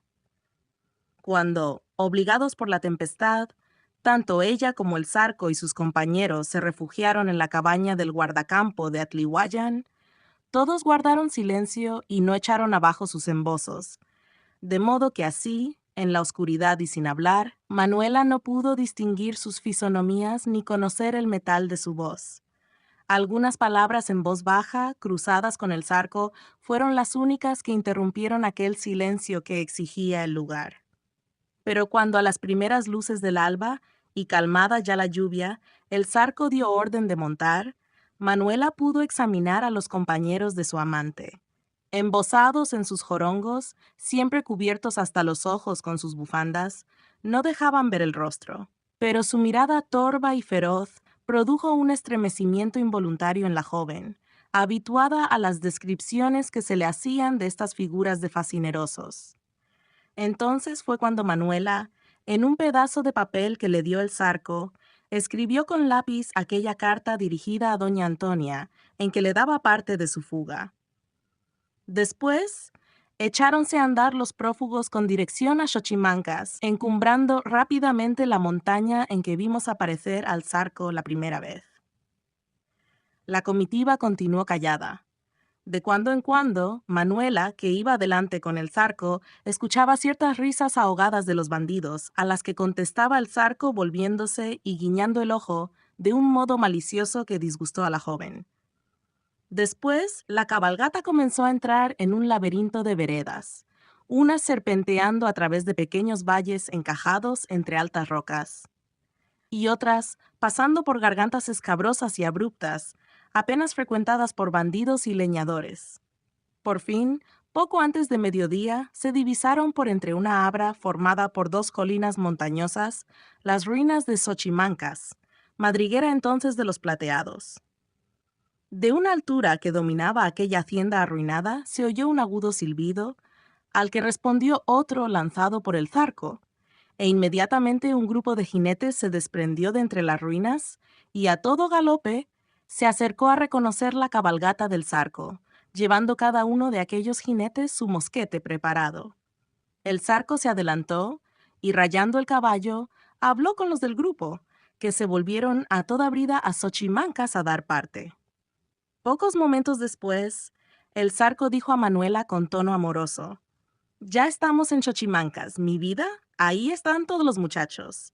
En efecto, por entre las viejas y derruidas paredes de las casuchas del antiguo real, así como en los portales derrumbados y negruzcos de la casa de la hacienda, Manuela vio asomarse numerosas cabezas patibularias, todas cubiertas con sombreros plateados, pero no pocas con sombreros viejos de palma. Aquellos hombres, por precaución, tenían todos en la mano un mosquete o una pistola. Algunas veces, al atravesar la comitiva, gritaban malignamente: «¡Miren al Zarco! ¡Qué maldito! ¡Qué buena garra se trae! ¿Dónde te has encontrado ese buen trozo, Zarco de tal?», preguntaban otros, riendo. «Esta es para mí nomás», contestaba el Zarco en el mismo tono. «¿Para ti nomás? Pues ya veremos», replicaban aquellos bandidos. «Adiós, güerita, es usted muy chula para un hombre solo. Si el Zarco tiene otras, ¿para qué quiere tantas?», gritaba un mulato horroroso que tenía la cara vendada. El Zarco, enfadado al fin, se volvió y dijo con ceño: «Se quieren callar, grandísimos». Un coro de carcajadas le contestó. La comitiva apretó el paso con dirección a una capilla arruinada, que era el alojamiento del Zarco, y éste dijo a Manuela, inclinándose a ella y abrazándola por el talle: «No les hagas caso, son muy chanceros. Ya los verás qué buenos son». Pero Manuela se sentía profundamente contrariada. Vanidosa como era, y aunque sabiendo que se entregaba a un forajido, ella esperaba que este forajido, que ocupaba un puesto entre los suyos semejante al que ocupa un general entre sus tropas, tuviese sus altos fueros y consideraciones. Creía que los capitanes de bandoleros eran alguna cosa tan temible que hacían temblar a los suyos con solo una mirada, o bien que eran tan amados que no veían en torno suyo más que frentes respetuosas y no escuchaban más que aclamaciones de entusiasmo. Y aquella recepción en el cuartel general de los Plateados la había dejado helada. Más aún, se había sentido herida en su orgullo de mujer, y puede decirse en su pudor de virgen, al oír aquellas exclamaciones burlonas, aquellas chanzonetas malignas con que la habían saludado al llegar, a ella, que por lo menos esperaba ser respetada yendo al lado de uno de los jefes de aquellos hombres. Porque, en efecto, ella no podía olvidar tan pronto. Por corrompida que se hallara moralmente, y por cegada que estuviera por el amor y la codicia, que era una doncella, una hija de padres honrados, una joven que hacía poco estaba rodeada por el respeto y por la consideración de todos los vecinos de Yautepec. Jamás en su vida habían llegado a sus oídos expresiones tan cínicas como las que acababa de escuchar, ni las galanterías que suelen dirigirse a las jóvenes hermosas y que alguna vez le habían arrojado a su paso, tenían ese carácter de infame desvergüenza y de odiosa injuria que acababan de lanzarle al rostro en la presencia misma del que debía protegerla de su amante. Sintió, pues, que el semblante se le encendía de cólera. Pero cuando el Zarco se volvió hacia ella, risueño, para decirle: «No les hagas caso», su amante le pareció no solamente tan cínico como sus compañeros, sino cobarde y despreciable. Díjose a sí misma, y por una comparación muy natural en aquel momento, que Nicolás, el altivo herrero indio, cuyo amor había desdeñado, no habría permitido jamás que la amada de su corazón fuese ultrajada de esa manera. Por rápido que hubiera sido ese juicio, le fue totalmente desfavorable al Zarco, quien, si hubiese podido contemplar el fondo del pensamiento de Manuela, se habría estremecido viendo nacer en aquella alma que rebosaba amor hacia él como una flor pomposa, el gusano del desprecio. La intensa palidez que sucedió al rojo de la indignación en el semblante de la joven debió ser notable, porque el Zarco la advirtió e, inclinándose de nuevo hacia ella, le dijo con tono meloso: «No te enojes, mi alma, por lo que dicen esos muchachos. Ya te he dicho que tienen modos muy diferentes de los tuyos. Es claro, pues, si no somos frailes ni catrines. Nosotros tenemos nuestros dichos aparte, pero es necesario que te vayas acostumbrando, porque vas a vivir con nosotros, y ya verás que todos esos chanceros son buenos sujetos y te van a querer mucho. Te lo dije, Manuelita, te dije que no extrañaras, y tú me has prometido hacerte a nuestra vida». Este te lo dije del Zarco resonó como un latigazo en los oídos de la atolondrada joven. En efecto, comenzaba a sentir la indiscreción de su promesa y los extravíos y ceguedades de la pasión.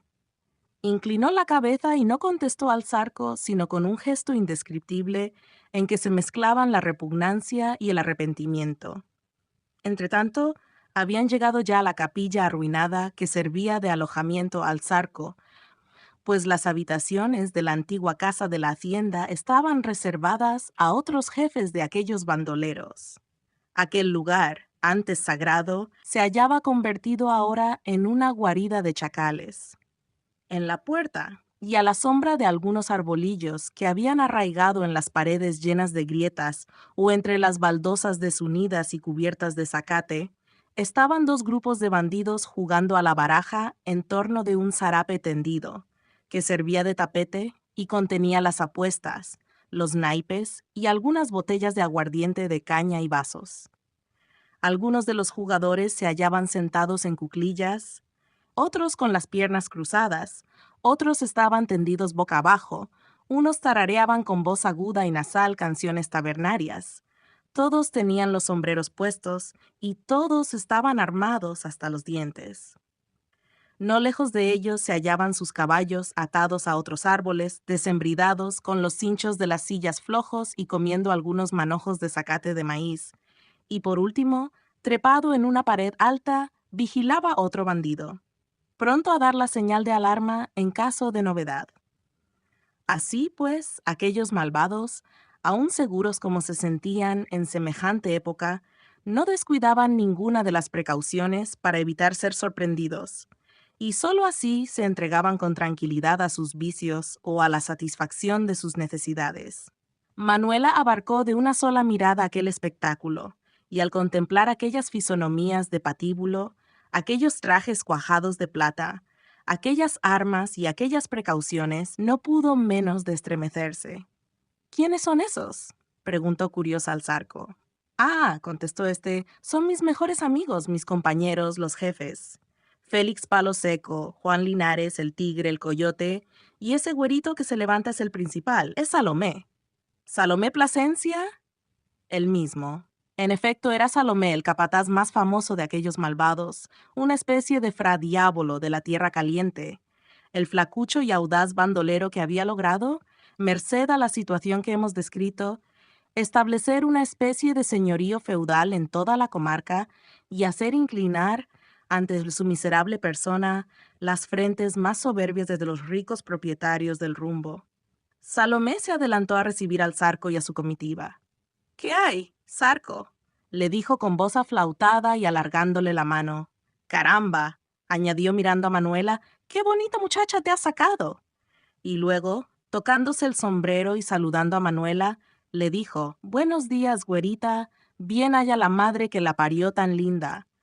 Los otros bandidos se habían levantado también y rodeaban a los recién llegados, saludándolos y dirigiendo requiebros a la joven.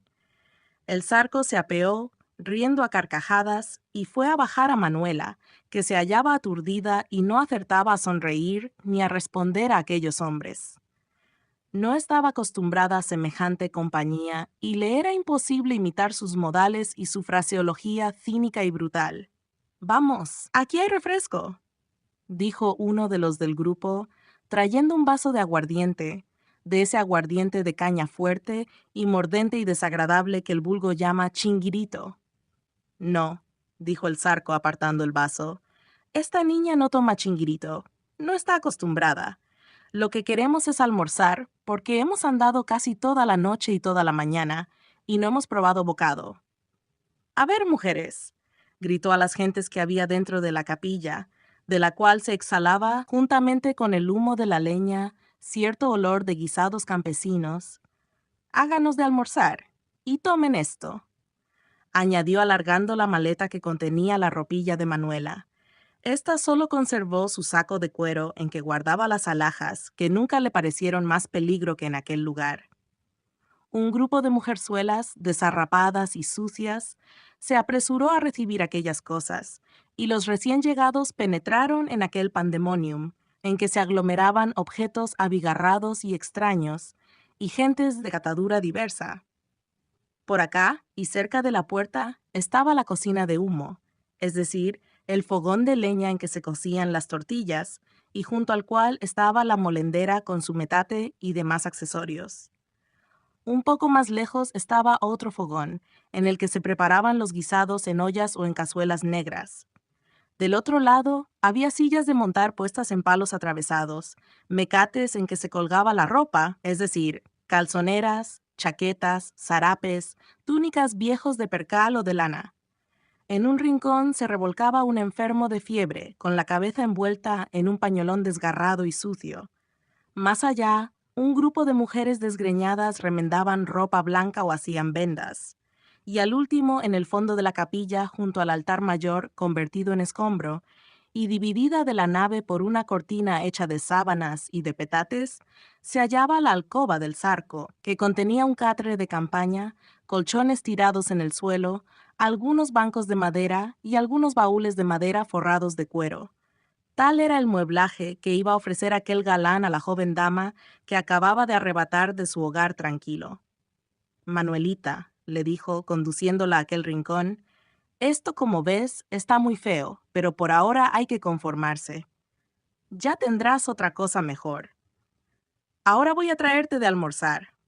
La joven se sentó en uno de aquellos bancos y allí, cubierta con la cortina, sintiéndose a solas, dejó caer la cabeza entre las manos, desfallecida, abrumada. Y oyendo las risotadas de los bandidos ebrios, sus blasfemias, las voces agudas de las mujeres, aspirando aquella atmósfera pesada, pestilente como la de una cárcel, no pudo menos que mesarse los cabellos desesperada, y derramando 2 lágrimas que abrazaron sus mejillas como 2 gotas de fuego, murmuró con voz enronquecida: «Jesús, lo que he ido a hacer». Capítulo 19. Xochimancas. Hemos introducido al lector en una de las madrigueras de los famosos plateados, y que por aquella época nefasta, que transcurrió de los últimos meses de 1861 a los últimos de 1862, sirvió de cuartel general a los temibles y espantosos bandidos que fueron la calamidad y la deshonra de nuestro país. Era Xochimancas, y es todavía, una hacienda arruinada, es decir, una finca de campo, con buenos terrenos propios para el cultivo de la caña de azúcar o del maíz, con abundantes aguas, un clima ardoroso, y, en suma, con todos los elementos necesarios para una agricultura tropical, productiva y fecunda. El algodón, el café, el índigo, la caña de azúcar pueden propagarse allí lo mismo que en los más fértiles terrenos de la Cañada de Cuernavaca o de los distritos de Tetecala, de Yautepec, de Morelos o de Jonacatepec, rindiendo al agricultor el 100%. ¿Por qué en aquella época no se veían en ese pequeño y ardiente valle las hermosas plantaciones de los ricos ingenios que en las otras comarcas que hemos mencionado? No lo sabemos a punto fijo. Xochimancas, ya en ese tiempo, era una ruina, pero ello revelaba que en épocas pasadas, desde la dominación colonial seguramente, había sido cultivada por los españoles como una buena finca de campo que rendía pingüis productos. ¿De cuándo databa su decadencia y su ruina? No lo hemos averiguado, aunque hubiera sido fácil, ni importa gran cosa para la narración de estos sucesos. Pero sí es evidente que el lugar es propio para el cultivo, y que solo la apatía, la negligencia o circunstancias muy particulares y pasajeras pudieron haberlo convertido en una guarida de malhechores, en vez de haber presentado el aspecto risueño y halagador de un campo de trabajo y de actividad, porque el nombre mismo, de origen náhuatl, indica que desde la época anterior a la conquista española este lugar era fértil y ameno, y tal vez en él tuvo asiento un pueblo de jardineros. El ilustrado joven ingeniero Vicente Reyes, en su preciosa obra inédita intitulada Onomatología Geográfica de Morelos, dice, explicando el jeroglífico correspondiente a Xochimancas. Xochimancas, hacienda de la municipalidad de Tlaltizapán, en el distrito de Cuernavaca. Etimología: Xochimanca, lugar de cuidadores y productores de flores, de Xochimanqui, el cuidador y productor de flores, Ica. Formamos el nombre pictórico con el grupo que en la colección Ramírez sirve para descifrar la palabra Xochimancas, Xochimanque. Y luego, citando al viejo cronista Sahagún, añade, en la fiesta celebrada el tercer mes, Tozostontli, ofrecían las primicias de las flores que aquel año primero nacían en el iu llamado Yopico, y, antes que las ofrecieran, nadie osaba oler flor alguna. Los oficiales de las flores, que se llamaban Xochimanqui, hacían fiesta a su diosa llamada Coatlicue, y por otro nombre Coatlantón. Y el laborioso y erudito anticuario Cecilio Arrobelo, en sus Nombres Geográficos Mexicanos del Estado de Morelos, obra apreciabilísima, dice, citando a otro antiguo cronista, Torquemada, Xochimancas, Xochimán, lugar en que se cuidaban o producían las flores que se ofrecían a los dioses. Entre las divinidades de los aztecas se hallaba la Coatlicue o Coatlantona, culebra resplandeciente, diosa de las flores, a la que ofrecían en el mes Tozostontli ramos de flores formados con precioso artificio. Los oficiales encargados del cultivo de esas flores y de formar los ramos se llamaban Xochimanqui. El lugar que en el estado lleva el nombre de Xochimancas estaría tal vez destinado para el jardín de la diosa o para la morada de los Xochimanqui, y de ahí quizás tomó el nombre, cuya terminación, como nombre de lugar, no hemos podido encontrar. Así, pues, parece que, en la antigüedad azteca, este lugar, hoy abandonado y yermo, fue un jardín, seguramente un vasto jardín, tal vez una ciudad llena de huertos y de flores, un lugar ameno y delicioso, consagrado al culto de la flor azteca, a cuyo pie los inteligentes y bravos tlahuica, habitantes de esta comarca y celebrados floricultores, ofrecían, como homenaje, ricos en aromas y colores los más bellos productos de su tierra, amada del sol, del aire y de las nubes. Solo que, como dice nuestro sabio maestro el historiador Orozco Iberra, por regla general, no siempre es fácil señalar los pueblos actuales correspondientes a los nombrados en las antiguas crónicas, porque si muchos conservan su nombre primitivo, aunque estropeado, otros cambiaron de apelación, se transformaron en haciendas o ranchos, o desaparecieron completamente.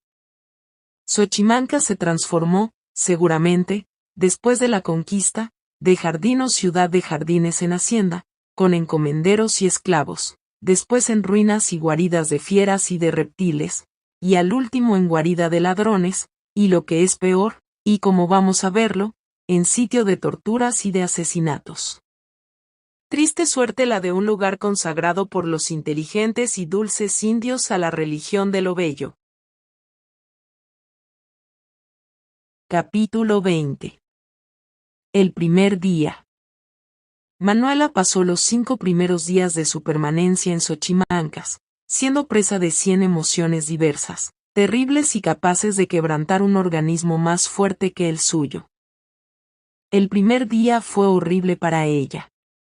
La sorpresa que le causó el espectáculo de aquel campamento de malhechores, la extrañeza que naturalmente le produjeron aquellos hábitos repugnantes que no tenían ni siquiera la novedad de la vida salvaje, la ausencia de los seres que había amado, de su madre, de Pilar, de algunas personas amigas, hasta la falta de esas sensaciones a que se está habituado y que en la vida normal pasan inadvertidas, pero cuando desaparecen producen un vacío inmenso, las faenas del día, los toques de las campanas, el ruido de los animales domésticos, el rumor lejano de las gentes del pueblo, el rezo a ciertas horas, todo aquel sistema de vida sencillo, común, poco variable en una población pequeña, pero que podría decirse que amolda el carácter y forma la disciplina de la existencia, todo aquello había desaparecido en pocas horas. Por resuelta que hubiese estado Manuela a sufrir este cambio, por anticipada que hubiera sido la imaginación de esta vida nueva, en el ánimo de la inexperta joven era imposible que la realidad hubiese dejado de causarle hondísima impresión. Ella, enamorada como estaba del joven bandido, había poetizado aquella vida, aquellos compañeros, aquellos horrores. Hemos dicho que había creado en su fantasía, rústica como era, un tipo especial novelesco y heroico. La joven que ama, por ignorante que sea, aunque se la suponga salvaje, es siempre algo poetisa. Atala es verosímil, Virginia lo es mucho más. Los amantes de los antiguos poemas bárbaros son enteramente reales. Que mucho que Manuela, que había recibido alguna educación y que había vivido en una población culta, y que aún había leído algunos libros romancescos, de esos que penetran hasta en las aldeas y en los campos, se hubiese forjado un ideal extraordinario, revistiendo a su amante bandido con los arreos de una imaginación extraviada. Pero Manuela, al pensar así, estaba muy lejos de la realidad, y su sueño iba a desvanecerse en el momento en que la palpase de cerca. En primer lugar, nunca pudo figurarse que el nido a que iba a conducirla aquel Milano de las montañas fuese esa galera infecta de presidiarios o de mendigos. Ella suponía que el Zarco iba a llevarla a alguna cabañita salvaje, escondida entre los bosques, o a alguna gruta abierta entre las rocas que solía divisar a lo lejos entre los picos dentellados de la sierra. Ese escondite era digno de la querida de un bandido, de un enemigo de la sociedad. Allí estarían solos, allí serían felices, allí ocultarían sus amores criminales, pero libres. Allí ella lo esperaría preparando la comida, y palpitante de pasión y de inquietud. Allí en un techo rústico y sentada sobre el musgo, ella acariciaría aquella frente querida que acababa de exponerse al peligro de un combate, besaría aquellos ojos fatigados por la vigilia de la emboscada o del asalto nocturno, o reclinándolo sobre su seno, velaría por su amante mientras dormía. Cuando el peligro fuese terrible, cuando hubiera necesidad de huir por la aproximación de las tropas del gobierno, allí vendría el Zarco a buscarla para ponerla a la grupa de su caballo, y escapar, o le ordenaría ocultarse en lo más escondido del bosque o de las barrancas mientras que podía volver a buscarla. Allí tendría ella también un lugarcito, solo de ella conocido, para guardar sus valiosas alhajas. Tal era el concepto que se había formado del lugar en que iba a tener que vivir con su amante, mientras que podían alejarse de aquel rumbo e ir a casarse donde no los conocieran. En vez de encontrar ese retiro misterioso y agreste, el Zarco la llevaba a esa especie de cárcel o de mazmorra para hacerla vivir mezclada con mujeres ebrias y haraposas, con bandidos osados que no respetaban a las queridas de sus compañeros y que pronto iban a tutearla, a ultrajarla, tal vez a robarla, en alguna ausencia del Zarco y quizás, y eso era lo más horroroso a juzgar por las chanzas amenazadoras de aquellos fascinerosos, y por la actitud pasiva y tolerante del Zarco, cansado de su amor, iba a abandonarla en manos de uno de aquellos sátiros, vestidos de plata, tal vez de aquel espantoso demonio de mulato gigantesco que la había saludado con una frase sarcástica, cuyo tono le había hecho el efecto de un puñal en el corazón. Todas estas consideraciones habían hecho sombrío para Manuela aquel primer día, que ella había soñado como un día luminoso alegre, un día nupcial de embriaguez y de deleite. Con semejante impresión, aún las caricias del Zarco, que naturalmente redoblaron en aquellas horas, en que se encontraban, por fin, unidos, fueron insuficientes para tranquilizarla y devolverle la ilusión perdida.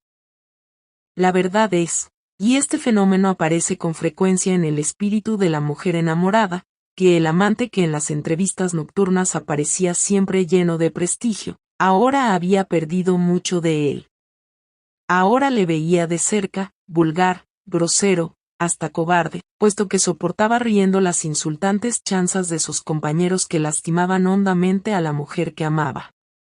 No era, pues, entonces el Zarco el hombre terrible que infundía pavor y respeto a sus secuaces. Ella suponía que aun entre los ladrones, la mujer del jefe debía ser un objeto sagrado, algo como la mujer de un general entre los soldados.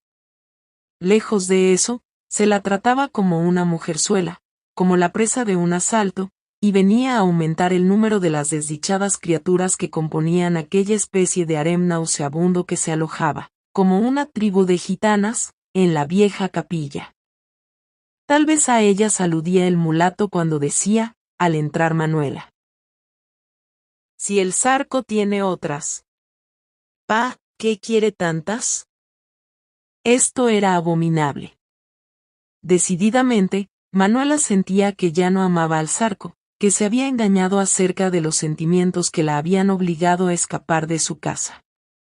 Pero entonces, examinándose más profundamente, sondeando el abismo oscuro de su conciencia, acababa por comprender con terror que había otra pasión en ella que la había sostenido en este amor malsano, que la había seducido, tanto como el prestigio personal del Zarco, y esa pasión era la codicia, una codicia desenfrenada, loca, verdaderamente absurda, pero irresistible y que había corrompido su carácter. Irritada por esa consideración, se sublevaba contra ella, negaba, y con una gran apariencia de razón.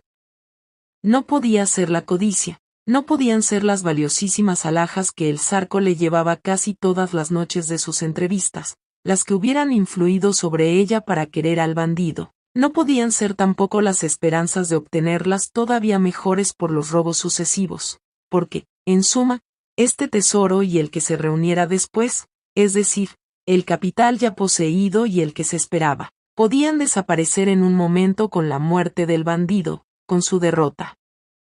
Nada había más inseguro que este dinero de ladrones. Por otra parte, la mujer ama las alhajas por el placer de ostentarlas en público, y ella no podía lucirlas delante de nadie, al menos por de pronto. No en las poblaciones, porque no podía bajar a ellas, y tampoco delante de aquellos malhechores, porque les darían tentaciones de arrebatárselas. Además, si hubiera sido el deseo de lujo el que la hubiese guiado en su afición al Zarco, él la habría decidido de preferencia en favor de Nicolás, porque el herrero poseía ya una fortuna regular y saneada, y aunque era económico como todo hombre que tiene moralidad y que gana el dinero con su trabajo difícil, es seguro que, enamorado como estaba de ella, le habría dado cuanto quisiera para verla feliz. Así, pues, no era la codicia la que la había arrojado en los brazos de aquel amante, era el amor, era la fascinación, era una especie de vértigo, lo que la hizo enloquecer y abandonar todo, madre, hogar, honor, cuanto hay de respetable y de sagrado, por seguir a aquel hombre sin el cual, todavía hacía 2 días, no podía vivir. Y ahora. Pero esto era espantoso. Manuela creía salir de un sueño horrible. Habíanle bastado algunas horas para comprender todo lo execrable de su pasión, y todo lo irremediable de su desventura. Y era que, desvaneciéndose su ilusión malsana, y apagándose por eso la llama impura que había abrazado su corazón, iba reapareciendo la luz en su conciencia y palpándose la fría realidad con su cortejo de verdades aterradoras.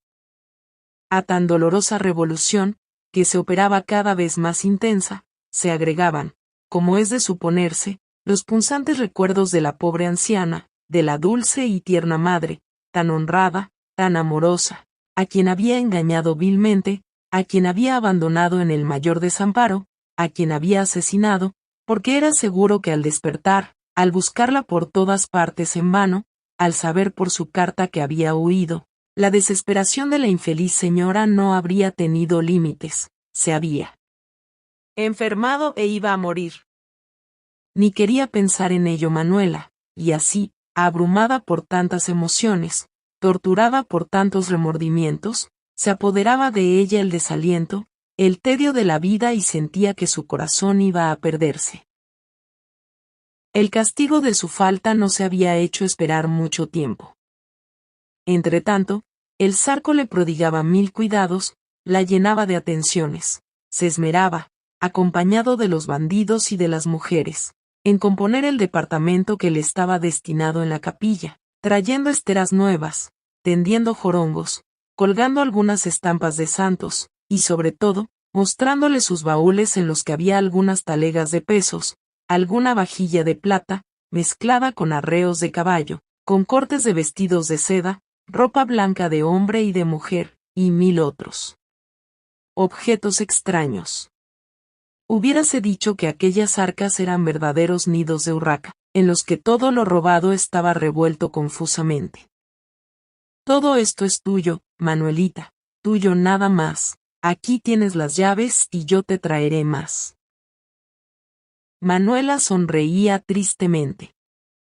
El Zarco al verla así, creía que estaba extrañando el cambio de vida, pero ni un momento pudo sospechar que se había efectuado en el ánimo de su amada de cuya pasión estaba cada vez más seguro.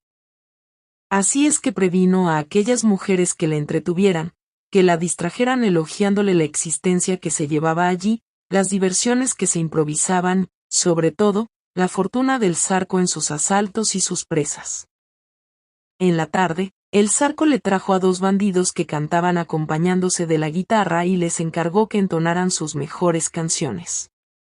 Manuela los vio con horror. Ellos cantaron una larga serie de canciones, de esas canciones fastidiosas, disparatadas, sin sentido alguno, que canta el populacho en los días de embriaguez. Los bandidos las entonaban con esa voz aguda y destemplada de los campesinos de la tierra caliente, voz de eunuco, chillona y desapacible, parecida al canto de la cigarra, y que no puede oírse mucho tiempo sin un intenso fastidio. Manuela se sintió fastidiada, y los músicos, conociéndolo, muy contrariados por no haber agradado a la Catrina, le dieron las buenas noches y se retiraron. Llegó la noche pavorosa y lúgubre de aquel campamento de bandidos. Manuela fue a asomarse a la puerta de la capilla, deseosa de respirar aire puro y de contemplar el aspecto de aquel lugar que comenzaba a parecerle peligrosísimo a pesar de tener por apoyo al Zarco. La noche era sombría y como la anterior, amenazaba tempestad.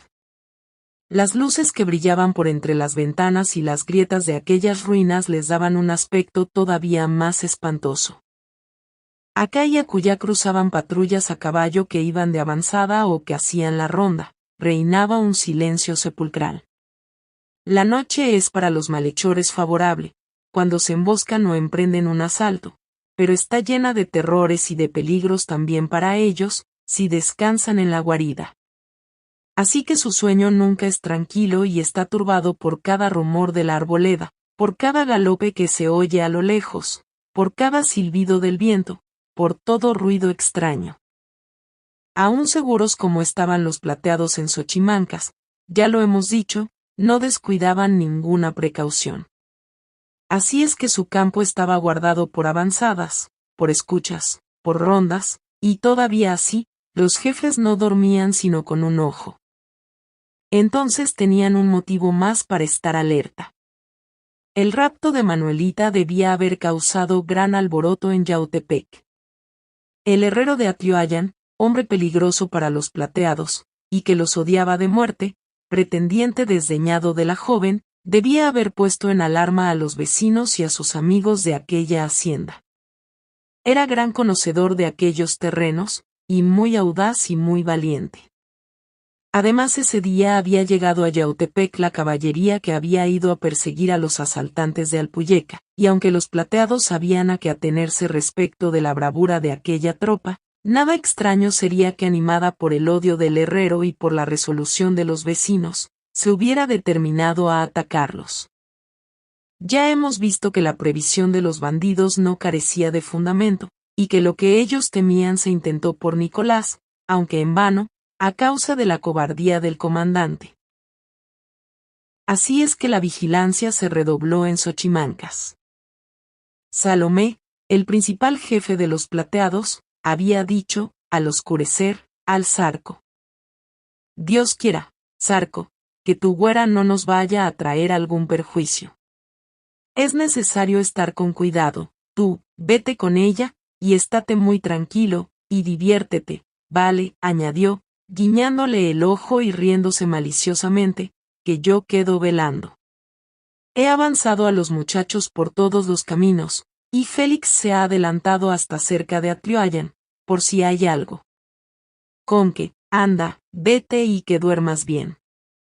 Algunas otras frases le dijo, pero debieron ser tales, que no quiso pronunciarlas sino en voz baja y en el oído del Zarco. El caso es que los dos se separaron riéndose a carcajadas. Salomé montó a caballo y seguido de una veintena de jinetes, se fue a hacer ronda. El Zarco se dirigió a la capilla, donde todos dormían ya, menos Manuela, que lo esperaba sentada en su banco, ceñuda y llorosa. Capítulo 21. La orgía. Pasaron así algunos días que arecieron siglos a Manuela, siglos de aburrimiento y de tristeza. Érale imposible ya habituarse a aquella existencia entre los bandidos, puesto que a medida que el Zarco la trataba con mayor intimidad, siendo ya su querida, sentía mayor despego hacia él, despego complicado con una especie de miedo o de horror al hombre que había podido arrastrarla hasta aquel abismo. Por una necesidad de su nueva vida, Manuela había tenido que entablar relaciones si no de amistad, al menos de familiaridad con aquellas mujeres que habitaban la capilla con ella, y aun con las queridas de los otros bandidos que vivían en otra parte.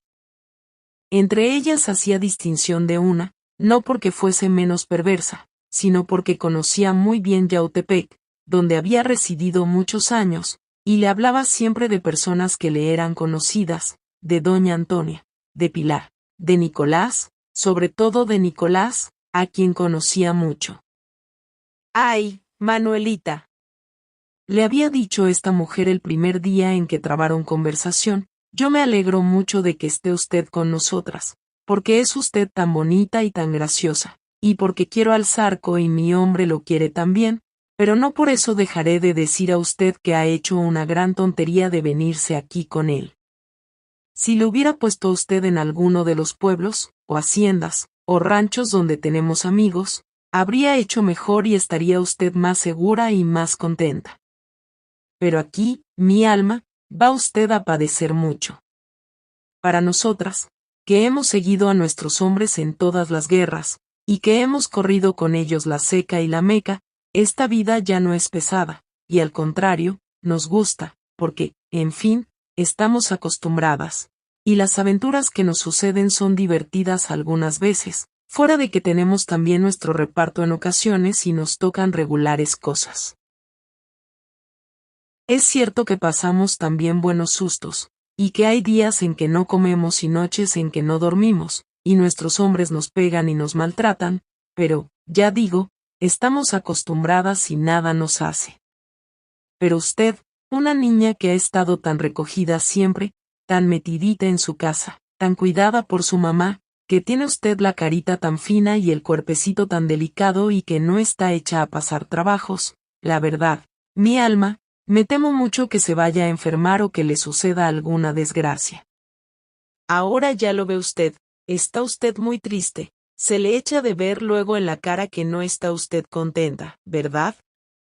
Manuela respondió solo derramando un mar de lágrimas. Pobrecita, continuó aquella mujer, yo la conocí a usted hace 2 años, allá en Yautepec, tan hermosa, tan decente, tan bien vestida. Parecía usted una virgen, y que la querían a usted mucho los gachupines de la tienda y todos los muchachos bien parecidos de la población, aunque le hablaré a usted francamente, ninguno de ellos valía nada en comparación de don Nicolás, el herrero. Él, el pobrecito, es trigueñito, es feo, es desairado, como indio que es, y artesano, pero dicen que es muy trabajador, que tiene ya su dinero y que le quieren mucho. Aquí no hay que hablar bien de él, porque le tienen miedo y es el único a quien no le han podido dar un golpe, porque es muy valiente y no se deja. y como no tiene tierras, ni ganado, ni nada que le puedan coger, sino que tiene su dinero quién sabe dónde, de ahí es que habría necesidad de cogerlo a él para darle tormento y que lo entregara, pero no se ha podido, porque él es muy desconfiado y anda siempre muy bien armado y con otros compañeros, también resueltos. Pero ese sí le habría convenido a usted, niña, y él andaba enamorado desde hacía tiempo de usted, y todos lo sabían. Eso es hablar y a usted la verdad y Dios me libre de que me oyera el Zarco, porque me sacaba los ojos, pero es la verdad. El Zarco es cierto que es buen mozo y simpático, y bueno para la pelea y tiene mucha fortuna, pero le diré a usted, tiene su mal genio, y si la sigue viendo a usted triste se va a enojar, y puede que... ¿Qué? Interrumpió Manuela con vivacidad, ¿que me pegue? Pues, oiga usted, Manuelita, no sería difícil. Él la quiere a usted mucho, pero ya le digo a usted, tiene muy mal genio. Pues eso solo me faltaba, replicó Manuela. Y luego añadió con amargura, no, no lo hará, ¿y por qué lo había de hacer? ¿Qué motivo le doy?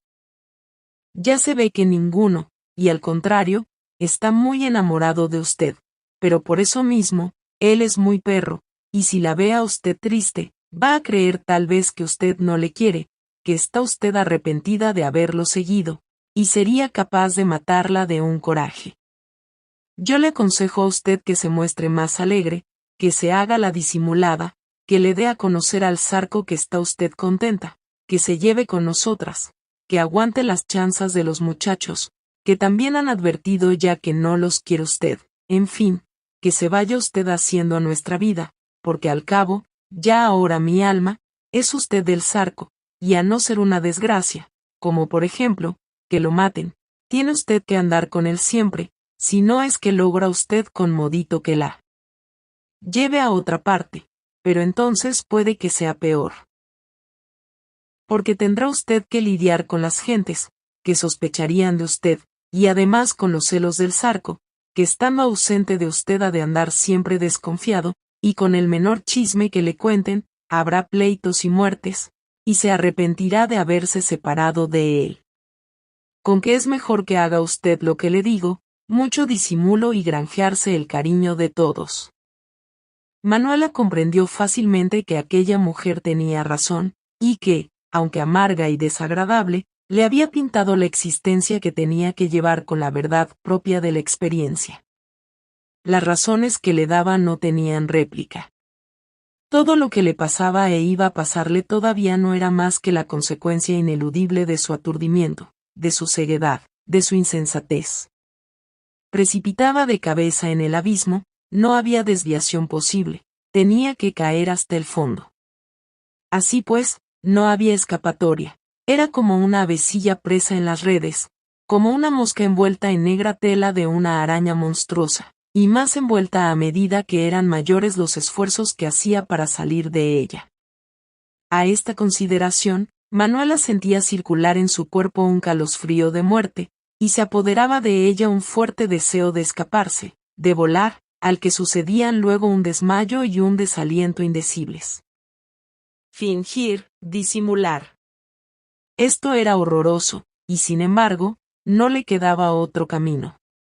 Se propuso pues, seguido, cambiar de conducta enteramente y engañar al Zarco para inspirarle confianza, a fin de aprovechar la primera oportunidad para escaparse de sus garras. Semejante vida estaba llena de vicisitudes, de aventuras. No siempre estarían en aquella madriguera, no siempre andarían por aquellos vericuetos.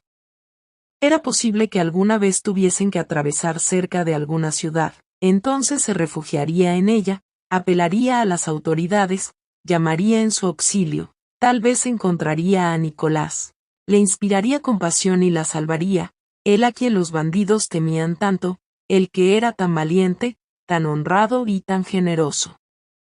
Porque, como es de suponerse, dado el cambio de ideas que se había operado en el ánimo de Manuela, a medida que el tipo del Zarco se iba cubriendo con las sombras del miedo, del horror y quizás del odio, el del joven herrero se iba iluminando con nueva y rosada luz. Nicolás, Aún para aquella mujer que no hacía más que hablar la verdad, valía más que el Zarco, más que todos aquellos bandidos que le tenían miedo. No estaba dotado de buena figura, pero en cambio, qué alma tan hermosa tenía.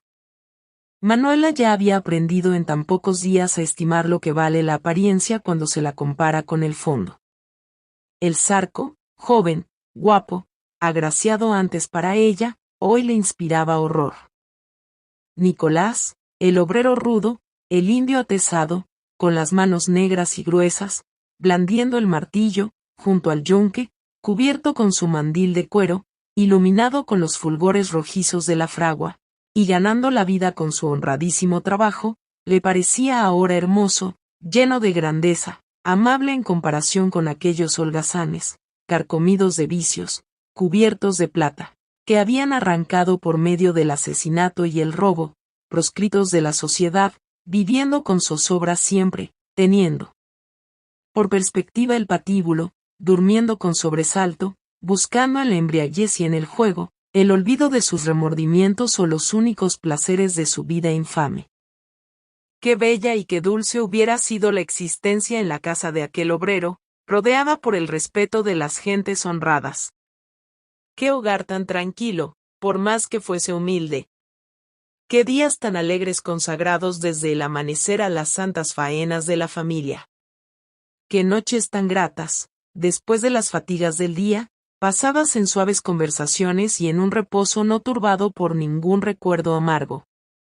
Y luego, la cena sabrosa y bien aderezada, en la mesa pobre, pero limpia, las caricias de los hijos, los consejos de la anciana madre, los proyectos para el futuro, las esperanzas que arraigan en la economía, en la actividad y en la virtud, todo un mundo de felicidad y de luz. Todo desvanecido, todo ya imposible.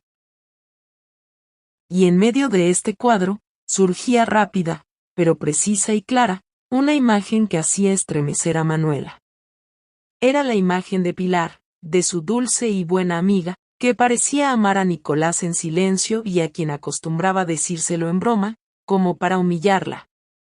Y ahora, esta aparición fugaz, en ese sueño de dicha que se alejaba, producía a Manuela un sentimiento amargo y punzante. Era la envidia. Eran los celos.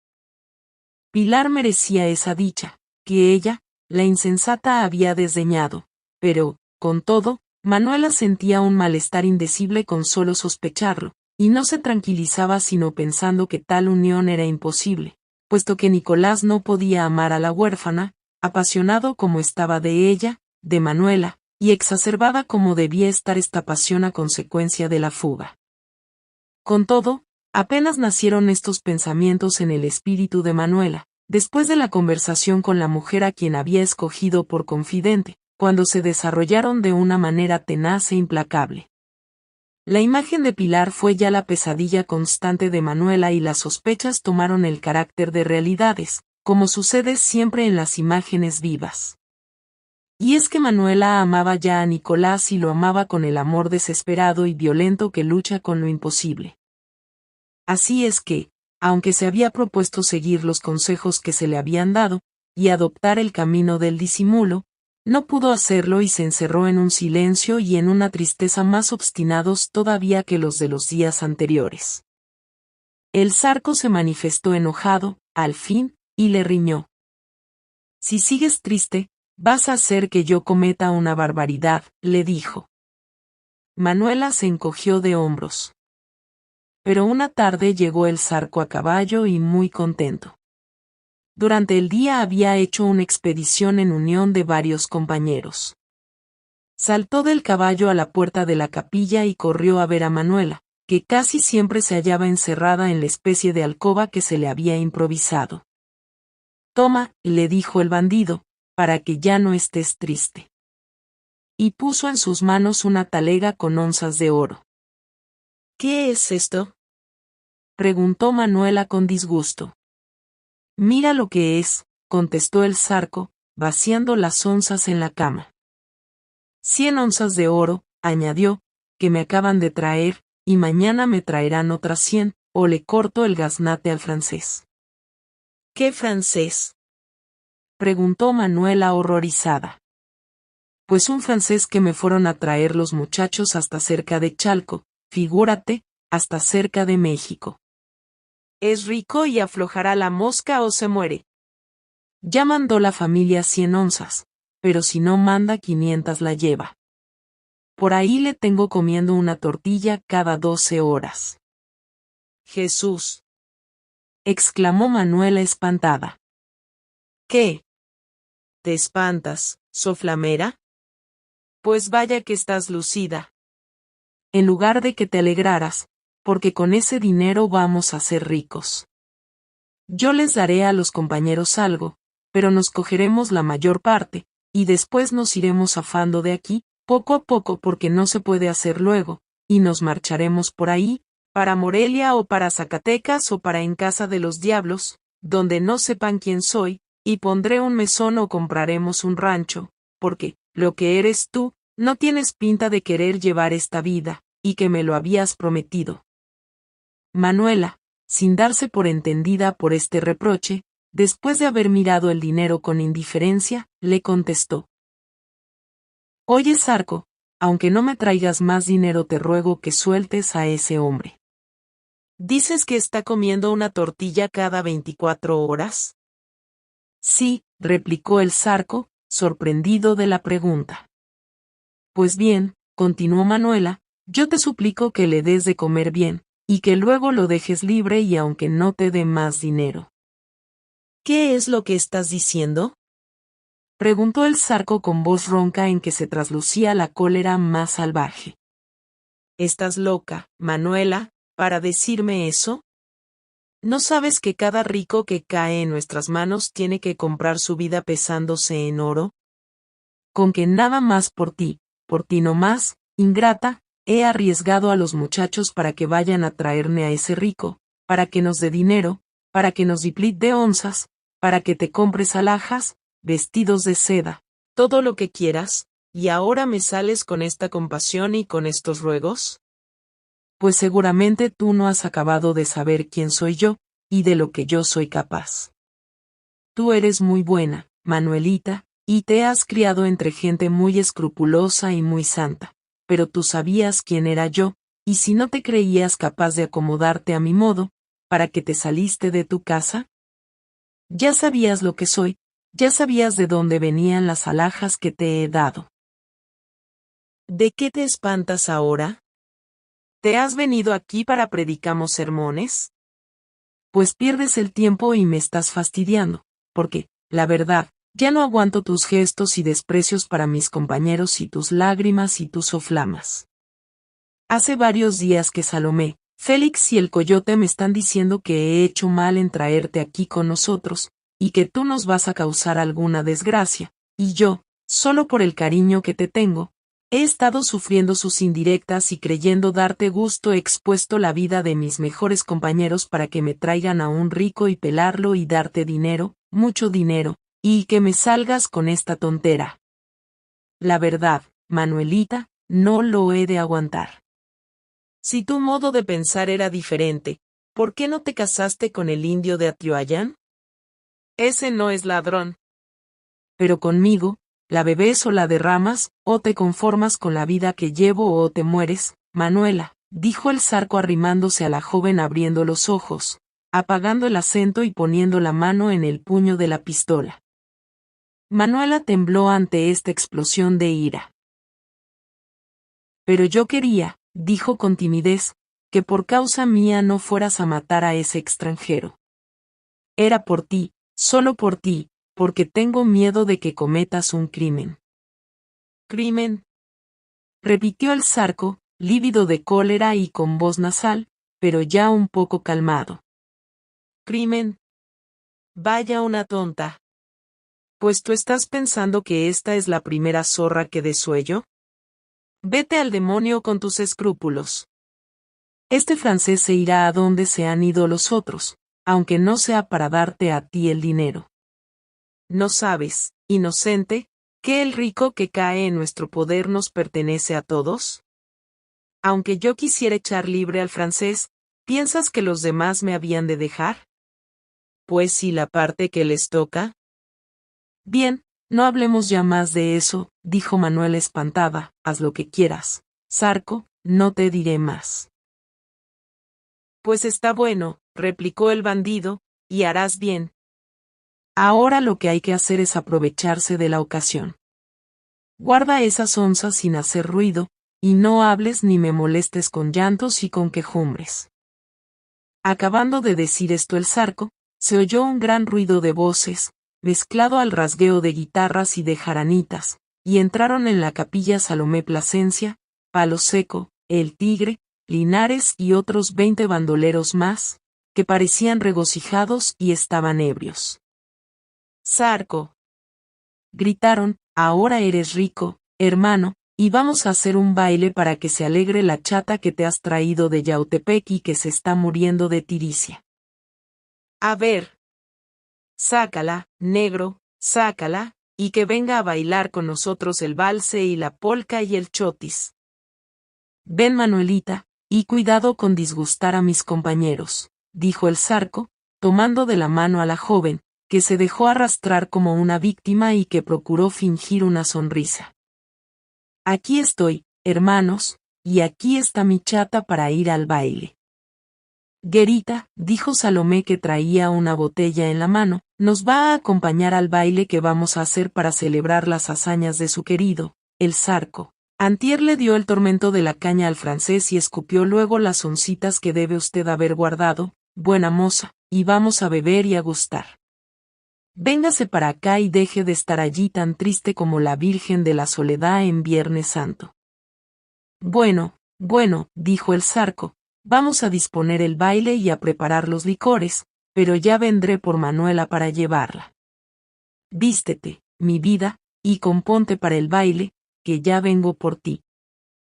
Zarco, tú eres celoso, dijo Salomé, dándole una palmada en el hombro, con tono de burla, eres celoso, y tú sabes que entre nosotros eso no se usa.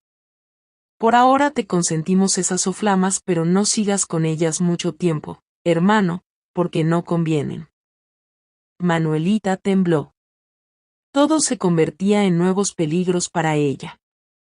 Luego que se quedó sola, llamó a su confidente para que la ayudara a vestirse, y en realidad para hablar con ella.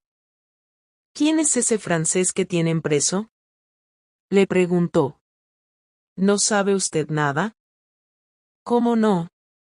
Contestó la mujer, y me extraña mucho que usted no lo sepa. Ahí está el francés en un sótano de la casa de la hacienda, y todos los días le dan tormento para que escupa el dinero de su familia, que está en México. Dicen que ya dio una talega, y que la tiene el Zarco. El amarillo, se llamaba su hombre, es el que lo cuida ahora, lo mismo que a los demás. ¿Pues qué, hay otros? Preguntó curiosamente Manuela. Ya se ve que hay otros, respondió la mujer. Hay un gachupín, hay otro tendero, otro viejo muy tacaño que se queja todo el día, y otros más pelados, pero que pueden dar sus 100 o 200 pesos. Siempre es algo. ¿Y podría llovedas? ¿Cómo no? Si el Zarco quiere llevarla a usted, lo más fácil, pero como es usted tan delicada, se va usted a afligir. No me afligiré, respondió Manuela, con aire de resolución, ya estoy cambiada, ya voy a seguir los consejos de usted. Ah, qué gusto, exclamó la mujer, entonces va usted a divertirse mucho. Ya verá usted. Como el Zarco llegaba en ese momento, Manuela le rogó que la condujera a donde estaban los plagiados. El Zarco la miró con sorpresa. ¿Tú? Le dijo, ¿tú quieres ver a los presos? ¿Pero qué ha sucedido? Ha sucedido, contestó Manuela, que voy a probarte que no estoy triste ni descontenta con esta vida, que no me espanto de nada, y que, cuando me resolví a dejar mi casa y mi familia por ti, es que estaba yo determinada a seguirte a todas partes y a participar tu suerte. Bueno, muchacha, eso sí me gusta. Me tenías muy disgustado, pero, puesto que estabas fingiendo, y que eres lo que yo pensaba, ahora sí soy feliz. Vaya a llevarte a donde están esos tarugos y no les tengas lástima, porque tienen dinero y no arriesgan la vida como nosotros. Manuela, ya vestida y compuesta para el baile, y muy bella, a pesar de su palidez y de su demacración, se dejó conducir por el bandido hasta las viejas bóvedas de los purgares, que servían de cárcel a las desdichadas víctimas de los fascinerosos. En la única puerta que había practicable, estaba una guardia de 20 bandidos, armados de mosquetes, pistolas, machetes y puñales. Todos guardaban silencio y tenían cubiertos los rostros con pañuelos. Aquellos vastos salones abovedados, que habían servido en otro tiempo para guardar los panes de azúcar y que son conocidos en las haciendas con el nombre de purgar, habían estado completamente oscuros y en los ángulos no hubiera alumbrado una lamparilla de manteca, junto a la cual se tendían en petates inmundos 4 hombres atados de pies y manos, vendados los ojos, y que habrían sido tomados por cadáveres si de cuando en cuando no hubiesen revelado en movimientos de dolor o en apagados sollozos, que eran cuerpos que vivían. «Mira al francés», dijo el zarco a Manuela, llevándola a uno de los rincones y señalando a un hombre anciano, con la cabeza gris, fuertemente vendada y que apenas daba señales de vida. Junto a él había vigas en cruz, reatas, lanzas y algunos otros objetos de torturas, un jarro de agua y una botella de aguardiente. Antier le hemos dado caña a este maldito gabacho y por eso ha dado las onzas, pero si no suelta más dinero le haremos algo peor. No sabe todavía lo que es tener el pescuezo apretado ni que le saquen las uñas de los pies y de las manos. Ya lo sabrá. A estas últimas palabras dichas en voz alta el pobre francés, que las había oído, trató de incorporarse y con voz débil y suplicante, dijo: «Oiga, señor, por el amor de Dios, máteme, ya no puedo más, máteme». «No, todavía no, viejo agarrado, manda traer otras 400 onzas, si no ya verás lo que te pasa». «No tengo más onzas», contestó el desdichado. «Soy pobre, tengo familia, tengo hijos, no hay quien me preste. No tengo más. No tengo más, mátenme». «Vámonos», dijo Manuela, próxima a desmayarse, «si no tiene dinero, mátenlo». «No», repuso el zar corriendo con una risa siniestra y espantosa, «eso dicen todos, se desesperan, quieren morir, pero como la vida no retoña, acaban por soltar la mosca. Mañana dará lo que le pedimos». Ya se avisó a su familia, y ya escribió él diciendo lo que le pasa. «Bien», dijo Manuela, toda temblando, «pero ¿qué? ¿El gobierno no mandará tropa a perseguir a ustedes y a libertar a estos? ¿Sus familias no avisarán?» «Ah, no, no les conviene, porque tendrán miedo de que los matemos. Además, no puede el gobierno mandar fuerza contra nosotros, y aunque los enviaran no nos harían nada, no nos encontrarían aquí. Si tú no sabes, Manuelita, nosotros somos fuertes, estamos seguros y lo que es por ahora, nadie nos ronca. Pero vámonos al baile, que ya nos están aguardando». «Es preciso que bailes con todos, que estés risueña, no vayan a decir que soy celoso y vayamos a tener una tinga». Manuela salió del purgar apresuradamente lívida, convulsa, con los ojos fuera de las órbitas, loca de horror y de pavor. Por espantoso que fuera a hacer ese baile, no podría producirle el pavor, la inmensa repugnancia que acababa de causarle el cuadro de los plagiados. Como el baile se daba en las piezas que estaban un poco más enteras en la antigua casa de la hacienda, y junto a las bóvedas del purgar, la pareja subió las ruinosas escaleras y pronto se presentó en el salón, alumbrado con velas de sebo y lleno de humo en que se habían reunido los bandidos para divertirse. Resonaban allí algunos bandolones, guitarras y jaranas tocando polcas y valses, porque es de advertir que esos bandidos eran poco aficionados a los bailes populares, como el jarabe, y solo como una especie de adorno o de capricho solían usarlos. Los plateados tenían pretensiones, bailaban a lo decente, pero por eso mismo sus bailes tenían todo el aspecto repugnante de la parodia o grotesco de la caricatura. Al entrar Manuela con el Zarco, se alzó una gritería espantosa, vivas, galanterías, juramentos, blasfemias. Todo ello salió de 100 bocas torcidas por la embriaguez y la crápula. Todos los bandidos famosos estaban allí, cubiertos de plata, siempre armados, cantando unas canciones obscenas, abrazando otros a las perdidas que les hacían compañía. Manuela se estremeció, apenas acababa de soltarse del brazo del Zarco, cuando se acercó a ella el mulato colosal y horroroso que tanta repugnancia le inspiraba.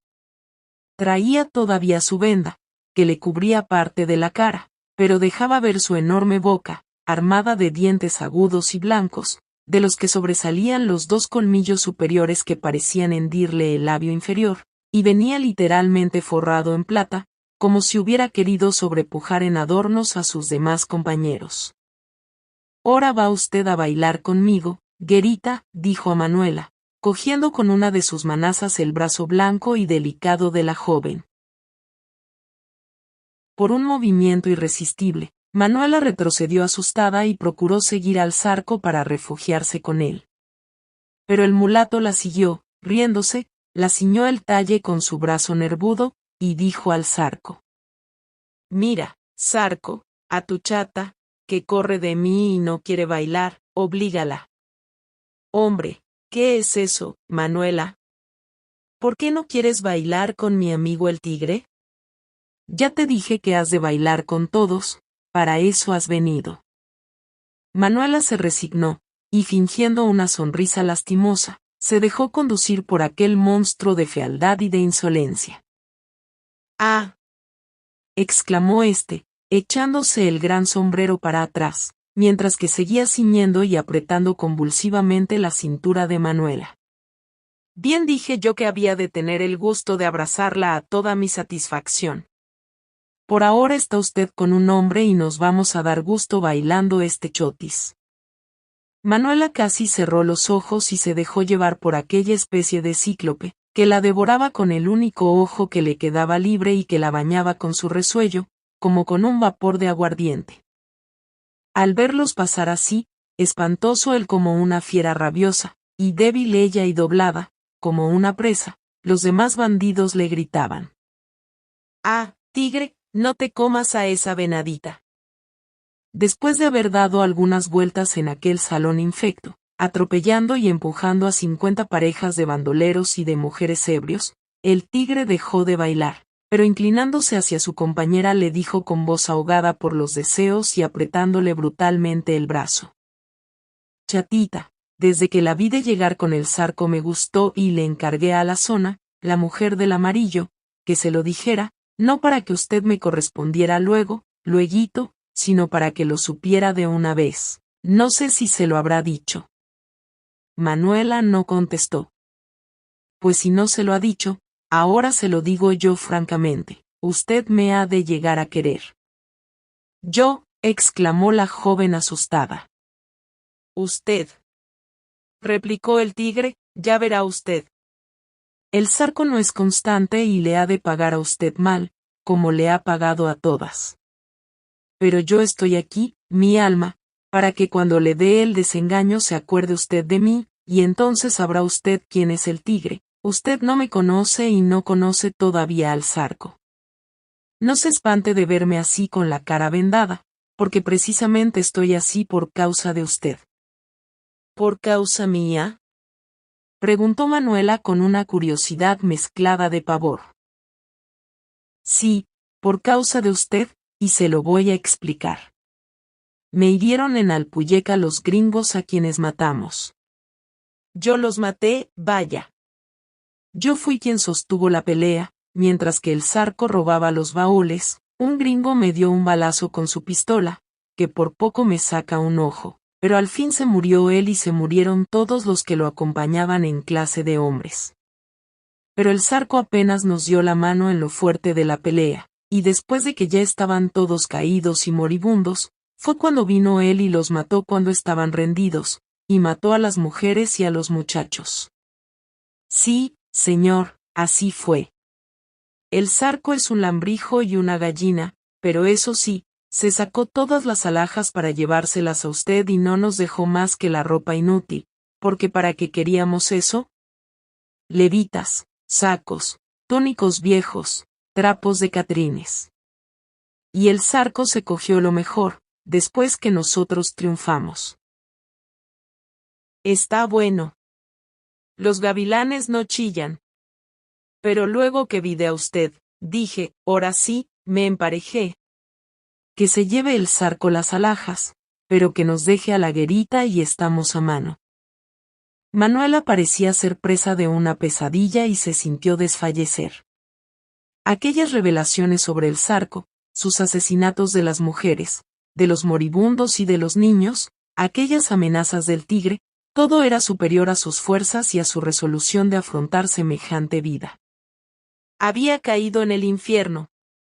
Había creído que aquellos hombres eran simplemente bandidos, y en realidad eran demonios vomitados por el Averno. Oh. Si hubiera podido escapar en ese momento, si hubiera podido al menos morir. Quedóse paralizada y muda. Sacóla de aquel estado la voz áspera y ronca del tigre, que le preguntó: ¿Qué es lo que le pasa, linda? ¿Se asusta de lo que le digo? ¿No le había contado a usted el zarco todas sus hazañas y valentías? Apuesto a que no, pues sépalas y váyase conformando con lo que le digo, usted ha de venir a parar a mi poder. ¿Pero usted cree que el zarco se va a dejar? Exclamó al fin Manuela, sofocada de ira y de fastidio. ¿Y a mí qué me importa que se deje o no, chata? ¿Pues qué? ¿Usted piensa que yo le tengo miedo a ese collón? Si usted admite mi cariño, ahora mismo, dígame una palabra y mato al zarco. Con eso, de una vez se queda usted libre. Si no, esperaré, y ya verá usted lo que pasa. Pues yo se lo voy a decir al zarco para que esté prevenido. Pues dígaselo usted, linda, dígaselo usted. Respondió el tigre, con una risa desdeñosa y siniestra, en que se revelaba una resolución espantosa. Ya el zarco me conoce, añadió, y verá usted si es verdad lo que le digo. El zarco, de quien se ha enamorado usted porque lo ha creído hombre, no es más que un lambrijo. Con que dígaselo usted, y para que sea pronto, la voy a sentar y me quedo aguardando. Manuela fue a sentarse aterrada. Seguramente iba a producirse allí una catástrofe. El tigre deseaba provocarla a toda costa para matar al zarco, y ella estaba destinada a ser el botín del vencedor. ¡Qué situación tan espantosa! Manuela se sentía agonizar. Pero cuando ella buscaba con angustia a su amante, a quien, a pesar del horror que ya le inspiraba, creía ser su único apoyo, lo vio dirigirse hacia ella, ceñudo, frío, lívido de cólera. Manuela creyó que estaba celoso del tigre y pensó que era llegado el momento de la riña que estaba temiendo. Pero el zarco, con una sonrisa sarcástica y enronquecido por la ira, le dijo: Con que ya sé cuál es el motivo de tus tristezas y de tu aburrimiento en estos días, ya me lo han contado, y no me la volverás a pegar, arrastrada. Pero, ¿qué es? ¿Qué es? ¿Qué te han contado, zarco? Preguntó Manuela, tan asombrada como despavorida al oír esas palabras. Sí, ya me dijo la zorra que lo que hay es, que te has arrepentido de haberte largado conmigo, que has conocido que no me querías, de veras, que el único hombre a quien amabas era el indio Nicolás, que sientes haberlo dejado, que la vida con los plateados no te conviene, y que en la primera ocasión que se te ofrezca me has de abandonar. Pero yo no he dicho, interrumpió temblando Manuela. El zarco no la dejó acabar. Sí, tú se lo has dicho, falsa y embustera, no quieras negarlo. Yo tengo la culpa por fiarme en una Catrina y una Santularia como tú, que no quería más que alhajas y dinero. Pero, mira, añadió cogiéndole un brazo y apretándoselo bestialmente, lo que es de mí no te burlas, ¿me entiendes? ya te largaste conmigo y ahora ves para qué naciste. En cuanto al indio herrero, yo he de tener el gusto de traerte su cabeza para que te la comas en barbacoa, y después te morirás tú, pero no te has de quedar riendo de mí. Manuela apenas pudo decir al Zarco en actitud suplicante: Zarco, hazme el favor de sacarme de aquí, estoy enferma. No te saco, muérete, contestó el bandido en el paroxismo del furor. No bien acababa de decir estas palabras cuando hubo un gran ruido en la puerta de la sala, y varios bandidos, cubiertos de polvo y con el traje desordenado por una larga caminata, se precipitaron adentro con aire azorado, y preguntando por Salomé Plasencia, por el Zarco, por el Tigre y por los demás jefes. Salomé y los otros fueron a su encuentro. ¿Qué hay?, preguntó aquel, mientras que todos los plateados iban formando círculo en torno suyo y cesaban, como es de suponerse, la música y la algazara del baile. Una novedad, respondió uno de los recién llegados, sofocándose. Hemos corrido 10 leguas para avisarles. Martín Sánchez Chagoyán, el de Ayacapistla, con una fuerza de 40 hombres, ha sorprendido a Juan el Gachupín y a 20 compañeros y los ha colgado en la cazahuatera del Casasano. ¿Y cuándo?, preguntaron en coro los bandidos aterrados.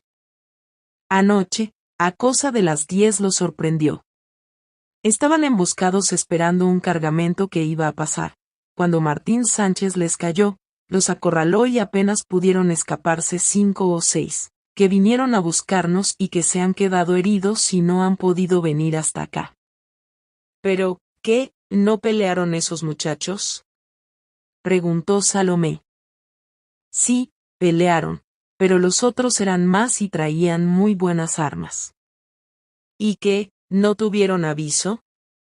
Eso es lo que extrañamos, pero creo que la gente comienza a ayudar a Martín Sánchez y a faltamos a nosotros. Pues, es preciso vengar a nuestros compañeros y meter miedo a las gentes, para que no se vayan a voltear enteramente contra nosotros. Mañana, amaneciendo, todos vamos a salir de aquí, y que se nos reúnan los demás que andan dispersos, y vamos a buscar a Martín Sánchez y a ver si es tan bueno contra 500 hombres como contra 30. Con que alístense para mañana. ¿Y qué hacemos con los presos?, preguntó uno. Pues esos que se mueran, dijo Salomé, ¿para qué queremos estorbos? Tú, Tigre, anda, y mátalos luego luego. Mira, Salomé, dijo el Tigre, adelantándose, mejor dale esa comisión al Zarco, él sabe bien matar a los muertos, añadió con desprecio. ¿Matar a los muertos dices, Tigre?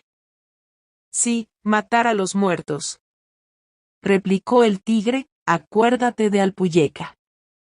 Pues ya verás si sé matar también a los vivos, replicó el Zarco, lívido de cólera. Bueno, dijo Salomé, interponiéndose, no queremos disputas. Cualquiera es bueno para despachar a los presos. El caso es que no amanezcan. Llévenle la orden al amarillo y vámonos. Se acabó el baile. Ah, otra noticia, añadió uno de los recién llegados. Esta mañana se enterró, en Yautepec, la madre de la muchacha que se trajo el Zarco. Entonces se oyó un grito agudo que hizo volver la cara a todos aquellos hombres. «¡Mi madre!», exclamó Manuela, y se dejó caer desfallecida en el suelo. «¡Pobrecita!», dijeron las mujeres, ya vueltas en sí de la embriaguez ante aquella lluvia de malas noticias. «Levántala, Zarco, y llévatela y que se conforme, porque si no, nos va a estorbar». El Zarco, ayudado de algunas mujeres, levantó a Manuela, la cargó y se la llevó a la capilla, donde la recostó en su cama. La joven estaba moribunda. Tantas emociones seguidas, tantos peligros, tantas amenazas, tantos horrores, habían abatido aquella naturaleza débil y estaban oscureciendo aquel espíritu. Manuela estaba como idiota y no hacía más que llorar en silencio. El Zarco, preocupado también con 1000 pensamientos diversos, encolerizado contra el tigre, celoso de Nicolás, cada vez más enamorado de Manuela, pero contrariado infinitamente por las últimas noticias, y por la necesidad que había de marchar, no sabía qué hacer. Daba vueltas como una fiera encerrada en su jaula, llamaba a las mujeres para que asistieran a su querida, comunicaba órdenes a los bandidos que lo obedecían y lo servían, preparaba maletas, registraba los baúles, se sentaba unas veces a orillas de la cama en que se reclinaba Manuela, y veía a ésta con miradas en que era difícil distinguir el amor, el odio o las tentaciones de una resolución siniestra, y otra se ponía a pasear a lo largo de la capilla, blasfemando. Por fin, se acercó a la joven y con acento frío y seco le dijo: «Ya eso no tiene remedio, deja de llorar, y prepárate para que marchemos mañana de aquí y ayúdame a hacer las maletas. Guarda bien tus alhajas, eso es lo que te importa». Entre nosotros, añadió, viendo que Manuela sollozaba con más violencia, no se usa afligirse tanto ni hacer tanto duelo cuando se nos muere alguno, para eso nacimos. Además, tu madre ya estaba vieja, y me aborrecía la buena señora, rézale un sudario, y amén, no vuelvas a acordarte de ella. Tu indio debe haberle enterrado y se cogerá la huerta, y se pagará los gastos. Después lo enterrarás a él, no tengas cuidado, y tendrás el gusto de llorar en su sepultura. Así, pues, aquel bandido, aquel Zarco, a quien Manuela había creído siquiera hombre, siquiera compasivo, no era más que un perverso sin entrañas, que se complacía en aumentar su tormento, en insultarla en los momentos de mayor pesadumbre, y en calumniar al hombre generoso que, seguramente y ya sin interés de ninguna especie, había asistido en sus últimos instantes a la pobre anciana y le había dado sepultura. Nicolás y Pilar. Otra vez esta pareja, que no dejaba de aparecer en su imaginación. Ahora, qué grandes y qué nobles le aparecían estos dos jóvenes. Pero, qué desgracia que no se le aparecieran así sino para causarle el horroroso tormento de los celos, y la indecible vergüenza de considerarse como un monstruo de ingratitud y de bajeza en comparación de ellos. Y, sin embargo, atormentada y degradada, despreciable como era, el solo pensar en Nicolás le parecía una vislumbre de consuelo en medio de aquella espantosa noche que la rodeaba por todas partes con sus tinieblas, sus terrores y sus peligros, desconocidos pero pavorosos. Por fin se incorporó, y bebiéndose sus lágrimas, se puso a preparar las maletas, sintiendo la muerte en el alma. Capítulo 22. Martín Sánchez Chagoyán. Ahora bien, ¿quién era el hombre temerario que se había atrevido a colgar a 20 plateados en los lugares mismos de su dominio, y que así había causado aquel movimiento en el cuartel general de los bandidos? El nombre de Martín Sánchez Chagoyán no era enteramente desconocido en Xochimancas, de modo que no causó sorpresa, pero sí la causó, y muy grande, saber lo que había hecho. Colgar a 20 plateados en los Catzahuates de Tetelcingo, es decir, en el corazón mismo de aquella satrapía en que no dominaban más que el crimen y el terror. Pero, ¿quién era ese hombre? ¿Era acaso un jefe del gobierno, apoyado en la ley y contando con todos los elementos de la fuerza pública, con el dinero del erario y con el concurso de las autoridades y de los pueblos? Nada de eso. Martín Sánchez Chagoyán, personaje rigurosamente histórico, lo mismo que Salomé Plasencia, que el Zarco y que los bandidos a quienes hemos presentado en esta narración, era un particular, un campesino, sin antecedentes militares de ninguna especie. Lejos de eso, había sido un hombre absolutamente pacífico que había rehusado siempre mezclarse en las contiendas civiles que agitaban al país hacía muchos años, y así, retraído, casi tímido, vivía entregado exclusivamente a los trabajos rurales en un pequeño rancho que tenía a poca distancia de Ayacapistla, cerca de Cuautla de Morelos. Y con todo esto, era un hombre de bien a toda prueba, uno de esos fanáticos de la honradez, que prefieren morir a cometer una acción que pudiera manchar su nombre o hacerlos menos estimables para su familia o para sus amigos. Con tales principios y en aquella época de revueltas y de corrupción, en que no pocos hombres rústicos y sencillos se vieron obligados a complicarse en las revoluciones o en los crímenes cometidos a la sombra de ellas, Martín Sánchez tuvo que sufrir mucho a fin de subtraerse de compromisos y de enredos. Pero a fuerza de habilidad y de energía quedó limpio, y aunque visto con desconfianza y con recelo por todos los partidarios logró quedar tranquilo, viviendo arrinconado y oculto en su ranchito, cuidando sus pequeños intereses y ayudado de sus hijos, ya grandes. Porque Martín Sánchez era un hombre ya entrado en años. Tenía unos 50, solo que contaba con una de esas robustas y vigorosas naturalezas que solo se ven en el campo y en la montaña, fortificadas por el aire puro, la sana alimentación, el trabajo y las costumbres puras.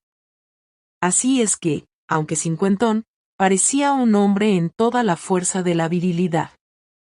De estatura pequeña, de cabeza redonda, y que parecía encajada en los hombros por lo pequeño del cuello, sus anchas espaldas, sus brazos hercúleos y sus piernas torcidas y nervudas, revelaban en él al trabajador infatigable y al consumado jinete. Sus ojos pequeños, verdosos y vivos, su nariz aguileña, su cara morena y bien colocada, su boca de labios delgados y fruncidos, su barba rasurada siempre juntamente con su frente estrecha y sus cabellos cortados a peine y casi rizados, le daban cierta apariencia felina.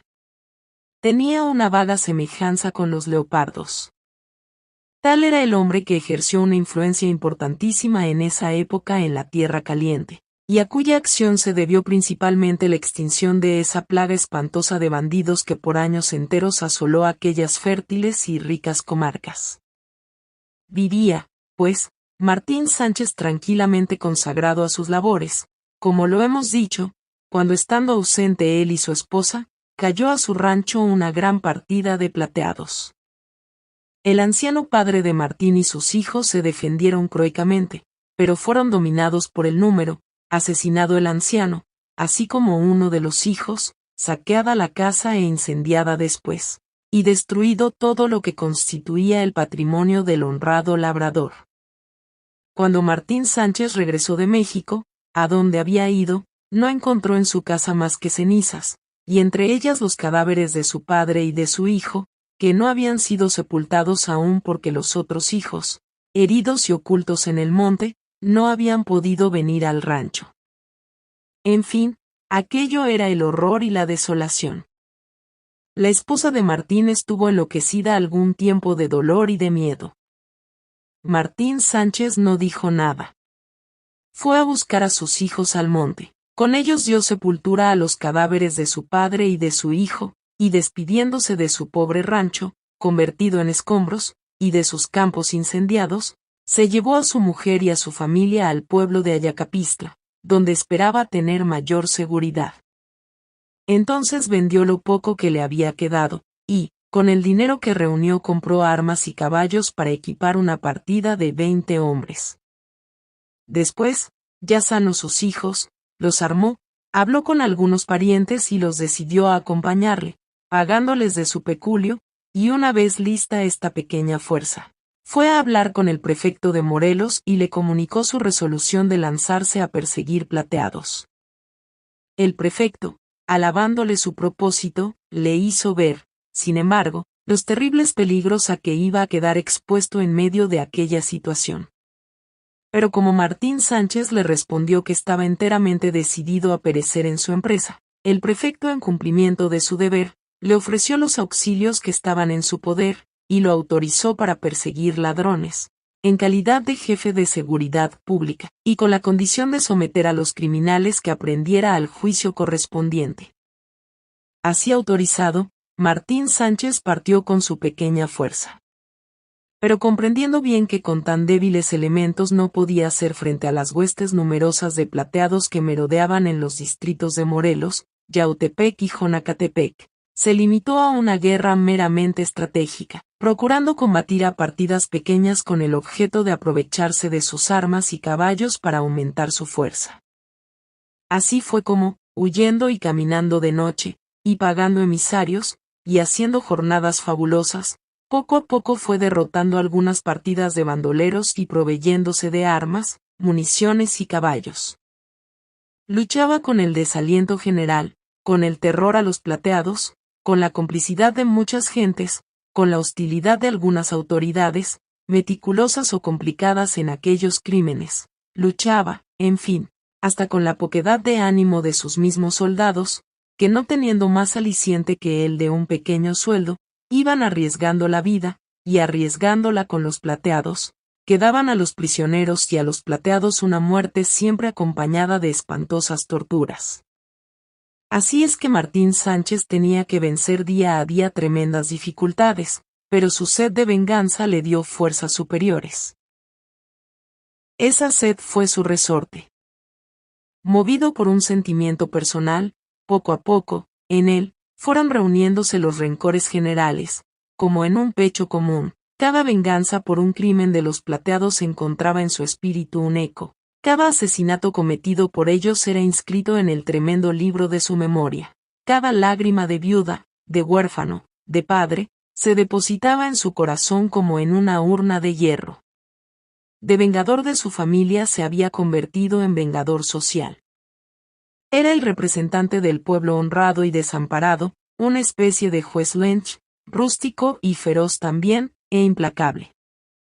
Había suprimido en su alma el miedo, había abrazado con fe su causa, esperando que en ella dejaría la vida, y estaba resuelto, pero también había suprimido entre sus sentimientos, el de la piedad para los bandidos. Ojo por ojo y diente por diente. Tal era su ley penal. ¿Los plateados eran crueles? Él se proponía serlo también. ¿Los plateados causaban horror? Él se había propuesto causar horror. La lucha iba a ser espantosa, sin tregua, sin compasión. ¿Quién ganaría? ¿Quién sabe? Pero Martín Sánchez se lanzaba a ella con los ojos cerrados y con la espada desnuda y con el pecho acorazado por su sed de venganza y de justicia. Los bandidos debían temblar. Había aparecido por fin el ángel exterminador. Para aquellas inmundas aves de rapiña no había más que el águila de la montaña, de pico y de garras de acero. Martín Sánchez era la indignación social hecha hombre. Capítulo 23. El asalto. La Calavera era una venta del antiguo camino carretero de México a Cuautla de Morelos, más famosa todavía que por ser paraje de recuas, de diligencias y de viajeros pedestres, por ser lugar de asaltos. En efecto, no en la venta propiamente, pero sí un poco más acá o un poco más allá, siempre había un asalto por aquella época. Y es que por allí las curvas del camino, lo montoso de él y la proximidad de los bosques espesos, y de las barrancas ofrecían grandes facilidades a los ladrones para ocultarse, emboscarse o escapar. Por eso los pasajeros de la diligencia o los arrieros no se acercaban a la Calavera, sino santiguándose y palpitando de terror. El nombre mismo del paraje es lúgubre. Probablemente allí había habido, en los antiguos tiempos, una calavera clavada en los árboles del camino y que pertenecía a algún famoso bandido ajusticiado por las partidas de acordada en la época colonial. O tal vez había habido muchos cráneos de ladrones, y el vulgo, como tiene de costumbre en México, había singularizado el nombre para hacerlo más breve. El caso es que el lugar es siniestro en demasía, y que no se veía antiguamente el caserón oscuro, ruinoso y triste de la venta sin un sentimiento de disgusto y de terror. Allí, pues, una tarde de otoño, ya declinando el sol, y 3 meses después de haberse verificado los sucesos que acabamos de referir, se hallaba delante de la venta una fuerza de caballería formada, y compuesta como de 40 hombres. Estaban estos uniformados de un modo singular, llevaban chaqueta negra con botones de acero pintados de negro, pantalones negros, con grandes botas fuertes de cuero amarillo, y acicates de acero, sombrero negro de alas muy cortas, sin más adorno que una cinta blanca con este letrero: Seguridad Pública. y en cuanto a las armas, eran mosquete terciado a la espalda, sable de fuerte empuñadura negra y cubierta de acero. Cada soldado llevaba una canana llena de cartuchos en la cintura. Los caballos magníficos, casi todos de color oscuro, las sillas y todo el equipo de una extrema sencillez y sin ningún adorno. Los ponchos negros atados en la grupa. Casi todos estos soldados parecían jóvenes, muy robustos, y tenían un gran aire marcial, pero su uniforme y su equipo les daban un aspecto lúgubre y que infundía pavor. Parecían fantasmas, y en aquella venta de la calavera, y a aquella hora, en que los objetos iban tomando formas gigantescas, y cerca de aquellos montes solitarios, semejante fila de jinetes, silenciosos y ceñudos, más que tropa, parecía una aparición sepulcral. El que seguramente era el jefe se hallaba pie a tierra, teniendo su caballo de la brida, y parecía interrogar el horizonte en que se perdía el camino, en espera seguramente de alguno. Estaba vestido del mismo modo que sus soldados, solo que, en lugar de botas, tenía chaparreras de chivo amarillo y se hallaba abrigado con una especie de esclavina oscura. A pocos momentos salió de la venta un sujeto ya de edad y bien vestido, que, dirigiéndose a este jefe le preguntó: ¿No aparecen todavía, don Martín? Nada, ni su luz, respondió éste. Así pues, aquel jefe era Martín Sánchez Chagoyán, y aquella era su tropa, uniformada, según los propósitos de su jefe, de color oscuro y sin ningún adorno, por odio a los plateados. También por odio a estos había determinado que los sombreros de sus soldados no tuviesen las faldas anchas, sino al contrario, muy cortas y sin ningún galón.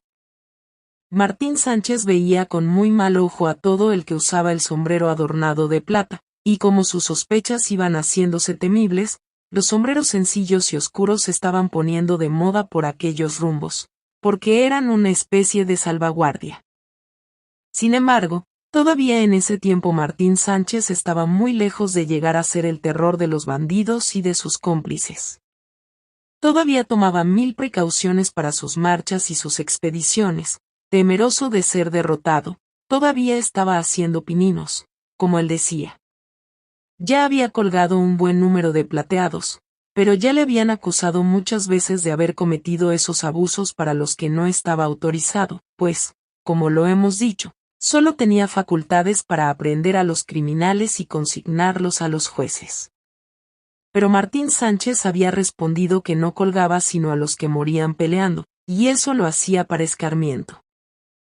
En esto es muy posible que ocultara algo, y que realmente él fusilara a todo bandido que cogía, pero, como se ve, ni había podido desplegar toda su energía ni tenía los elementos necesarios para hacerlo, pues no contaba más que con aquellos 40 hombres y con su resolución.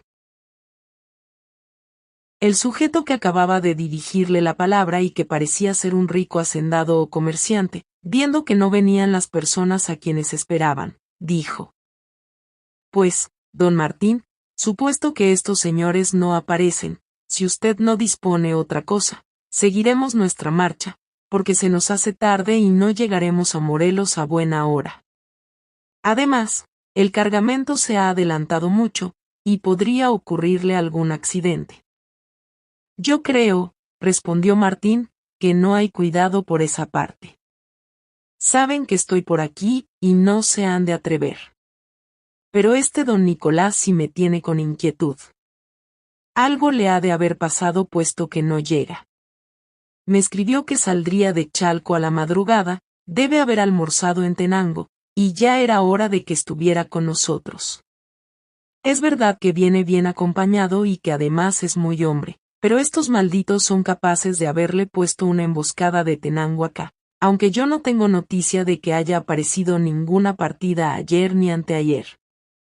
Pero usted sabe que los de Ozumba se ponen de acuerdo con los otros, y así hacen sus combinaciones.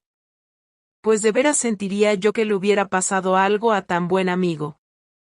Debí haberme adelantado hasta Juchi o hasta Tenango, pero él me advirtió que donde necesitaba acompañarse conmigo era aquí, porque desde aquí tenía aviso de que esperaban sus enemigos, que han jurado que han de acabar con él, lo mismo que conmigo. Y figúrese usted que el pobre va a casarse, y que ha ido a México a emplear una buena cantidad de dinero en las donas, de modo que los malditos, además de matarlo, cogerían una buena suma en alhajas. En fin, dejaré a unos muchachos aquí por si viniere, y nos adelantaremos, porque, en efecto, el cargamento ya ha de ir lejos. Entonces Martín Sánchez montó a caballo y desfiló con su tropa, acompañado de aquel comerciante y de sus mozos, y dejando unos 10 hombres, con orden de acompañar a Nicolás, nuestro conocido, que venía de México. No bien habían caminado casi una media hora, cuando oyeron tiros, y un arriero corría a escape para encontrarlos, gritándoles que los plateados estaban robando el cargamento. Martín, a la cabeza de su fuerza, se avanzó a escape, y momentos después caía sobre los bandidos, que lo recibieron con una lluvia de balas y con una gritería insolente, diciéndole que ese era su último día. Los jinetes negros hacían prodigios de valor, lo mismo que su jefe, que se lanzaba a lo más fuerte del combate. Pero los plateados eran numerosos, estaban mandados por los jefes principales. La tropa de Martín estaba literalmente sitiada. Ya 6 u 8 de aquellos bravos soldados habían caído y otros comenzaban a cejar. Se había empeñado la pelea al arma blanca, y Martín, rodeado de enemigos, se defendía herido desesperadamente, y procurando vender cara su vida, cuando un socorro inesperado vino a salvarlo. Era Nicolás, que con los 10 soldados que le había dejado Martín en la calavera, y con otros 10 hombres que traía, habiendo oído el tiroteo, se adelantó a toda carrera y llegó justamente en los momentos de mayor apuro para Martín Sánchez. Aquel valiente y aquella tropa de refresco produjeron un momento de confusión entre los plateados. Aún así, eran estos muy superiores en número y siguieron combatiendo. Pero Nicolás era hombre de un arrojo irresistible, montaba un caballo soberbio y llevaba excelentes armas. Así es que viendo a Martín Sánchez cercado, se lanzó sobre el grupo, repartiendo tajos y reveses. Ya era tiempo, porque el valiente jefe tenía la espada rota y estaba herido. El Zarco y el Tigre eran de los que rodeaban a Martín, pero al ver a Nicolás retrocedieron y procuraron huir. El herrero, al reconocer al Zarco, no pudo contener un grito de odio y de triunfo, por fin lo tenía enfrente. Partió sobre él como un rayo, el bandido, perdido de terror, se salió del combate y se dirigió a un bosquecillo, donde estaban algunas mujeres de los bandidos, a caballo, pero ocultas. Nicolás alcanzó al Zarco, precisamente al acercarse al grupo de mujeres, y allí al tiempo en que el bandido disparaba sobre él su mosquete, le abrió la cabeza de un sablazo y lo dejó tendido en el suelo, después de lo cual volvió al lugar de la pelea, no sin gritar. Ya está vengada doña Antonia. Ni oyó siquiera, furioso como estaba, el grito de Manuela, que era una de las mujeres que estaban a caballo, y que le había conocido precisamente en el instante mismo en que hería al Zarco. La pelea, después de esto, duró poco, porque los bandidos huyeron despavoridos, dejando libre el cargamento. El sol se había puesto ya enteramente. Avanzaban las sombras, y a la luz crepuscular, Martín Sánchez recogió sus muertos y heridos, lo mismo que los de los plateados, operación que le hizo detenerse algunas horas hasta que anocheció completamente. Entonces, temiendo que los plateados se rehicieran y volvieran sobre él con todas las ventajas que les daban el número y la oscuridad, determinó que alguno se avanzara rápidamente a Morelos, y pidiera a la autoridad el auxilio de fuerza y las camillas que se necesitaban. La comisión era peligrosísima, los bandidos no debían estar lejos, y era de temerse una emboscada en el camino. Solo un hombre podía desempeñarla, y Martín Sánchez, en aquella angustia, no vaciló en pedir tal sacrificio a Nicolás. Señor don Nicolás, le dijo, solo usted es capaz de exponerse a ese riesgo, pero acabe usted su obra. Ya nos salvó usted hace un rato. Usted conoce los caminos, tiene buen caballo y es hombre como ninguno. Se lo ruego. Nicolás partió inmediatamente. Cuando Martín lo vio perderse entre las sombras. Yo no he visto nunca, dijo, un hombre tan valiente como este. Pero en un descuido lo van a matar por ahí, dijo el comerciante. Dios ha de querer que no, replicó Martín Sánchez. ¿Pero qué quiere usted que hagamos para salir de aquí? No hay más que este recurso. No le ha de suceder nada, ya verá usted. Don Nicolás tiene fortuna. Y es tan bueno, valía más que me mataran a mí y no a él.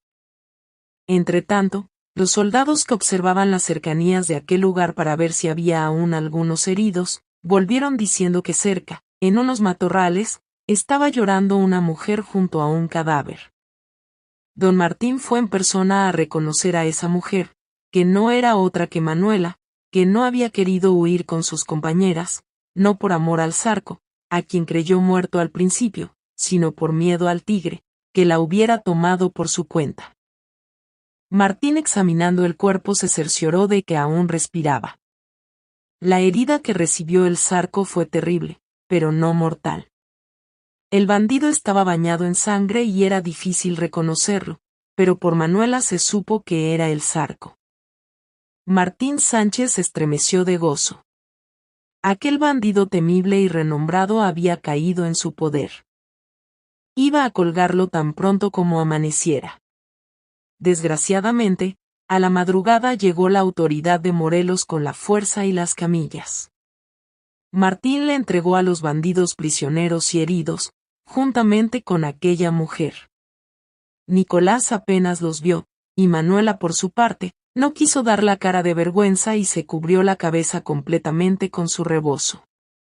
Así marcharon a Morelos, Martín para curarse de sus heridas, que eran graves, lo mismo que sus soldados, continuando Nicolás a Yautepec a fin de preparar su matrimonio. Manuela, como era natural, presa con su amante, permaneció en la cárcel, incomunicada, y viendo en su imaginación la imagen de Nicolás cada vez más bella. Capítulo 24. El presidente Juárez. Martín Sánchez estaba indignado. El partido de los bandoleros aún era muy fuerte y contaba con grandes influencias, tanto en México como en la Tierra Caliente. La desorganización en que se hallaba el país, en aquel tiempo, era causa de que se viese semejante escándalo. Los plateados contaban con amigos en todas partes, y si un hombre de bien, como lo hemos visto con Nicolás, encontraba difícilmente patrocinio, un bandolero contaba con 1000 resortes, que ponía en juego tan luego como corría peligro. Y es que, como eran poderosos, y tenían en su mano la vida y los intereses de todos los que poseían algo, se les temía, se les captaba y se conseguía, a cualquier precio, su benevolencia o su amistad. Mientras que el bravo jefe que exponía su vida en lucha tan desigual, se estaba curando de sus heridas, el Zarco, ya restablecido, había logrado por medio de sus protectores, que se le sometiera a juicio y que se le trasladase a Cuernavaca, so pretexto de que en ese distrito había cometido crímenes. Juzgarlo y trasladarlo era salvarle la vida, encontraría defensores y quizás podría evadirse. Lo mismo se había hecho con los otros bandidos que habían caído heridos o prisioneros en el combate cerca de la Calavera. La población de Morelos estaba escandalizada, pero como hechos de esta naturaleza no habían sido, por desgracia, sino muy frecuentes, no pasó de ahí. Martín Sánchez reflexionó entonces que mientras no se emprendiese en grande la lucha con los bandidos, estos, por la mancomunidad de intereses que tenían entre sí, habían de favorecerse siempre, que mientras él, Martín, y otros jefes perseguidores no tuviesen facultades como las que tuvo en otro tiempo el famoso Oliveros, había de ser inútil toda persecución, porque sometidos los bandidos al fuero común, habían de encontrar recursos, influencias y dinero para subtraerse al castigo. Que mientras no viesen los pueblos abierta la lucha sin cuartel entre la autoridad y los malhechores, no habían de decidirse en favor de la primera. En ese concepto pensó en dar un paso decisivo para saber a qué atenerse, y resolvió ir a México, para apersonarse con el presidente Juárez, darle cuenta con verdad del estado en que se hallaba la Tierra Caliente, decidirlo en favor de la buena causa y pedirle facultades, armas y apoyo. Esa resolución se hizo más urgente aún cuando Martín Sánchez supo que, al ser conducido el Zarco con su querida y sus compañeros a Cuernavaca escoltado por una fuerza pequeña y mala, los plateados se habían emboscado en el estrecho y escabroso paso llamado Las Tetillas, y atacando a la escolta, la desbarataron y libraron a los presos. Así pues, el Zarco había vuelto con sus antiguos compañeros para sembrar de nuevo el terror con sus crímenes en aquella comarca. Martín Sánchez se dirigió a México, y aunque no contando con ningún valimiento ni reputación, provisto solo de algunas cartas de amigos del presidente Juárez, se presentó a éste tan pronto como pudo. Juárez no era entonces el magistrado de autoridad incontestable y aceptada, ante cuya personalidad se inclinaran todos, como lo fue mucho más tarde. Por aquella época, aunque acababa de triunfar en la famosa Guerra de Reforma, luchaba aún con 1000 dificultades, con 1000 adversarios, con 1000 peligros, de que solo su energía y su fortuna pudieron sacarlo avante. Las fuerzas clericales, acaudilladas por Márquez, Zuloaga y otros, todavía combatían con encarnizamiento y distraían a las tropas del gobierno ocupadas en perseguirlas. En el Partido Liberal surgían para el presidente rivalidades poderosas, aunque, a decir verdad, ellas no constituían el mayor peligro. El erario estaba en bancarrota, y para colmo de desdichas la invasión extranjera había ya profanado el territorio y los adversarios del gobierno liberal, es decir, la facción reaccionaria y clerical, se unía a los invasores. Juárez, pues se hallaba en los días de mayor conflicto.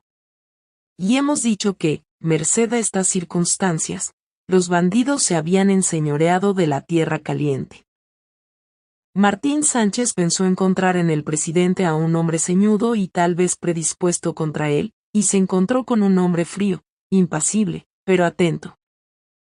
El jefe campesino lo abordó con resolución y le presentó las cartas que traía. El presidente las leyó, y fijando una mirada profunda y escrutadora en Martín Sánchez, le dijo: «Me escriben aquí algunos amigos, que usted es un hombre de bien y el más a propósito para perseguir a esos malvados que infestan el sur del Estado de México, y a quienes el gobierno por sus atenciones, no ha podido destruir. Infórmeme usted acerca de eso». Martín Sánchez le dio un informe detallado, que el presidente escuchó con su calma ordinaria, pero que interrumpió a veces con señales de indignación. Al concluir Sánchez, Juárez exclamó: «Eso es un escándalo, y es preciso acabar con él. ¿Qué desea usted para ayudar al gobierno?».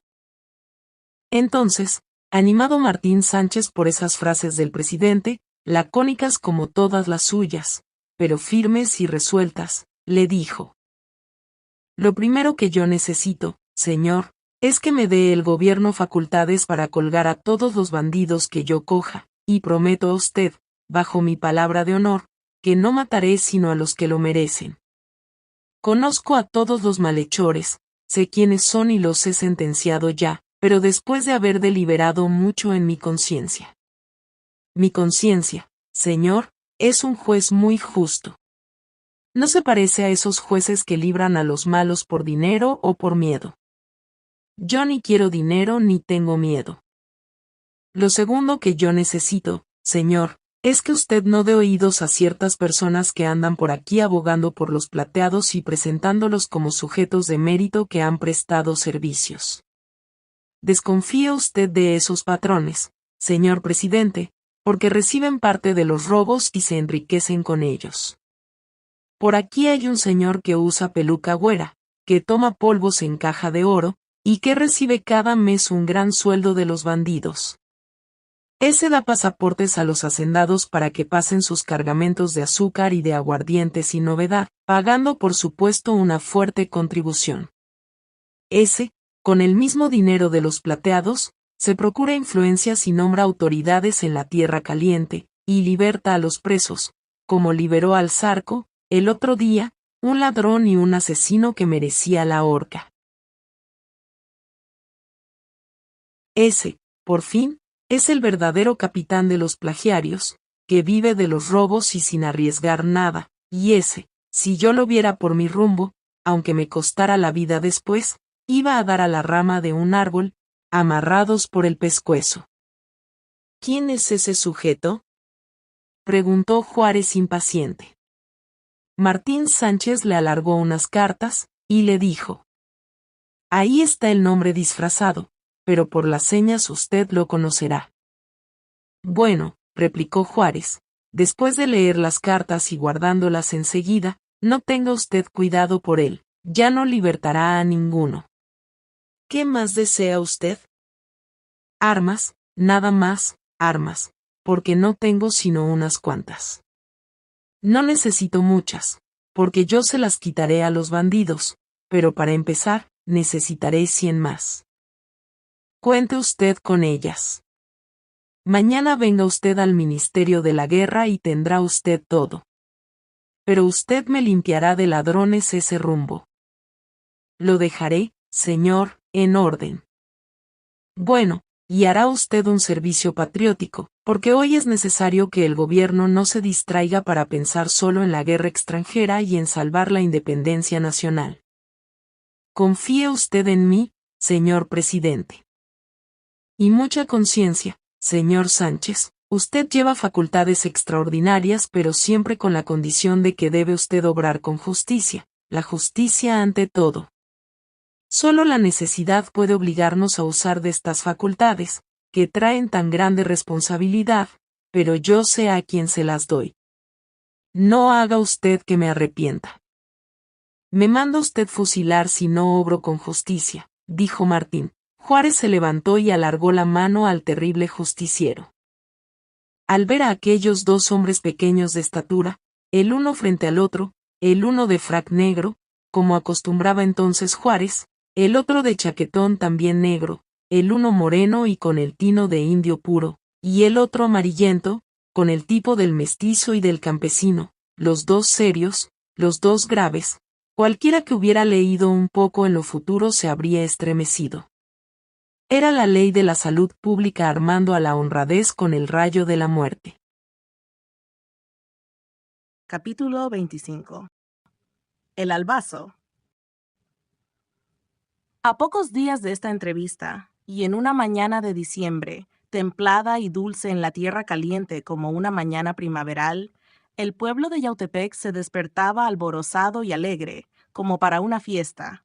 Y en efecto, esperaba una fiesta, no una fiesta religiosa ni pública, sino una fiesta de familia, una fiesta íntima, pero en la que tomaba parte la población entera. Nicolás, el honradísimo herrero de Atlihuayán, se casaba con la buena y bella Pilar, la perla del pueblo por su carácter, por su hermosura y sus virtudes. Y como sabemos, estos dos jóvenes eran muy amados por sus compatriotas. Así es que festejaban su enlace con toda solemnidad. Desde muy temprano, desde que la luz del alba se había extendido en el cielo, limpio de nubes, y sobre las montañas, las huertas y el caserío, su manto aperlado y suave, los repiques a vuelo en el campanario de la iglesia parroquial habían despertado a los vecinos. La música del pueblo tocaba alegres sonatas y los petardos y las cámaras habían anunciado la misa nupcial. Nicolás era humilde y no había deseado tanto ruido, pero las autoridades, el cura, los vecinos, habían querido demostrar así al estimable obrero y a su bella esposa el amor con que los veían. La iglesia, los altares y especialmente el altar mayor en que iba a celebrarse el casamiento estaban llenos de arcos y de ramilletes de flores. Todos los naranjos y limoneros de Yautepec, y se cuentan por centenares de miles, habían dado su contribución de azahares. Sin exageración podía decirse que ninguna novia en el mundo había contado jamás, en el camino de su casa a la iglesia, en esta y en la casita que se le había dispuesto en Atlihuayán, con un adorno en que se ostentara la flor simbólica con tal riqueza y tal profusión. Era una lluvia de nieve y de aroma que rodeaba a la pareja por todas partes. A las 7 de la mañana, ésta apareció radiante en la puerta de la casa de Pilar y se dirigió a la iglesia, acompañada de sus padrinos y de una comitiva numerosa. Ya la noche anterior se había celebrado el matrimonio civil delante del juez recién nombrado, porque la ley de reforma acababa de establecerse, y en Yautepec, como en todos los pueblos de la República, estaba siendo una novedad. Nicolás, buen ciudadano ante todo, se había conformado a ella con sincero acatamiento. Pero todavía en ese tiempo, como ahora mismo, la fiesta de bodas se reservaba para el matrimonio religioso. Los novios, pues, se presentaron ante el altar. Nicolás, vestido con esmero, aunque sin ostentación, manifestaba en el semblante una alegría sincera, un sentimiento de felicidad tanto más verdadero, cuanto que se cubría con un exterior grave y dulce. Pilar estaba encantadora. Su belleza natural estaba realzada ahora por su traje blanco y elegante, por su peinado de cabellos negros y sedosos, adornados con la corona nupcial, aquella corona que ella se complacía siempre en formar con el mayor gusto, no sabiendo todavía, como decía ella, si le serviría para su tocado de esposa o para su tocado de virgen muerta. Ya estaba viendo que servía para lo primero, y que un espíritu bueno y protector le había augurado siempre su feliz destino. Apenas lo creía. Había en sus ojos dulcísimos y lánguidos algo como el reflejo de una visión celeste que le daba un aspecto de santa, una mirada angelical. El rubor natural, causado por aquel momento y por ser el objeto de las miradas de todos, la timidez, el amor, aquel concurso, aquel altar lleno de cirios y de flores, la voz del órgano, el murmullo de los rezos, el incienso que llenaba la nave, todo había producido en ella tales y tan diversas emociones que parecía como arrebatada a un mundo extraño, al mundo de los sueños y de la dicha. Con todo, y a pesar del aturdimiento que la embargaba, aquella buena joven tuvo un pensamiento para la pobre anciana a quien había amado como a una madre, para la infeliz mártir cuyo luto acababa de llevar y cuyas bendiciones la protegían.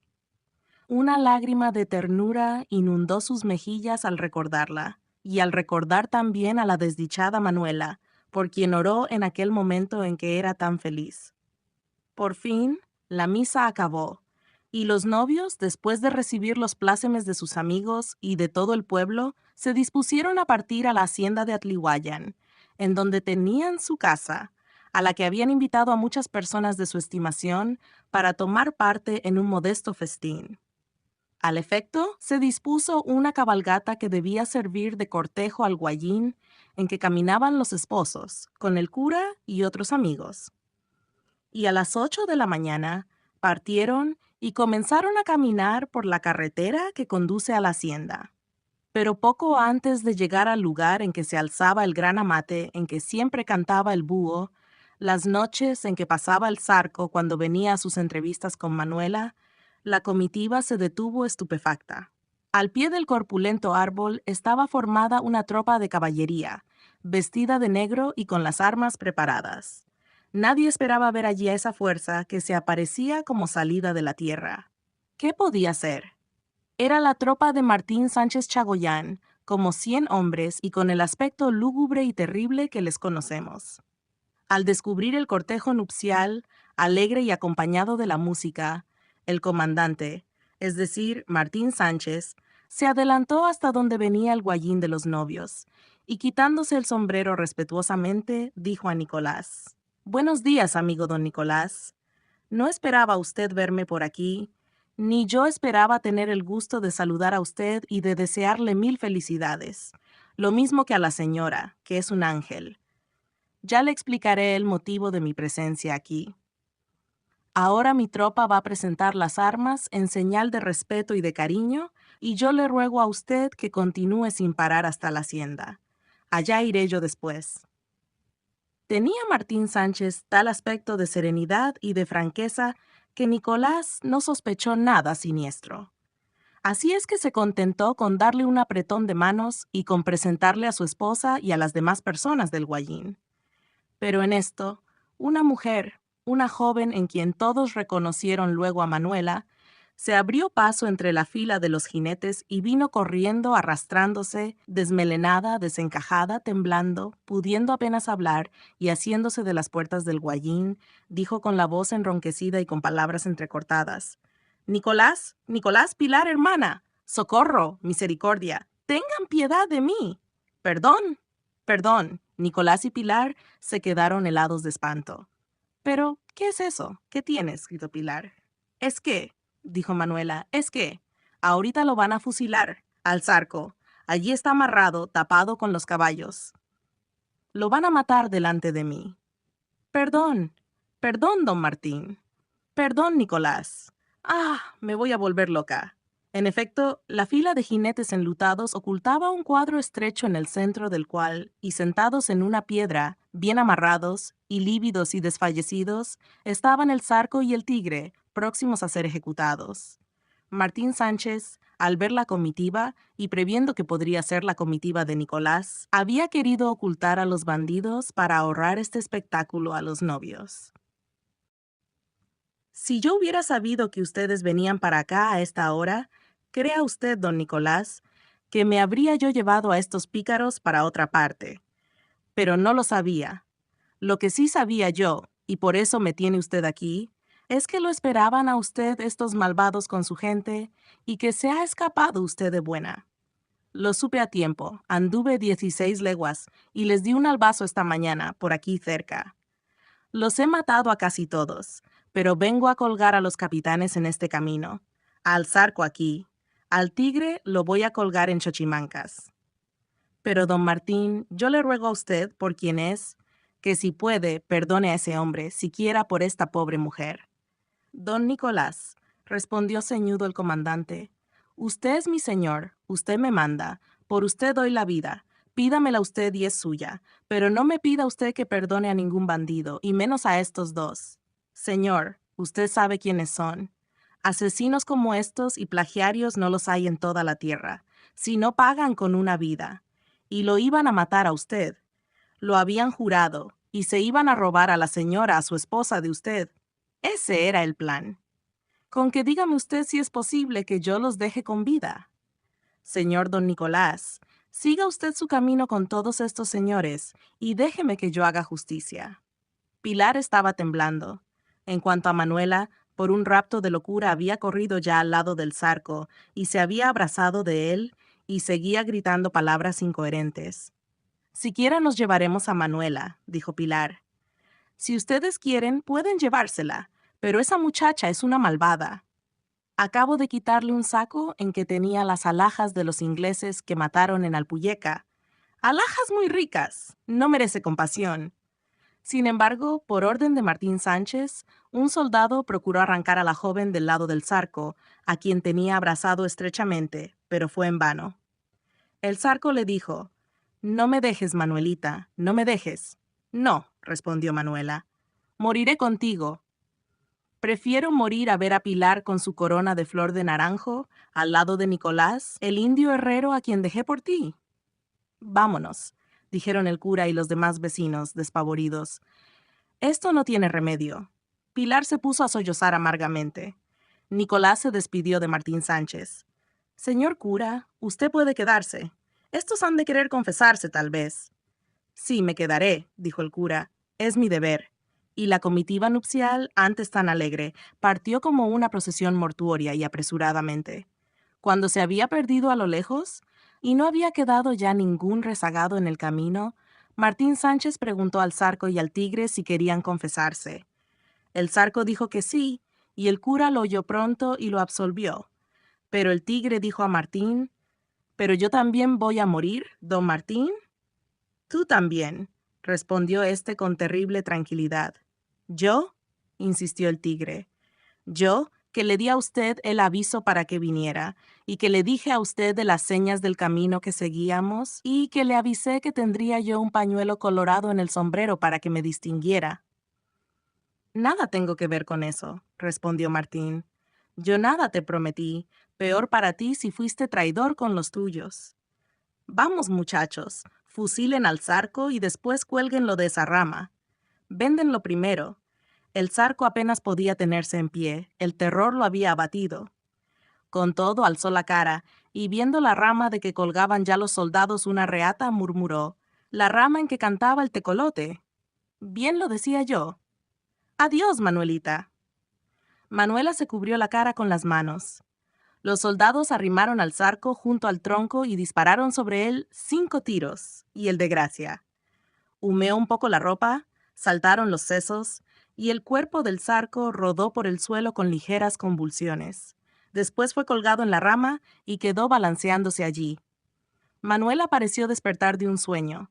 Se levantó y, sin ver el cadáver de su amante, que estaba pendiente, comenzó a gritar como si aún tuviese delante el guayín de los desposados. «Sí, déjate esa corona, Pilar. Tú quieres casarte con el indio herrero, pero yo soy la que tengo la corona de rosas. Yo no quiero casarme, yo quiero ser la querida del Zarco, un ladrón». En esto alzó la cabeza, vio el cuerpo colgado.